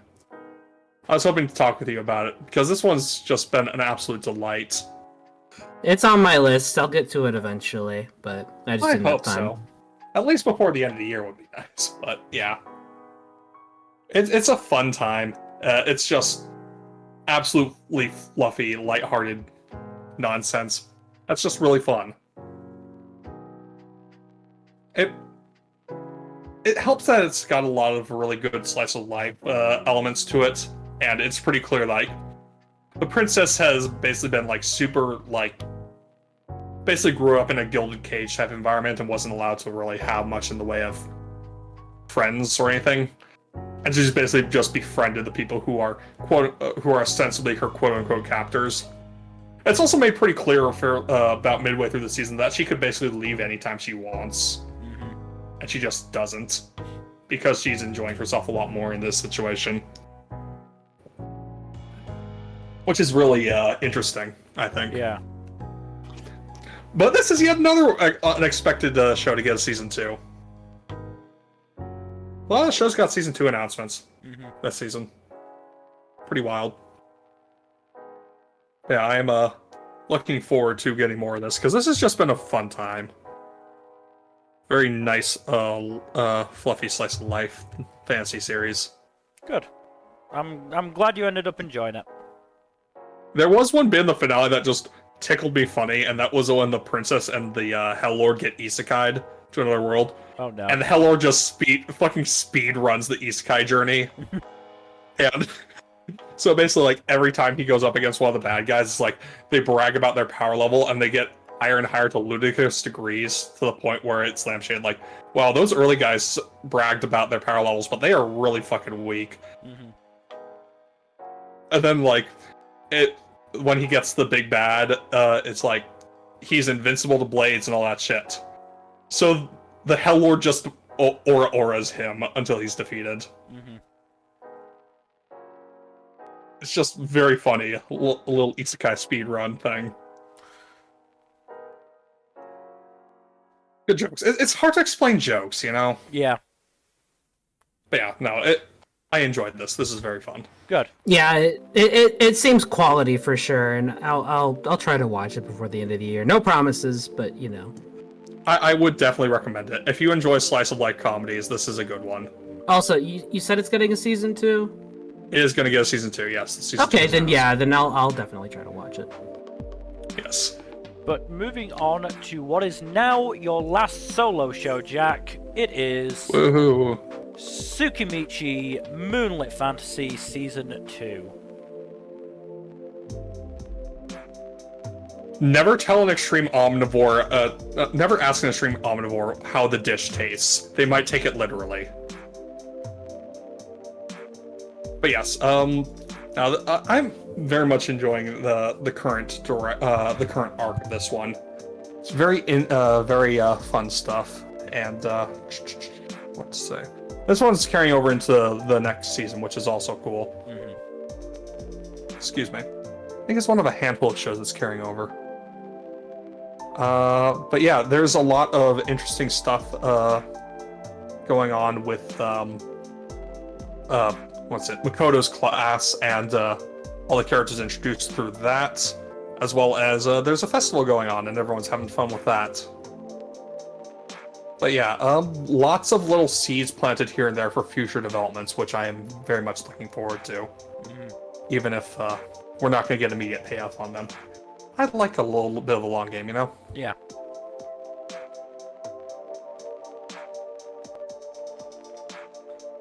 Yeah, no, this is this is fun isekai. Definitely one of the best ones, in my opinion. At least, I know low bar, but it's quite good. Yeah. I mean, we'll go more into isekai as a whole for our final show, because I've got some things I want to say, but yes. Yeah. But if that is everything, let us move on to Urusei Yatsura Season 2. Boy, oh boy. Holy shit, these last few episodes. Wow. His last few episodes have been quite good, which is good because a lot of the episodes before them were a lot less good. Or a lot more mixed, rather. Yeah. There's a lot that I really enjoyed about this season, though. Like, some episodes have just been really, really good. Mm-hmm. Oh my god. The one with Atsuru going on the date with the ghost girl. That was a good episode. That was fantastic. I loved it. And it says a lot about his character that he was doing that so that she could be at peace, and that's the craziest thing was he was a perfect gentleman the whole time. Yeah. And honestly, I am impressed with him. Good for him. Yes. The other half of the episode was less good, but what was the other half again? I think it says a lot that I don't remember getting what haunted. Oh yeah. Yeah, that was just forgettable. Yeah. The fact that you didn't even remember the other half of the episode. Yeah, that was just forgettable. I mean, I didn't hate it, but I was like, I just forgot about it. Also, poor Mr. Onsen with all those home visits. Oh, yeah, but I'm glad he got a somewhat happy ending. Dude, he was so miserable through those. I felt really bad for him, and you were supposed to laugh at it. It was like, dude, man's going through it. Yeah. But yeah. Also, the whole thing with them trying to figure out who bonked the detective, the principal, and the principal being the one who bonked himself. Yes. That was kind of funny. Yeah, that was funny, although I did kind of expect it. Yeah, no, it wasn't like super surprising or anything, but yeah. I didn't mind it too much. No, that was fun. Also, the one where Atsuru like died, but not really. Oh yeah, fucking Ron. Yeah, the time travel shenanigan was interesting. Yeah, the main reason I like it is just because, like, we see Atsuru with his supposed, his ideal future, and he fucking hated it, so he destroyed because Lum wasn't there. Yeah, exactly. And then we see the one where he does end up getting married to Lum, and he tries to save that future, and that's so good. I love it. It's very sweet. It shows that he actually cares for her, even if he's like a terrible tsundere about it. Yeah, and he was also like, he was surprised that like he couldn't find a future where he didn't end up with her. It was like, that can't be right, Yeah. It's like it's sweet. I like it a lot. Yeah. The shoehorning in of getting a new love interest for Shinobu was a bit but whatever. It's a bit I don't hate the guy though. He's kind of fun. he's an okay guy. I just think it was like a bit shoehorned in. Yeah, a little bit shoehorned, yeah, but I mean, give him some more screen time, and you can sell me on it. Yeah. The little fox sketch to wrap up this half of the season was fun, though. Yes, the little fox. That was great. That was adorable. I love that little guy. Yeah. But yeah, no, not every aspect of this season was perfect, but it had a lot of bangers, and some episodes were a bit more hit or miss than others, but I think overall it was fairly good. It just it had the misfortune of being a season with a lot of strong sequels. Yeah, that's another thing. Like this, it's fighting an uphill battle regardless, but yeah. I thoroughly enjoyed like the highest highs of this show are just absolutely fantastic. Yeah. So. Oh, I agree. And I'm really looking forward to the next half of the season. I think the next half of the season is the last bit. The adaptation. No. Yep. Let's hope it's just for now. Maybe. We'll see. Yeah. I gotta step out for a second, but if you want to start without me, Mill. All right. Then we will move on to our penultimate show, which is The Witch and the Beast. I really like this show. Like, this is another show that is somewhat disappointing from a animation perspective, because it's not great, but from an aesthetic point of view and from a writing point of view, this is very, very good. Okay, so do you recommend it then? I would recommend it. I would say maybe try and find the manga first, but if you don't want to, read a manga or like have to buy a manga because it's through Kodansha, and we know how shitty their online stuff is. Don't get. I feel like every manga service that isn't the Jump one is just absolutely terrible, especially with the new one with the freaking AI translations. Oh my god. Why? But I genuinely do think this is a really good show. Like I said, the animation holds it back somewhat, but at the end of the day, the dynamic between Ashaf and Guido is just so compelling. They do have a really good dynamic, yeah. Yeah. Which is highlighted in the finale two-parter. Which shows how I really like getting the flashback to how they first met, and also showing how much Guido has changed over the course of the show. Much less murder hobo-y. Yeah. Also, Helga is great. No, I really like Helga. I'm disappointed that the fact that the little curse break trick only works once per witch, because it means we can't just keep Helga around as a convenient witch to kiss, especially considering Helga didn't seem too against her Yuri kiss. Yeah. To be fair, I do think she expected Ashaf to be the one to kiss her. Yeah, but, if I was expecting to be kissed by Ashaf and I was kissed by Guido, I don't think I'd be disappointed. Makes sense. I'd like to be kissed by Ashaf as well, but, I'll take what I can get. Look, these are two incredibly hot characters. They look very good, yes. They look good in fucking everything. This show has some really fucking good character designs. Like, the designs are good, the fits are fucking great. No, I've made note of it several times. They look good in everything. Yeah. The characters are really good. Also, fucking love Ashaf just, like, immediately drawing a gun on a child because he thinks he shot that child. He shot that child instantly. Basically, so there's a child who's basically an assassin. Yeah. Who's like trying to get the drop on Ashaf, and Ashaf tries to shoot him. He was smart, but it wasn't quick enough, unfortunately. But still. Yeah. I will call slight bullshit on the fact that Owen survived. He was dead.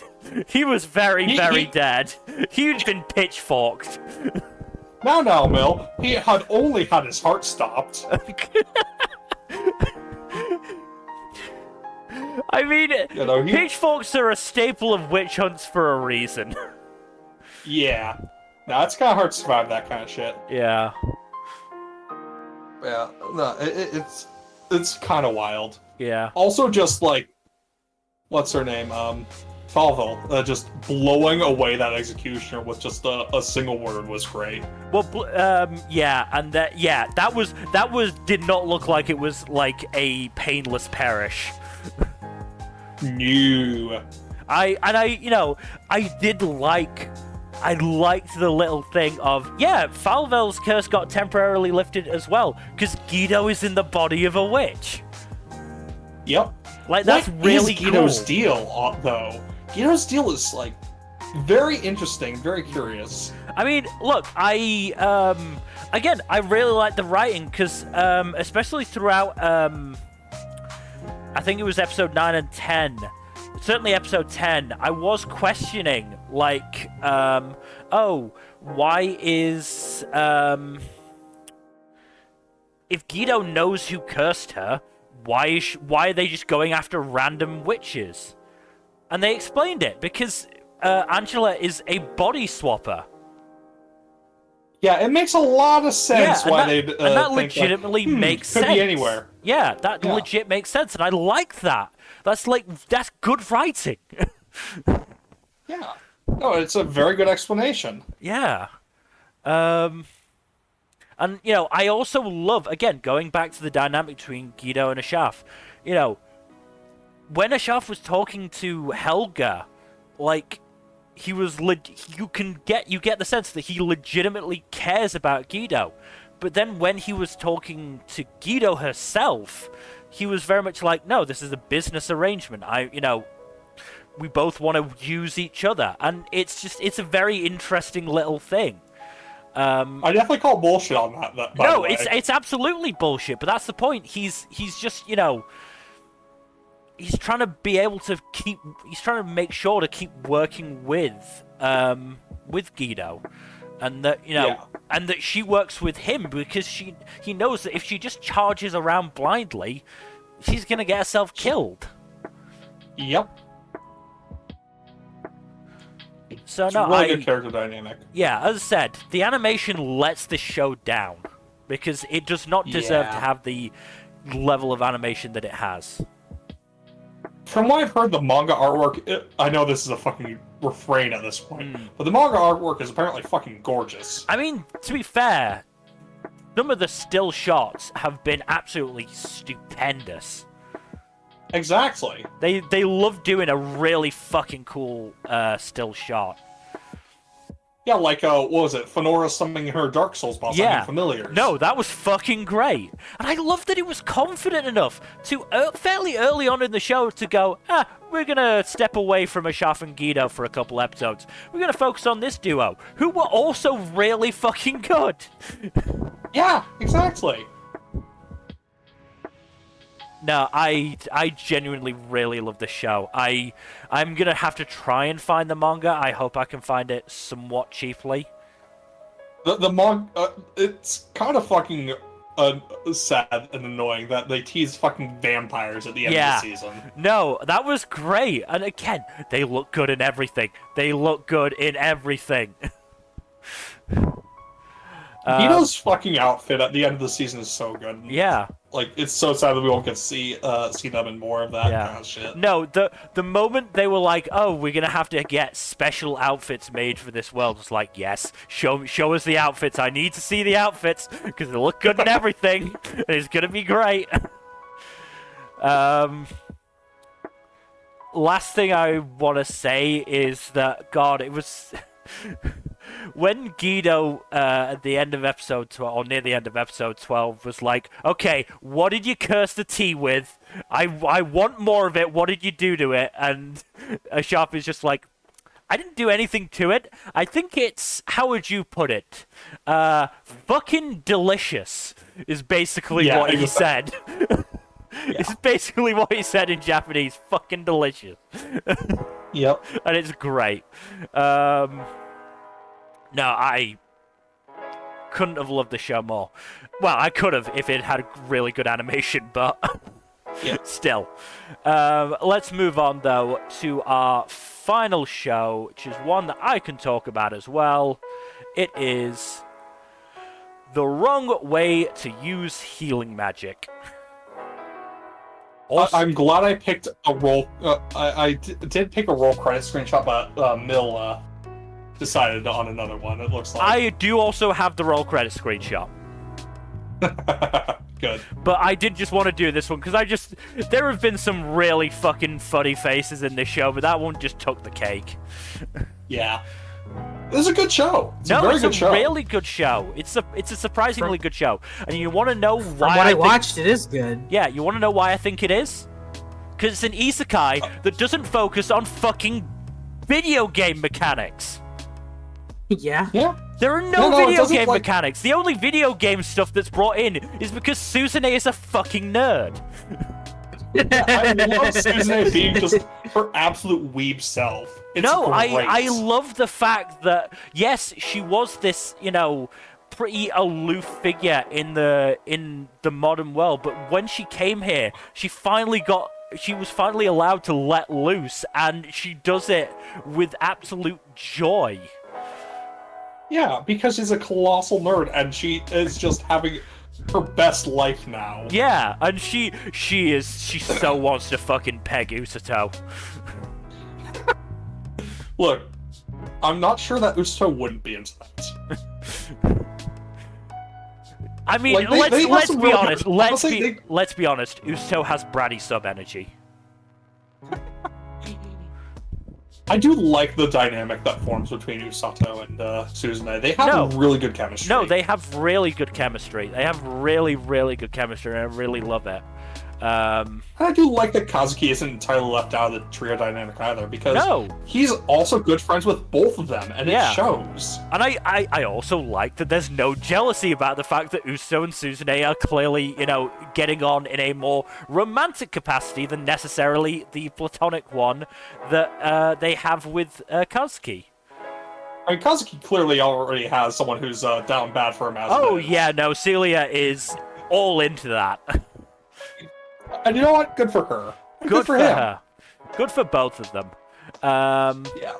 Also, I do like her getting really, really mad about Kazuki putting himself in danger. Yeah, no, that was great. That was really great. That was a really good bit. I mean, I'm just going to talk about this from a dub perspective. The fucking deliveries on this have been so good.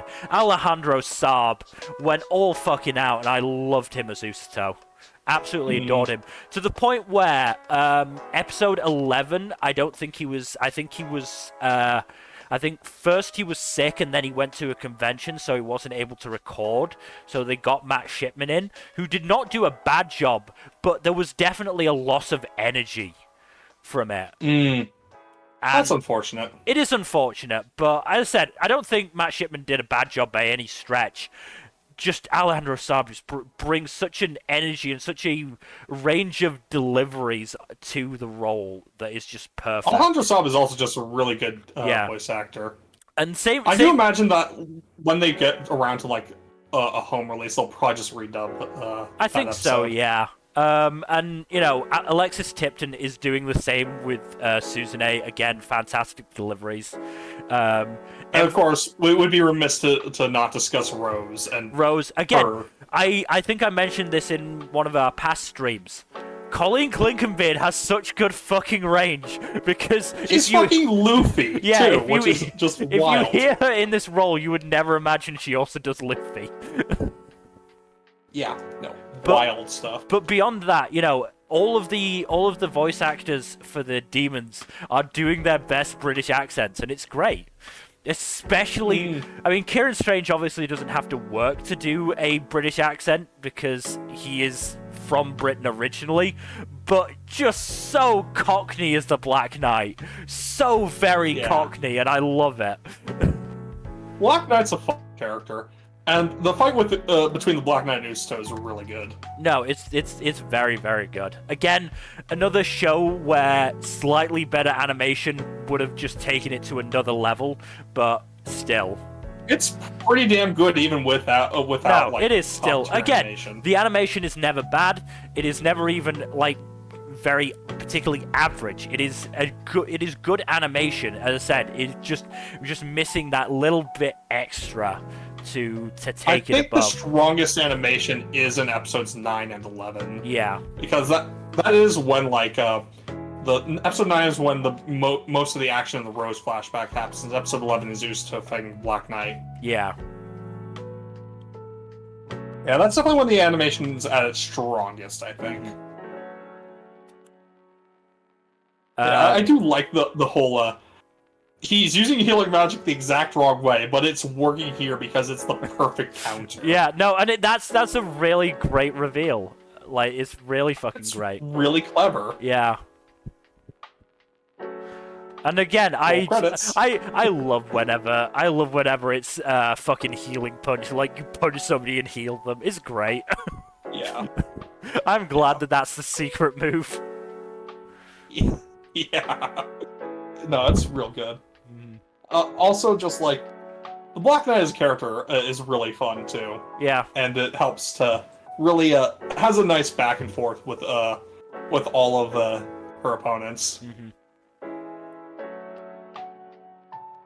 Yeah, just absolutely getting destroyed fighting Usto was great. Yeah. I mean, even the bit of Suzune and Kazuki fighting the Black Knight, I thought was really good. Oh, it was good, I think. Yeah, no, it's just really good stuff overall. I very much had a fun time with it. Yeah, and again, part of that is because they made an effort to develop the characters and to work with the characters more than... Because that's the thing, for the most part, the plot isn't really a factor until at least halfway through the show, if not further in. Like... Yeah. I do think, like, I know some people were annoyed about the slow pacing, but I think the pacing was important. Because the characters are... The thing is, like, if you don't invest yourselves in the characters, and you're just there for the action, like, you get hollow spectacle. And hollow spectacle does not work as good storytelling. It's why a lot of Hollywood blockbusters, like, just pass by the wayside, because they're not memorable, because they're hollow. Yeah. But this took the time to develop its characters. No, and absolutely. The characters turned out really fucking good. Yeah. You know, I really hope this gets a season 2. I do as well. I definitely really enjoyed this. I've obviously still got an episode left because the dub isn't quite finished yet, but the 12 episodes Episode I've 13 watched is... of it are just very good. Episodes 12 and 13 are mostly like denouements and setting up like future stuff. But like, I think they're really good at that too. Yeah. And again, I just adore the dub, because you know when fucking whatchamacallit, Usto and Suzune went out for Suzune's like training mission thing. Yeah, Usto's when Usto was like using Suzune to protect him, he made Pokemon references. Oh, that's perfect. Like, Suzune, use Thunderbolt. I'm not a Pokemon, damn it. Or words, that words works. to that effect. That really works. Yeah, no, that was great. Yeah. And you know, fucking Suzune saying something like "came prepared with the watchboard." Like, just great. And you know, Bluerin and Kukuru, absolutely fucking adorable. Oh, of course. And how dare Usto fat shame Bluerin? Poor Bluerin. I really do hope you're able to finish this up, Nmbr, because this one's really fun. Yeah. Nmbr? Oh no, did we lose number? Yep, sorry. What was that? I really do hope you enjoy the rest of this, because it's a fun time. Oh, I'm sure I will. I'm really enjoying what's here so far, and based on what you guys are saying, it's more fun, so Yeah. I'm happy with that. I'll probably try out the dub as well. I do recommend it because I do think the dub is just really, really good. It's the type of show that I probably wouldn't have watched subbed and probably wouldn't have gotten as much enjoyment out of it subbed. But the actual, the quality of the show on its own, along with the really good dub, just does elevate it for me. Glad that helped you with it, Mill. Yeah. I do want to see Nero again at some point. I'm assuming he's still alive somewhere. Probably. If nothing else, because he's voiced by Ian Sinclair. Oh, damn. Yeah. He only pops up in the flashback Firefall cards. Yeah. But again, that was a really good fight, I thought. Yeah, no, it was. But yes, we should probably bring the discussion segment to an end. And let's get going with the awards, starting with Best Protagonist. Protagonist! So, your runner-up is Jinka from Sengoku Youko. Good pick, good pick. I mean, what can I say? Yeah, no, Jinka is a very compelling protagonist, if nothing else. Yeah, his journey and Downward Spiral are both very good. I mean, it's the wild thing is that yes, it's a downward spiral, but he's getting he's becoming a nicer person as it happens. I mean, It's yeah, a even very before the wild thing that contrast. happens is like he said that, humans and Katawara are the same. Yeah. Which makes his fall so much more tragic. Yeah. I mean, Shinsuke also had a similar revelation about whatchamacallit, Katawara and humans being similar, or even Katawara being better than humans. But the fact that he equated the goddess that said she'd eat Jinka or Tama's soul as more peaceful and humane than your average human is kind of bullshit. Just as a side note. Yeah. Come on, dude. Anyway. He's got a complex. Yeah. Jack, your runner-up is Risha Irmgard Weitzner, 7th Time Loop. She's just very well written as a protagonist, because you can believe her experience and how she implements it in her current life. Yeah. But also, she's just got a lot of charisma to her. She does. Again, I feel let down every time I see one of her past lives where she has shorter hair. But, and how good it looks, but it is what it is. Yeah, that's what it is. My runner-up is Usato Ken, The Wrong Way to Use Healing Magic. He's very good. He's a very good choice. Again, the performance by Alejandro Saab helps, but he is just a very good character. He... If nothing else, I look at the way that he treats the Black Knight after having defeated her. It says a lot about him and his character. Exactly. Even if he needs to learn to stop talking back to Rose if he wants to avoid being punched. Yeah. I'm really glad I introduced you to the show. Yeah, I'm glad I watched it. And I'm glad I watched it and decided to watch it over catching up on a show like Metallic Rouge or Buchigiri. Yeah, probably made the right call there. Yeah. I'm just realizing we skipped Buchigiri. I didn't really have much to say about it. I mean, it stuck the landing. That's that's more than I could say for Metallic Rouge. But I mean, not a whole lot to really say about it. It wasn't bad. I can't recommend it, but I don't regret watching it either. Yeah. It was all right. Yeah. Okay. Nmbr, your winner, cheating somewhat, Tama from Sengoku Youko. Damn, Nmbr, you double dipped. Yes, I did, and I regret nothing. I don't blame you, but the point was is I was looking at that list. I was like, God, Sengoku Youko. I could pick Jinka. I could pick Tama. I could pick Shinsuke. I don't know which one to pick.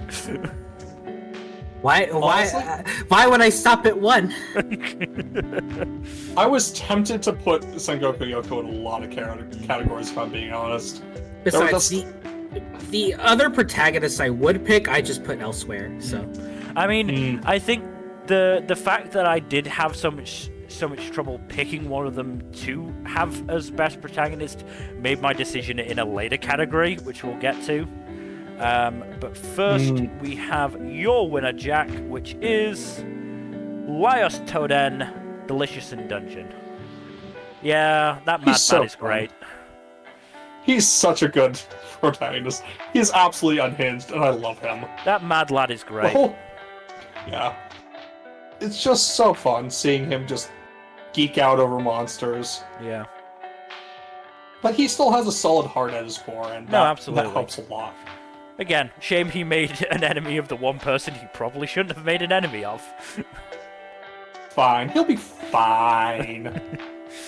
Nothing bad could possibly happen. Yeah. My winner, though, is Itose Yuki, A Sign of Affection. Yeah, I fucking loved Yuki. Pick. I loved Yuki so much. He's fantastic. Again, the journey she went on throughout the show of, not even necessarily opening up, but just widening her horizons was really nice to see. But moving on to our next category, which is Best Antagonist. This was such a hard category for the opposite reason of Best Protagonist. Yeah. Nmbr, your runner-up is Weathermon, the Tomb Guard, Shangri-La Frontier. Nice. Not a whole lot to him. He does have a nice little backstory, but he's mostly just cool as hell. He does have a sick-ass design. From the bits that I saw, yeah, he does look pretty fucking cool. Yeah. Also, again, I was limited on options. To be fair, I did make this before completely finishing Sengoku Youko, so I could have put Yas in here, but Yeah. I figure put a little variety somewhere instead of just picking everything from Sengoku Youko. Which I absolutely could have done, but I held back a little. I'm going to take a wild swing and guess that Sengoku Youko is your best ensemble. Just gonna guess. We'll see. Find out. Yeah. Yeah. Jack, your runner-up for best antagonist is Van from Banished from the Heroes Party, Season 2. He has a very interesting arc for an antagonist, I feel. Yeah, picked the picture of I saw that I could get that picture and just thought, oh, what the fuck? Rudy decking him in the face was great. And also surprisingly pivotal moment for his character, believe it or not, but I just thought it was very fun. But yeah, no, he has a good arc for an antagonist, I feel. Good. Yes. My runner-up is Angela and Huel, the Witch and the Beast. She only showed up for part of one episode, but the sheer presence that she had was just overwhelming. Oh no, she makes an impression for sure. Because obviously Guido is not at 100%, but she easily deals with Guido. And what she does to that executioner, Jesus Christ. Yep. I fucking brutal. I could have picked others. I actually had Lacan on the list because he technically does work as an antagonist throughout the core, even if he isn't a villain necessarily. I had considered both Lacan and Serie, but I didn't feel like they were antagonistic enough to really make a cut. And I did, again, I thought about Yaza and I thought about Jinan. I also briefly thought about Oshi, but I did think that wasn't fair. Yeah, me Yeah. too. I'm like, I really don't. Should I really put him there? It's like, he's not really an antagonist. It would have been unfair to be fair. He's too much of a pathetic wet cat to be an Yeah, antagonist. it would have been unfair. But Nmbr, Yeah. let's get on to your winner, because your winner, Nmbr, and Jack, your winner, and my winner, Doren from Sengoku Youko. Yeah, I'm glad we're all on the same page. Yeah, no, Doran was fucking great. He is like a great example of a Blood Knight antagonist. Yeah, just no. perfectly executed. He's fucking great. I loved him. Yeah. I'd like to make it clear. Came to that decision completely on my own. I didn't just pick Doran after seeing that you two had picked it. I was always gonna pick Doran. Yeah, he has an excellent charisma and a Yeah. great personality for an antagonist. No, Yeah. he's great. He is absolutely great. But let's move on to our next category, which is Best Girl. Nmbr, your runner-up is Shakugan from Sengoku Youko. Good pick, good Yeah. pick. Yeah. Honestly, it's incredible how much the show changed when she wasn't there. Mhm. Yeah. And Oh changed, yeah, I forgot to mention. changed to a Okay. certain extent to the negative, in the sense of, things in story got a lot worse once she was, turned into a A rock. lot darker, yeah. Yeah. That always happens when you take out best girl. Yeah. Yep. Oh, yeah, I forgot to mention the joke I had for best antagonist. Oh? The one I sent you, remember? Oh, yeah, that. Yeah. The fact, Yeah. The joke was I had basically written and struck through as the runner-up Meiji Gekken's writers and as the winner Metallic Rouge's writers. yeah. That was the joke. Yeah, but... I mean, you wouldn't be wrong. No, you wouldn't I would be. not be. No. You wouldn't be. But, Well, Jack... as for best girl, Yeah, your runner-up for Best Girl is Marcille Donato, Delicious in Dungeon. she's just so great. No, The she is. absolute. She's a very necessary cog in the show, and a very And the chaos that is the main party. yeah, and a very enjoyable one as well. hmm Also, there's the devotion to her definitely not girlfriend Fallen, which is also really good. Yeah, that's great as well. Yeah. I feel like she brings just the right amount of unhinged energy and straight man energy rolled into one, and it's just a nice blend.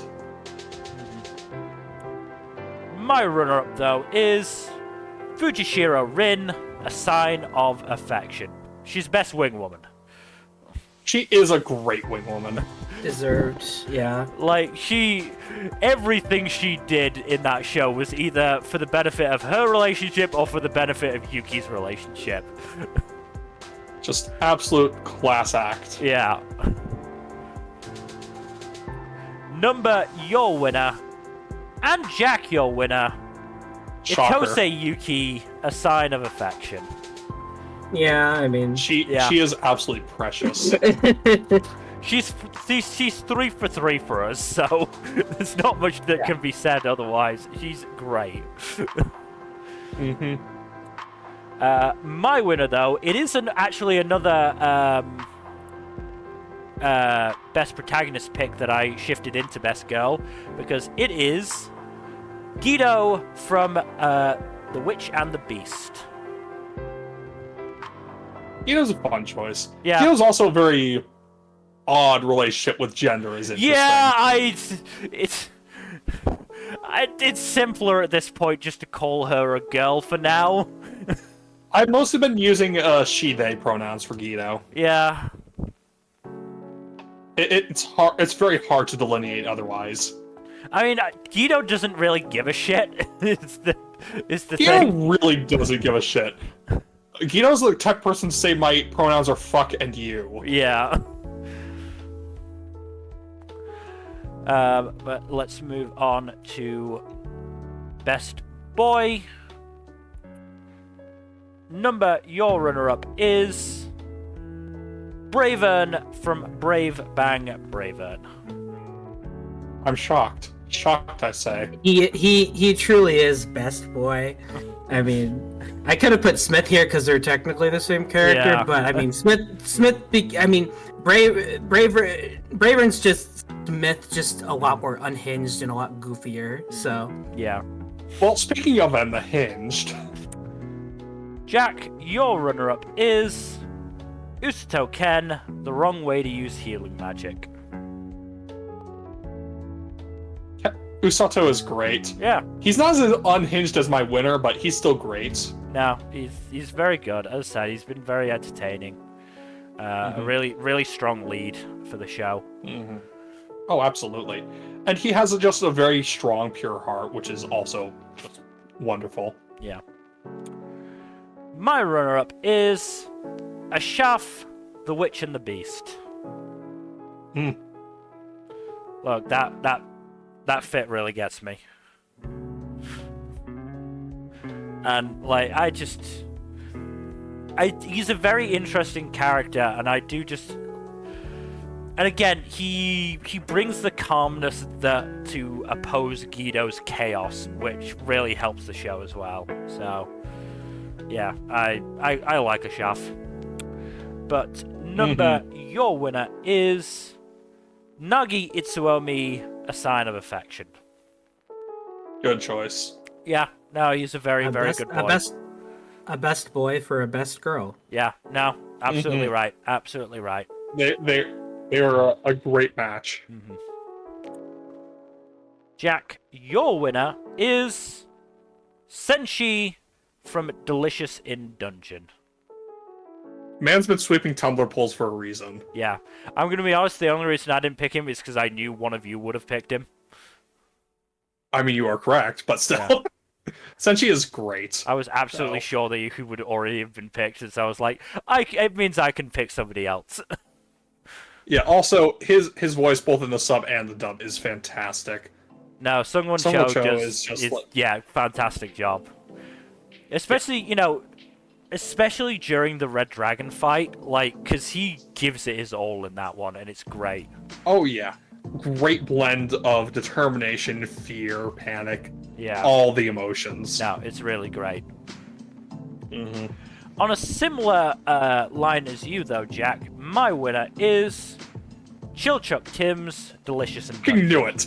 Yeah. Fucking knew it. I love Chilchuk. He's such a cat of a character, and he's great. He really is the wettest cat character in the show. Yeah, I love him. And that's saying something from a show that apparently has a cat boy character. I think it's a cat girl, actually. Is it a cat girl? My bad. Yeah. Either They way, haven't cat shown up character. yet, They showed up briefly at the end of last episode. Yes, but we will learn more about the character, I But yeah, assume. no, I love Chilchuk, and By the way, I'm considering all the characters who were just introduced in that episode as part of the spring season. Next just call, in yeah. case. Yeah, no, that's fair. That's absolutely fair. The OP changed, it's next season. Yes. But yeah, it helps that Chilchuk is voiced by Casey Monchio, because I do very much enjoy them. But yeah, I really like Chilchuk. Great VA. Yeah. Moving on, though, to the next category, which is Best Ensemble. This was hard. It was slightly difficult, yeah. Your runner-up, and my winner, Sengoku Youko. Yeah. Oh, so it was slightly off. This is what I meant when I said, I'm having trouble picking which of the three characters I should pick as best protagonist. Maybe that means that it's a fucking great ensemble. Yeah? This was a very tough choice for me because Sengoku Youko is very good. Yes. Yeah. But I had to leave it out because the other two I picked were also extremely good. No, I can agree with your choices for sure, and we'll go on to your runner-up and number your winner, which is Oh, damn. A Sign of Affection. Just so good. Yeah. And it does a good job of untangling a potentially troublesome dodecahedron, too. The only reason I didn't pick it was Oshi. Understandable. That one character just dragged it down a tiniest bit. The tiniest bit. Nah, I'm cool with Oshi enough for this. No, Especially as I since, said, I agree with Oshi- your choice. I do agree with your choice. Oshi is the one who prevents it from being the winner, but also the winner is extremely good, so... yeah. My runner-up, though, is Mr. Villain's Day Off. Oh, that is... You know what? That is so fair. I'll give that one to you. This is one of those ones where I did think, alright, I've seen what you two have picked. Mr. Villain's Day Off is an ensemble that I think is really good. And it's you know, obviously you two didn't pick it. Let's go for it. Why not? I did consider it briefly, but there were, like, 2 or 3 other shows I put, a couple shows I put above the ranking, even below my winner and runner-up picks. It's also a show that's not particularly present in the awards as a whole, and so I thought it's nice to give it a bit of a shout out for what it did so well, which is, you know, having this, you know, decently sized cast of characters, and them all getting a little bit of focus, and them all being, you know, very enjoyable characters. And making me give a shit about 2 trees. Yeah. Mm-hmm. I would say this was probably my 5th place. 3rd and 4th would probably have been Sengoku Youko and Healing Magic. But my 1st place should come as no surprise. Your winner, Jack. Delicious in Dungeon. So good. Yeah, no, I mean... Like, even outside the main party, the whole cast is just very enjoyable in their dynamics, both with the main cast and with each other. So, like Oshi did with the Sign of Affection, Kaburu's group dragged down a delicious dungeon for me. God damn it, Bill. I'm sorry, I don't like him! I don't like him at all! You know, you could have just considered it as part of the second court and ignored him. Well, I didn't. But Delicious in Dungeon, Wrong Way to Use Healing Magic, and A Sign of Affection were all on my shortlist anyway. Because they were all very good ensembles. I feel like we had like the same handful of shows on our shortlist, and we just had to pick between them. Pretty much, but you know, it shows how good those top 5 shows were in terms of ensembles. Yeah. Speaking of hard choices, let's move on to our final character award, which is Best Ship. This was so hard to choose. Nmbr, your runner-up is Isami and Lewis, Brave Bang Bravern. I mean, yeah, come on. No, I respect it. Yeah. I gotta do it. No. Look, if they have the strong homoerotic energy, and it seems like do. they're going to capitalize on that strong homoerotic energy. No, Yeah. What choice do you have? Completely respect it. Completely respect it. Also, it's basically canon. Yeah. Kind of. Yeah. So, sure. I mean, a similar logic when it's my runner-up choice. Fair. Jack, your runner-up choice is Marcel and Fallon, Delicious in Dungeon. Look, these bitches gay. Good for them. Yeah, no, those girls are gay. Those girls are very gay. It takes a special level of devotion to just for Marcel to do what she did with forbidden magic and be like, yeah, no, I'm gonna fucking do it. I don't give a shit about the consequences. I'm bringing her back. Yeah. Yeah, no, it's very clearly there. It's very clear that there's a reciprocation there. Yeah. My runner-up though is Usato and Suzune, Wrong Way to Use Healing Magic. Honestly, this was probably my 3rd place pick. Yeah, I really liked it. I was looking at the options, and I did have Marcel and Fallon. I had Adachi and Kurosawa, Kyoya and Rin, Shinsuke and Shakugan. Blah blah. I thought again, I really like this one. I do want to give it a shout out. I think it's developed quite well. Yeah, no, I agree. But Nmbr, your winner, and Jack, your winner, and my winner, surprising nobody. Yeah, Yuki okay. and Itsuomi, A Sign of Affection. Yeah. I mean, come on. I don't think there's any other obvious choice. Let's be honest. This boy is going to be the winner. This is a clear winner from basically let's be honest. Yep. It's so good. A damn good relationship. It really was. Yeah, they're just so cute, and it's perfect. Mm-hmm. Yeah. No, fantastic relationship. Absolutely fantastic. Yeah.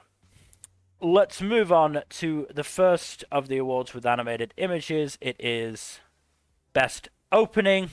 Right, there's really hard category once again. Jesus Christ. All over the place here. So, Nmbr, your runner-up is Lock On by Maison Des, featuring Hashimero and Meguru Urusei Yatsura Season 2.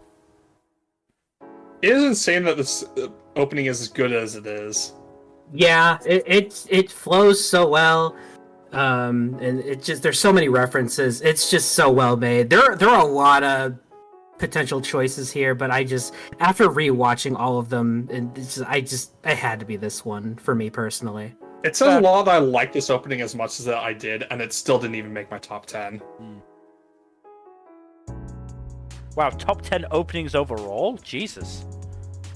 There were a lot of good openings this season. Fucking hell. I mean, I know you watched 27 shows, but still. Yeah. Yeah. But, again, a lot of good options. Yeah.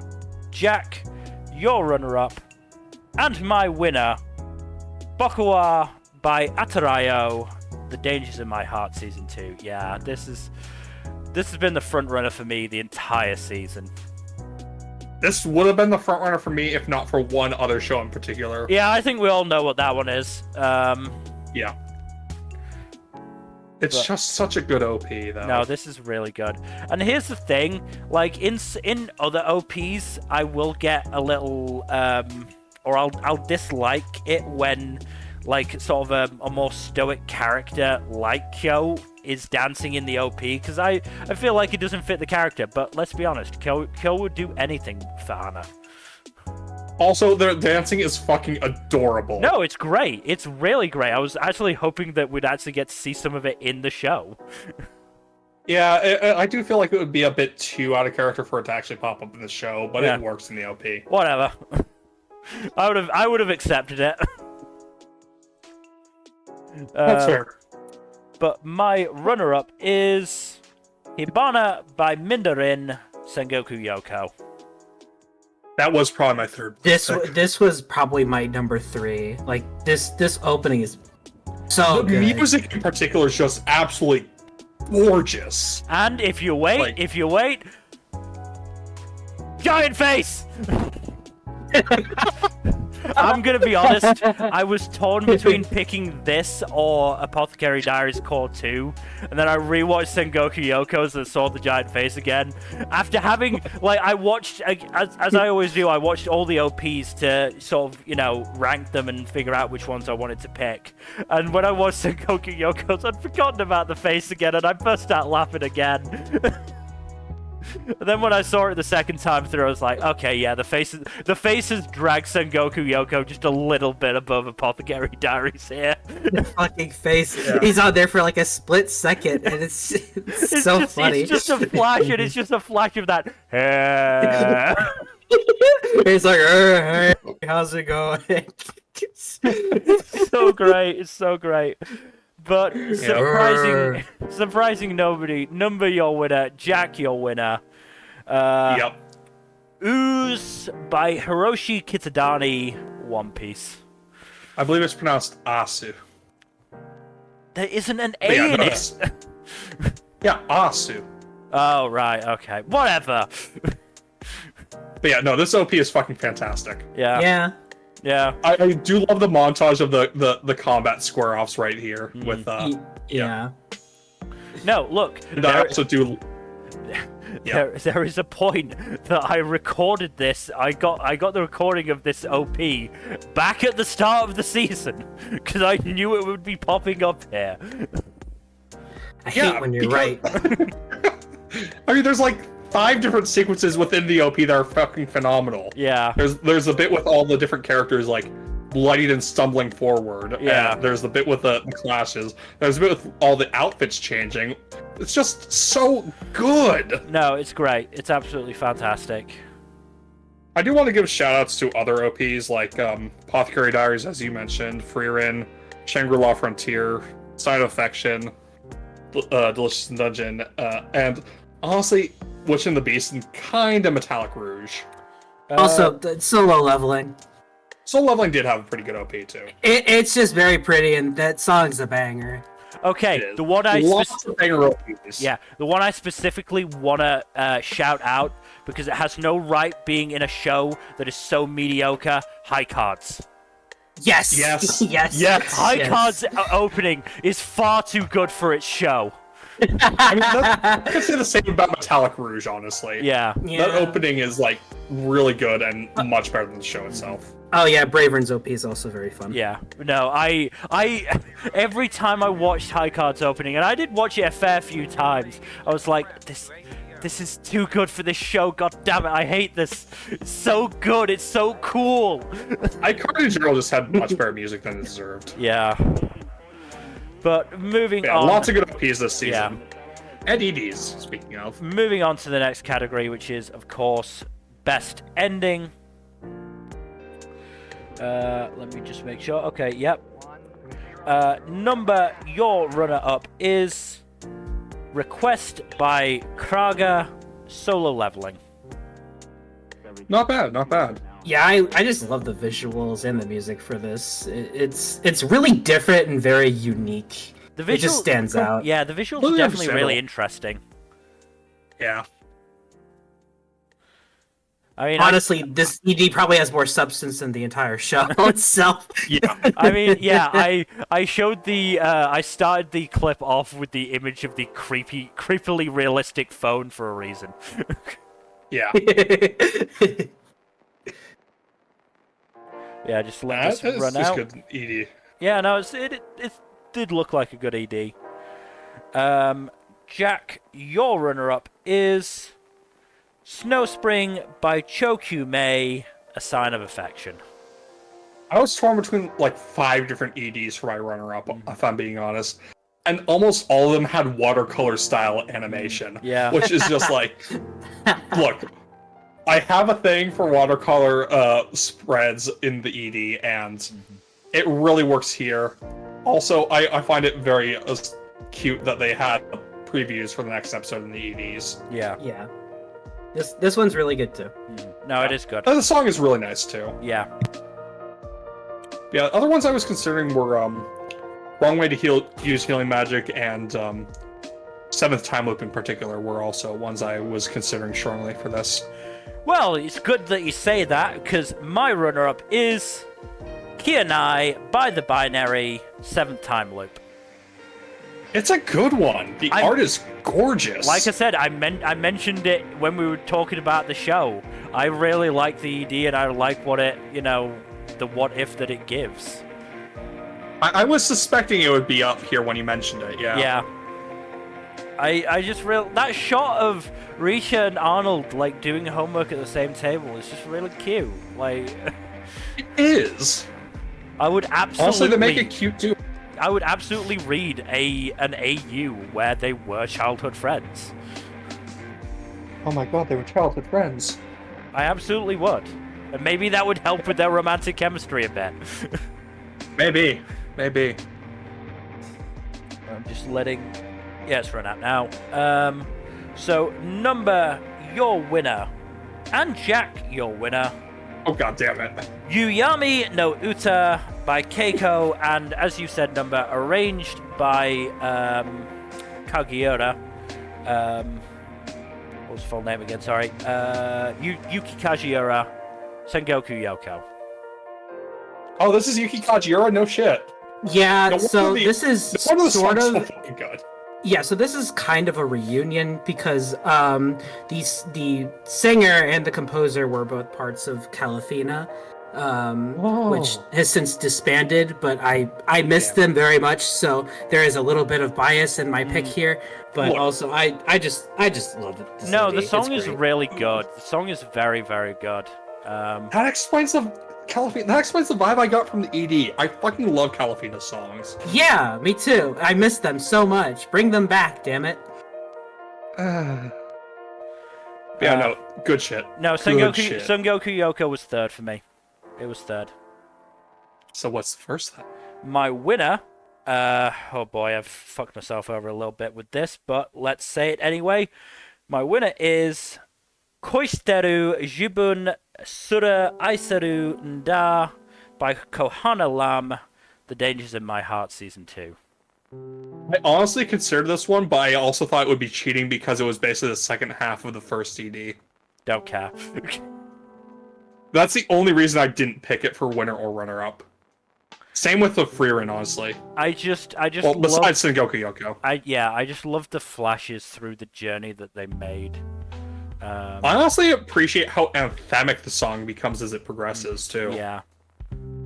No, yeah, especially that shot, which, you know, we obviously know now is foreshadowing the confession. Yeah. I could not pick it from that at that point. Number, I personally need you to watch this show because this show is fucking phenomenal. Yeah. It's on my list. Whatever. I don't care about no kitty romance. Whatever. You say that, but you'll probably break and join us in this hell once you actually watch it. Okay, Scrooge. Bah humbug. Yeah, I'll watch it before the end of the year. Whatever. It's fine. Thank you, Nmbr. Also, I want to give shout out, well, first to Bravern's brilliant ED, which is just two men taking their clothes off. So, you know, obviously. Wait, I think I have a soundboard thing for that. Oh my. Yeah, no, I mean, Bravern's ED is great. Also, Mr. Villain's Day Off ED goes weirdly hard. That one has vibes. Yeah, that no, one has great vibes. That one has a really good ED.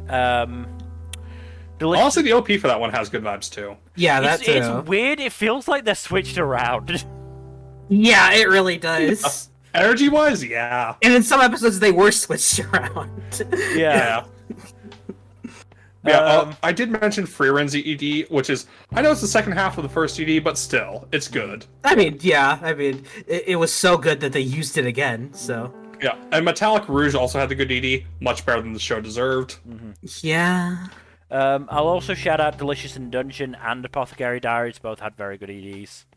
I would agree with that. The only reason I didn't pick Apothecary Diaries as my runner-up is because I liked the artwork on Sign of Affection more. No, that's fair. That's fair. But let us move on to Best Animation. This one was difficult for me. This one was actually very difficult. Oh, wait, before we continue. Also, Buchigiri's OP and EDs were both great. All right.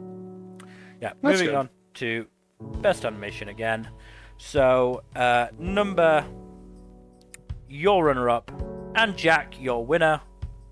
Solo Leveling. Yeah, no, it's really good. Yeah. Really well animated. Of course, you went with the Igris fight. That's fucking good shit. Yeah. Like, holy fucking shit! The A1 animators popped the fuck off with this one. Yeah. I mean, I found it because it had the first-person tag on Sakugaburu. That always interests me because I love it when anime does first-person perspective like that. It's really cool. Yeah, no, it's really good shit. They just absolutely popped off with this, and it's just insane. Like, Solo Leveling has good animation values throughout, but this is probably the pinnacle of that throughout the entire core. Yeah.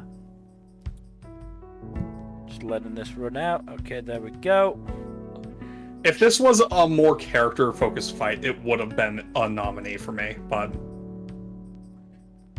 we'll get to that. Jack, your runner-up for Best Animation, and my runner-up, Delicious in Dungeon. So good. Trigger really Trigger popped went off. ham with this one. Yeah, they popped off. Yeah. The Undyne fight was probably some of the best work, besides maybe the Red Dragon fight.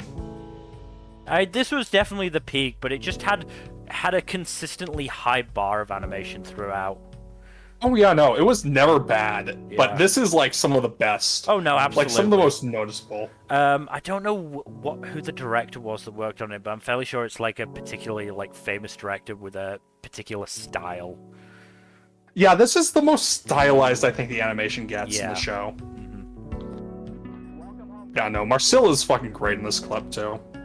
And yes, I made sure to end it on that shot because I love Chilchuk just being like, "Oh God, for fuck's sake," and Senshi blowing on the fire. Perfect energy for both of them. Yeah. Nmbr, your winner though is Ninja Kamui. Oh. Yeah.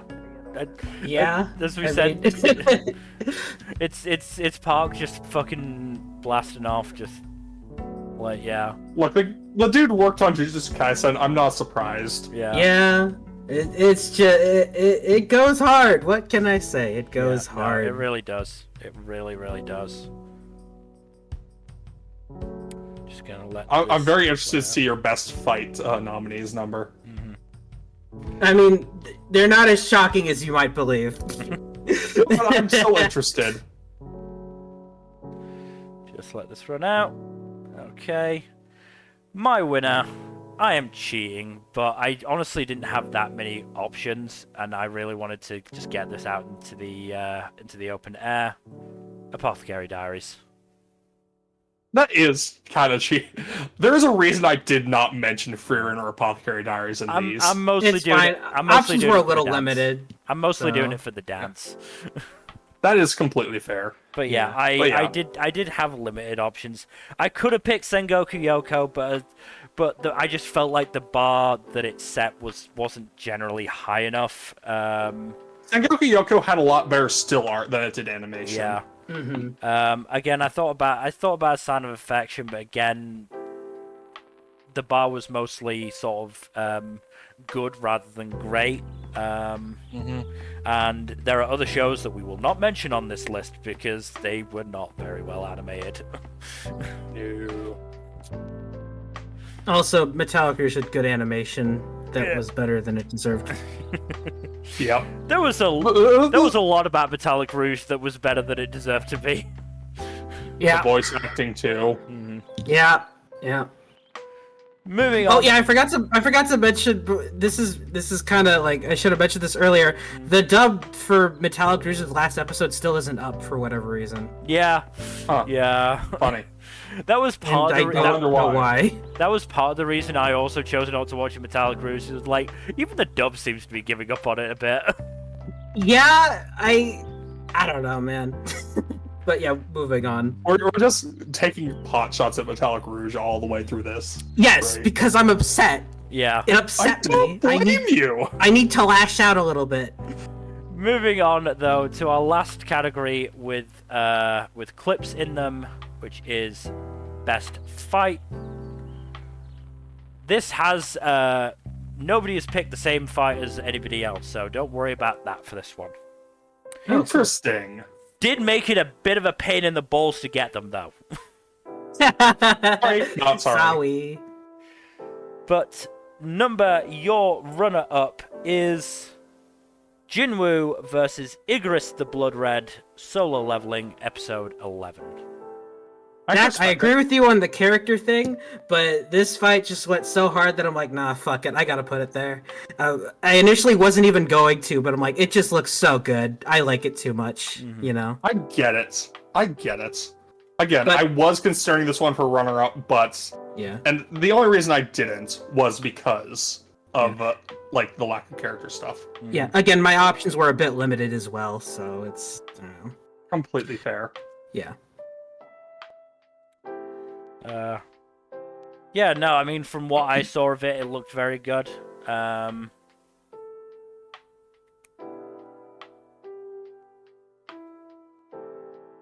Again, A1 went fucking hard with this one. They really did. They really did. Jack, your runner-up is Sunraku, Oikatsu, and Arthur Pencilgon versus Weathermon and Kirin, Shangri-La, episodes 15 to 18. So I did Yep, it. that's I did a thing here of I tried to get the end bits of both fights. I'm not sure how successful I've been. It's good, dude. It's good. Yeah, I mean, this is also a great fight, so this was definitely a contender for me. I'm glad you put it. Yeah. I'm glad you did recognize the soul leveling one as well. Okay, yeah, well, you got the ends of both fights, so that looks like that worked pretty well. So good job. Yeah, no. They popped off with this one as well. And also, this whole fight, part of the reason I put this above the soul leveling fight was because the amount of strategery involved in this one. Oh yeah, there's a lot of strategy involved too. Yeah. Like, you don't see strategic fights that are planned out in a map like this all that often in anime. I mean, the fact is, it took fucking, what was it, 4 episodes? It was a it's like a legendary level boss fight, isn't the thing? Like, no, the length is just from the bits that I watched through to try and find a clip. I definitely got the impression this was very much a battle of attrition. Yes. But yeah, my runner-up is Jinka and Shakugan versus Doren and Reshin, Sengoku Youko, episode 7. Nice. This is a fun one. I can't fault you on this pick.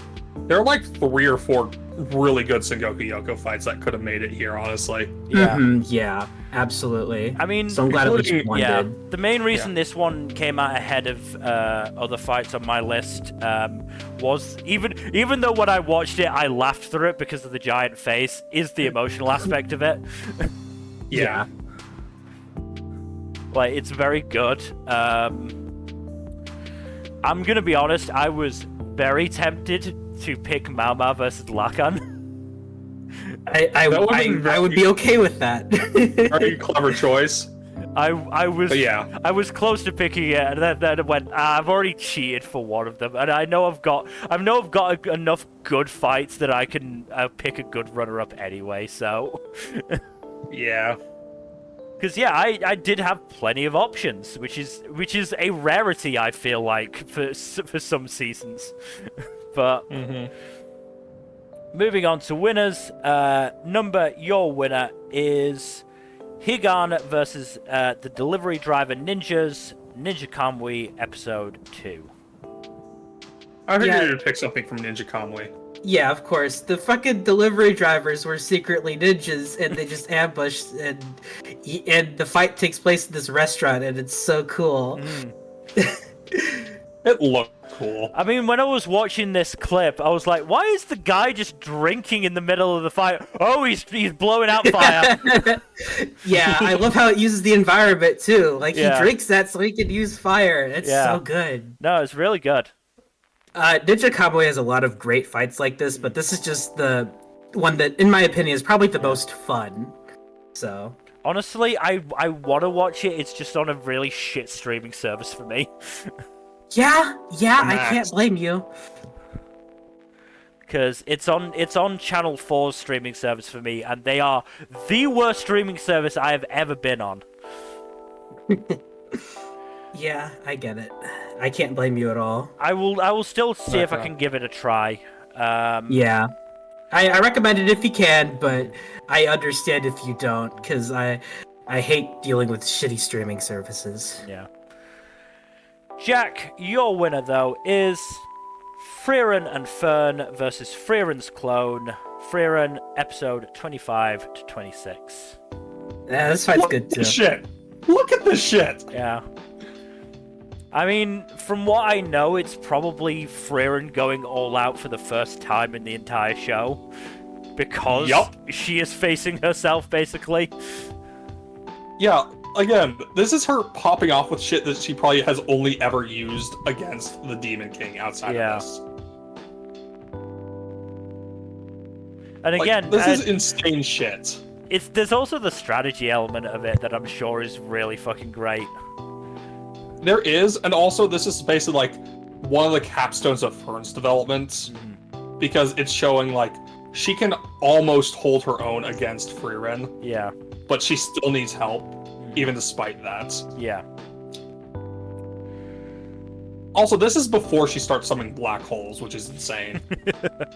I look forward to it when I get to it. Yeah.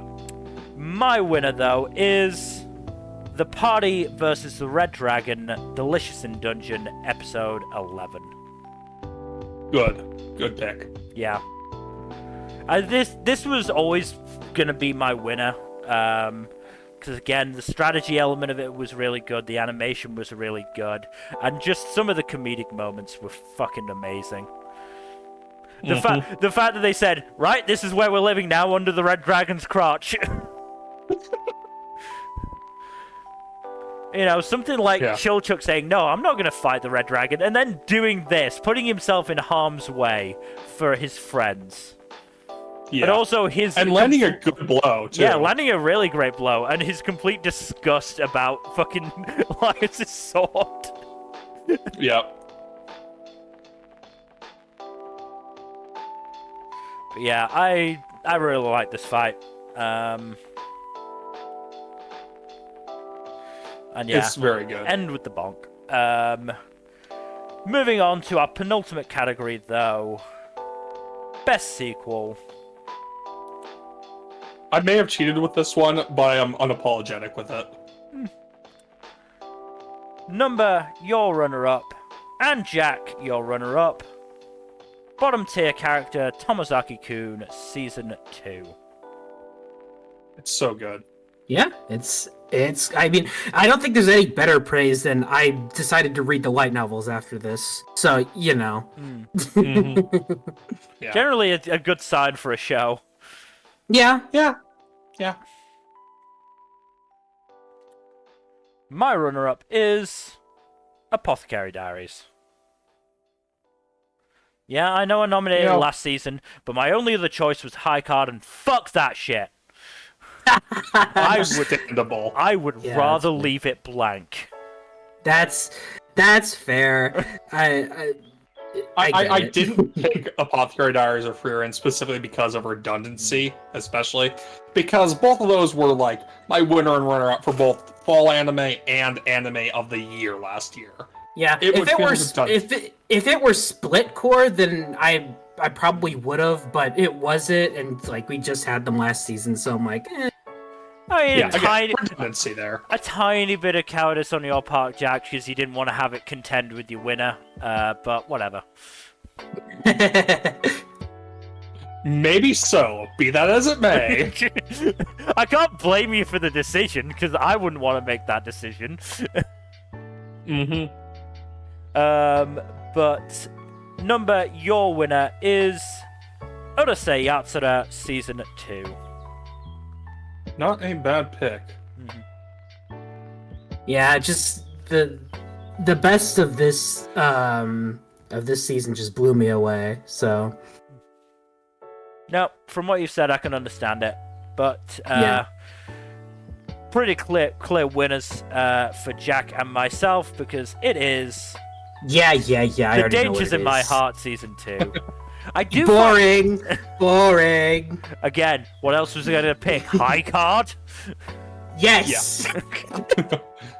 No, this is like some of the best culmination of a romance arc I've seen in a long time. No, it's felt really earned.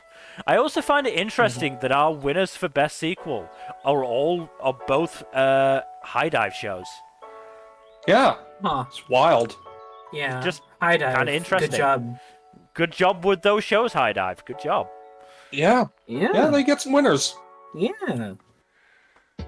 Moving on to our final category, though, which is, of course, Anime of the Season. Number, your runner-up is Brave Bang Bravern. I'm Hey, shocked. I wanted to put Sengoku Youko so bad, but I had to give Bravern the respect it deserves for not disappointing me, unlike a certain other show. And, you know... Sengoku Youko is my third place, too. Yeah. It's fair. Plus, like, Sengoku Youko needed time to cook and all that, and it's still not even finished. And Yeah. have the chance to give it its due eventually. Yeah. Bravern, I had to respect it now. So I mean, that's why. if Sengoku Youko gets better, as manga readers have said, it's probably going to be a front runner or at least a contender for Anime of the Year. Yeah. I hope the second part is like the rest of the show, period. Because like, I'd be so annoyed if it was like 3 split cores. Ugh. We'll see. We'll see. Yeah, we'll see. I wouldn't mind it necessarily. I want White Fox I wouldn't to get mind it, but I'd be slightly irked. I just Yeah. want White Fox to get as much time as they can for it, basically. I get it. Yeah, I mean, you have to understand, this is outside their expertise now. They're not drawing a white fox anymore.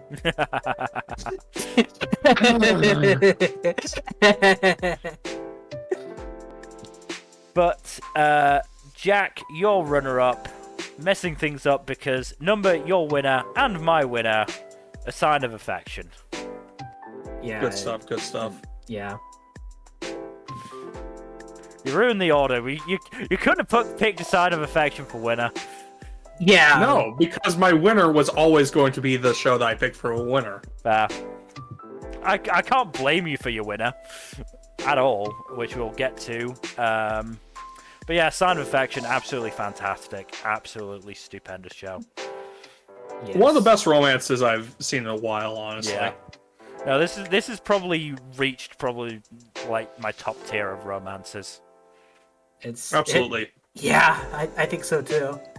When we eventually do the Anime of 2024 tier list in 2025, this will be in probably like S tier. Yeah. Yeah. And, you know, talking about Sengoku Youko as a contender for Anime of the Year, this is definitely a contender, I would say.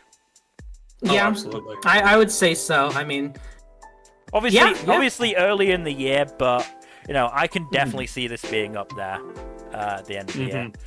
But my runner-up is Sengoku Youko. Yeah. Nice. I'm Like a shout out I'm on glad here. someone put it there. Yeah. 'cause- Yeah. Yeah. I love that show. No, absolutely. Jack, your winner, Delicious in Dungeon. There could be no other. Look, it swept most of my awards. It'd be more shocking if I didn't put it here. That's fair. In terms of, I think I probably only have a top 5. I haven't really gone past that. But third would probably be Wrong Way to Use Healing Magic, honestly. Fourth would probably be Delicious in Dungeon, and then fifth, Witch and the Beast. For my top, let's go 5 and change, because there's a lot I really like this season. But third would be Sengoku Youko. Fourth would be close between Soul Leveling and the Wrong Way to Use Healing Magic. And then sixth would be Seventh Time Loop, and seventh is Mr. Villain's Day Off. Yeah. No. Fairly good season overall. There's It definitely was a lot better than I expected it to be. Yeah, there's definitely been a small cadre of shows that have, you know, blown the competition away, but Yeah. And some disappointments. yeah, Yep. Had a few of those. some definite disappointments, but definitely a good season overall. That is all we have for you tonight. So thank you everybody for watching. Hopefully you've enjoyed. I always enjoy doing this, even if the prep just stressed me out a tiny bit. Don't worry, you only got the We premiere appreciate stream your next time. efforts. Yeah. I'm we gonna do be honest, appreciate Jack, it. and I'm again. This is not me taking a shot at you. You're welcome to pick whatever you want for your nominations. That fucking Shangri-La fight was a bitch to fight to get a good clip. I am for. sorry about that. Because that. I kept trying to find a bit where Sunraku, Oikatsu, and Pencilgon were all, you know, contributing to the fight, but there wasn't really a good point. I mean, they had it coordinated specifically so that wouldn't be like all of them Yeah. fighting at once against the same opponents. Yeah. And so in the end, I did basically just go, let's see if I can figure out a way to get, the end of the duo's fight and the end of Sunraku's fight and, get them together in some sort of clip. And I managed to do it fairly well. I was lucky that, how you can press, like, one of the number keys and it'll skip to a certain point in the episode? Mm-hmm. I was lucky that the point the 8 key skipped to was basically the end of the Sunraku fight. So I was able to just do that. Nice. So I was quite lucky there. Also not helping me is that OBS has introduced some stupid new update that has meant that I can't edit the transformation unless I unlock the positioning of the source in question. Sounds like a real pain in the ass. It is, because I have to go round and unlock them all and then relock them again once I'm done. I got really fucking worried when I was trying to, like, edit the transformation so I could get the sizes right, and it wasn't working. Till I finally went, okay, I'm just gonna click the lock off. Oh, it's working now. Okay. Stupid update, OBS, thanks. But anyway, thank you for watching. Please do give us a follow here on Twitch and all that YouTube stuff. Like and subscribe. Don't forget to leave a comment down below, and please press that bell icon to get notifications when we upload something new. And hopefully we will see you tomorrow for, fingers crossed, D&D. Good night. Later. Bye-bye.